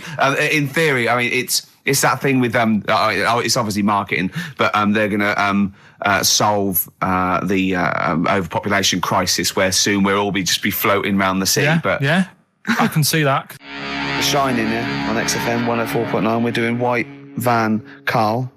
Got another one there? well, it's just your thoughts really on the Queen Mum's very British send-off that she was given this week. Yeah. What do you make of all those people queuing up to see her? Did you think that was incredible? Right. Well, what we said last week, there was I don't quite understand why there was so many people there who were like getting really upset. Do you know what I mean? Really upset, crying and stuff. And you can lose someone who's like related to you, and you don't cry like that. You sort of sit there and you think back to what you did with them and stuff, and then that's it. But the queue thing, wasn't it like miles long and stuff? Yeah. It was, yeah. Right. I was sat watching this with Susan. 12 hours queuing. Yeah. It never got to 12 hours. It did, but that was the estimated time. No, but how long is a queue when they're just like, walking along? Think how far you can sort of like, stagger in 12 hours. Incredible. It's been ridiculous. God. Yeah. But again, if they want to do that, it's their time and that, innit? And it was at the weekend, so they could have, it's not as if they got out of work to do it. No. You know what I mean? They used their own time, so good on them. But I thought, right, what they could have done, remember when I studied Che Guevara? Yeah. Right? And don't be offended by this, it was just an idea, because they did it with Che Guevara. Remember when they cut him up? Yes, remember? they cut him up, yeah. What was the reason for cutting him up? Well, they cut up Che in order to try and... you told us that they were going to send bits of his body to Fidel Castro and various other people, wasn't that right? As a warning, wasn't it, though, to all the people, like, one to... Yeah, my understanding was that they cut him up in order to... so they could bury him in different places, so that there'd be no shrine. There'd be not one place that you could go to in order to sort of make him into a martyr. A little bit like that. I've like... I can vaguely see where this is going. 6 queues, and it's like, number 1... You can, go and pay respect to her head, or whatever. Oh, God. No, but I just was thinking the way of speeding it up. I'm not having a go, I'm not, because they haven't done it, so it doesn't matter. But they did it with Che Guevara. Yeah. Everybody would have felt like they've got close to her, and it would have speeded it up. No, I mean, but I can understand... Can I just say that genuinely, Karl is not being disrespectful here. This is his best idea to cut down the queues. So don't phone in. He's not suggesting we should have done this. He genuinely is. But I mean, he's not doing it to be nasty or wacky or he thinks this is a good idea. So can I just throw a thought at you? Che Guevara, who was like a powerful man, he did a lot for the world and what have you. Yeah. And are you aware that I feel slightly responsible for this, because have you heard of the quote, a little knowledge is a dangerous thing? Yeah. Okay. Steve, next one? No, just a very quick question. I can understand those that have queued for 12 hours to see the head. I'd be a little bit annoyed if I got there to find a toe. I'll tell you what, though. I'll tell you what they could do without chopping her up. They could put about 9 queues. Each could see each hip she had. That's true enough. Because she'd had about 9 of them. Yeah. So it'd just be, if you want to see the whole body, it's a 12-hour queue. If you just want to see a couple of the hips. Here's another suggestion for you, I've just thought, right? What? Instead of everyone queuing to see her, why not put her on a trolley and wheel her past everyone else? Running. So you could have some students on Rag Week. They could combine it, like when they're always pushing a bed. They could just run it along the queue. No, that'd be fantastic. That'd be disrespectful. Right, as opposed to the chopping up. So sure. No, Right. but just an idea. Just I apologise now. If anyone's offended. Anyone offended, I'm sorry. But Yeah. No, okay, we just do White Van Karl then. This is your opinions. You can't be wrong on this, can you? There's no right or wrong answer here. Okay. Right. But so this is where we ask Karl his views on the big news stories of the week. Basically, we've stolen an idea from the Sun newspaper, and So this isn't cruel, this programme, is it? I don't think so. picking on me. It's not, is it? It's weird because a few people have said, "Oh, you're picking on me." It depends how you look at things, isn't Sure. it? Yeah. But you do like it. We could look at it like it's a laugh, so Yeah. it's not a But, problem for us. we like you. You're our favourite. Yeah. I'm going to say thing in the world, but I don't mean that, in a derogatory way. No, I'm cool with it. Yeah? Yeah. Right. Okay. So your views, please, on the fact that attitudes are changing to the possible marriage of Charles and Camilla. Oh, what do you think of that? The roars at the moment, because the recent tragedies are apparently high in the polls, and people are coming around to the idea of Charles and Camilla getting hitched. What's your thought? Whatever, really. I mean, if they're happy with it. The thing that comes out of it most is it just goes to show, right, that there is someone for everyone. Just because, I mean, no disrespect to Camilla, I'm not a good-looking person either, but she isn't a stunner, and yet she's gone and picked up a royal. Right? Yeah. So I think it's good for things like that to happen, because it cheers you up. Do you know what I mean? Gives you a bit of hope. Thanks, Karl. So yeah, it's good. You know, if they're happy, if anyone's happy, it's a good story, isn't it? Yeah. You know what I mean? Yeah. You know, he's had a bit of bad luck, and now he's got someone else in his life. So. While he's doing this, I'm just doing a list of questions to ask him what he thinks of things in the world. Okay. Is that all right? Yeah, no problem. No problem. Okay, what about this then? Are you disappointed by the nation that a third of us are apparently unaware of St. George's Day? 23rd. Is St. George's Day the one with the snakes that we've talked about? No, that's... Are you one of that third, do you think? St. George is the patron saint of England who killed the dragon. Yeah, I mean, there's too many of these days, isn't there? That's the problem. If you make it a bit more special, like Christmas, so you buy presents and that for each other, then people will remember it. But there's so many of these days with Easter and Pancake Tuesday and all that. So it's not surprising. I think as time goes on, we'll find that a lot of these days will just disappear because, you know, people are busy. There'll be new ones, won't there? Right. White Van Karl. White Van Karl.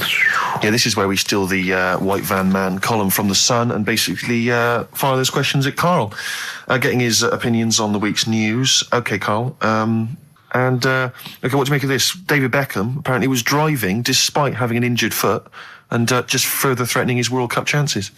And obviously, you're a big football fan.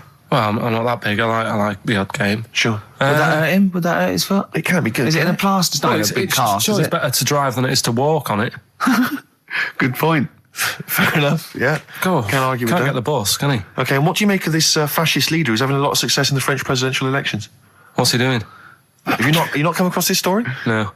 Right, this is one of the big political stories. He's got a far right that got nearly 20%. He's a far-right fascist leader and he's having considerable success in the French elections. I don't think we should be asking Karl questions like this. Not something you've got to I'm getting scared. There's all sorts of bad stuff going on in the world that we don't know about. Yeah.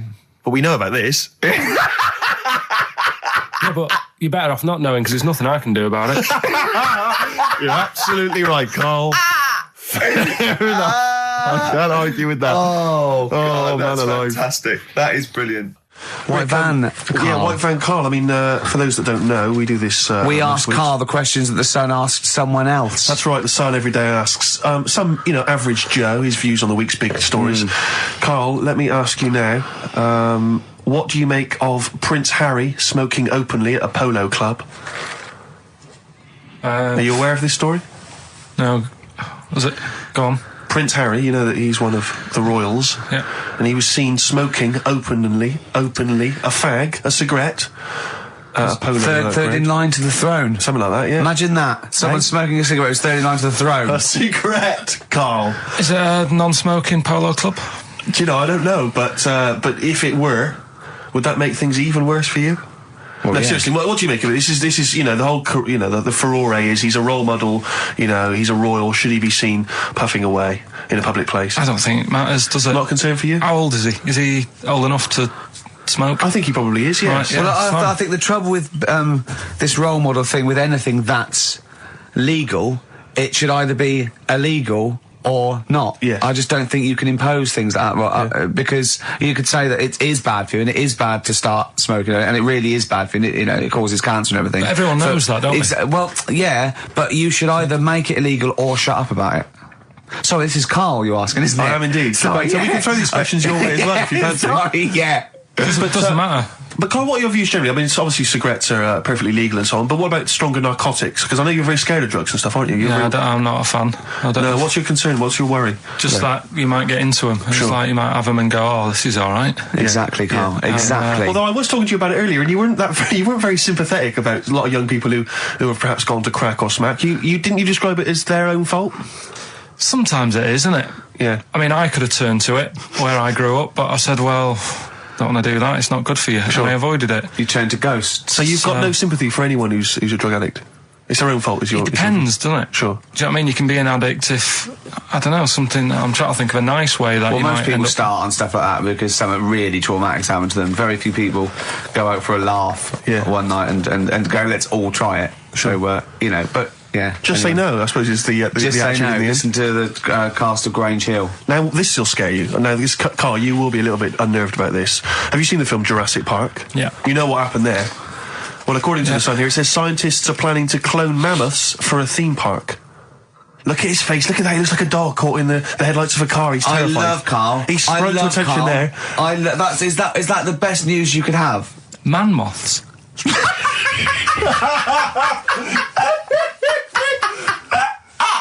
Right, Yeah, man moths. I Man love moths. the fact that that's why he was so excited that they bred a man moth. What is this? Yeah, it's a human being that hides in your wardrobe and eats an entire jacket in a day. Yeah. What do you mean, man moths? Mammoths. Mammoth, the big hairy Have you heard cow of a from the mammoth? Ice Age. I mean, elephant. You're not so excited about that, then? You can take or leave bringing back mammoths to life, but a man moth... A man moth is a different matter. Oh, if we'd have never brought that up, he'd have gone and told someone now. Yeah. You know, they've bred an half man, half moth. This is what we This is how mean. things start. This is what we mean when you hear don't- these ghost Are you stories. slightly deaf? Is that it? When you hear these stories, you're slightly deaf, and his head was in the basket, and he went, count how many times I blink. Is it? Karl, is English your first language? Are you actually foreign? Is that the thing? yeah. Should we When speak we say slower? foreign, we mean not of this planet. Yeah. Should we speak slower? Would that be a help to you? No, go on. Next What do you one. make of that? Do you think that's good? The Would you idea think of that's good to bring back mammoths? prehistoric animals. These giant elephants. They're slow, aren't they? It's not as if they're going to, like, get out and run fast and they can't capture them. They'd probably be a fence, to be honest, Karl. They'd probably be a fence. No, but I'm saying, but you're asking it as if, like, oh, it could all go wrong, but it couldn't, could it? Well, Really? but the point was about Jurassic Park is they thought it wouldn't go wrong. They thought they had it all under Yeah, but control. that was and Have you dinosaurs. learned nothing from Jurassic Park, Karl? Dinosaurs would say, oh, think about it before you do it. But with a hairy elephant, it's not going to... Not a concern for you. Would you go along to see him? Would you be interested in that? If it was in the area. He's great, isn't he? I'd love a queue, Nothing right? impresses No, him. but what I'd like to do is Karl sitting like Yoda in a little cave, and I'd just like to see people like Tony Blair and, you know, Stephen Hawking in a queue, and they go and say, Karl, got a bit of a problem. And thinking of cloning a man and a moth. Problem? Not an issue. No, if I'm in the area, I might cruise around and have a look at it. Otherwise, just don't send it near my clothes. Oh, that's fantastic. So it's just for a second. As the words man moth came into your head, how excited were you? I mean, were you both terrified and excited? For the moment when you thought that they cloned a man and a moth? I pictured... What kind of face did he have? Did he have the moth's head, or was it a man's head? just a little man head. Right, what was his face? What did it look like? He just was like a bit shocked. Perplexed, yeah. Um, So it was like he'd been grafted onto the body of a moth without his consent. And when he was asleep, Yeah, he'd woken up. he just went in to have a goiter removed, Yeah. and they said, we've He replaced woke your up with goiter with the body of a giant moth. Yeah. Is that all right, Mr. Jenkins? So he had the head of a little... Was it a little boy or a man? little man. Right, okay. And he's just bumping into a lamp. Just bumping into a lamp.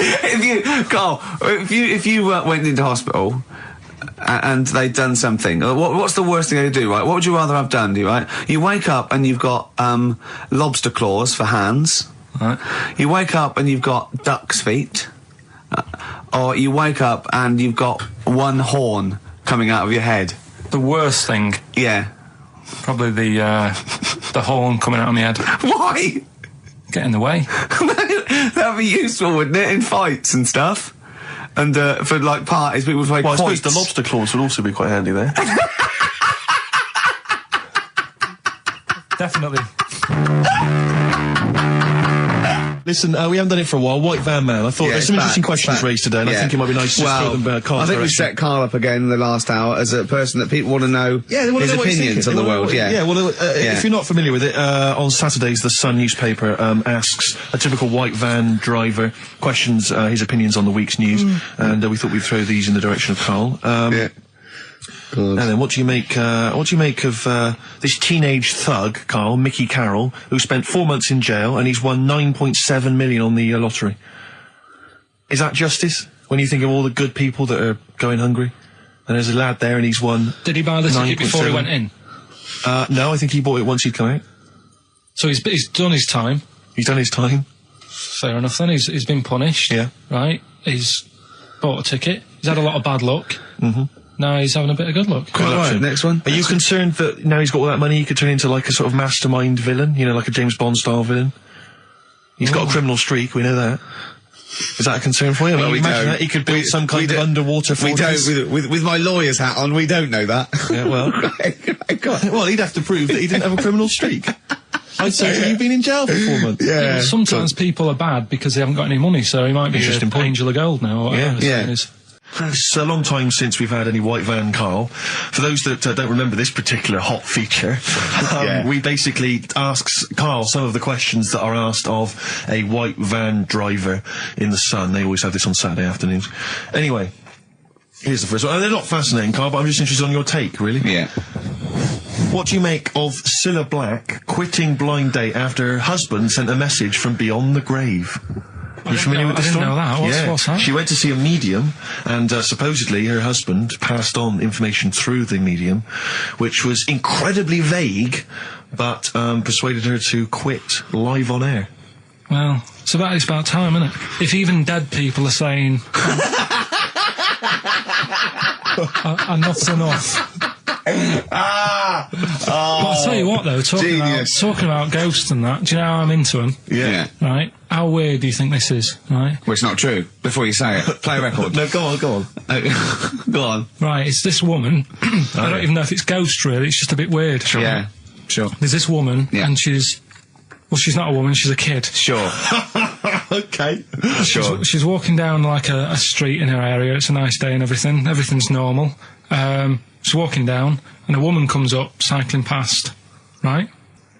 The woman on the bike looks at the kid, absolutely terrified, right? Got a really scary face on her. Yeah. The kid's thinking, why is she doing that? Yeah. Right?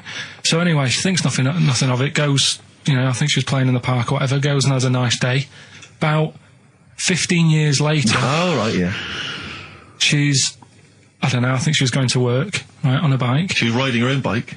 Riding her own bike, cycling down the road. Oh, yeah. Looks at the kid.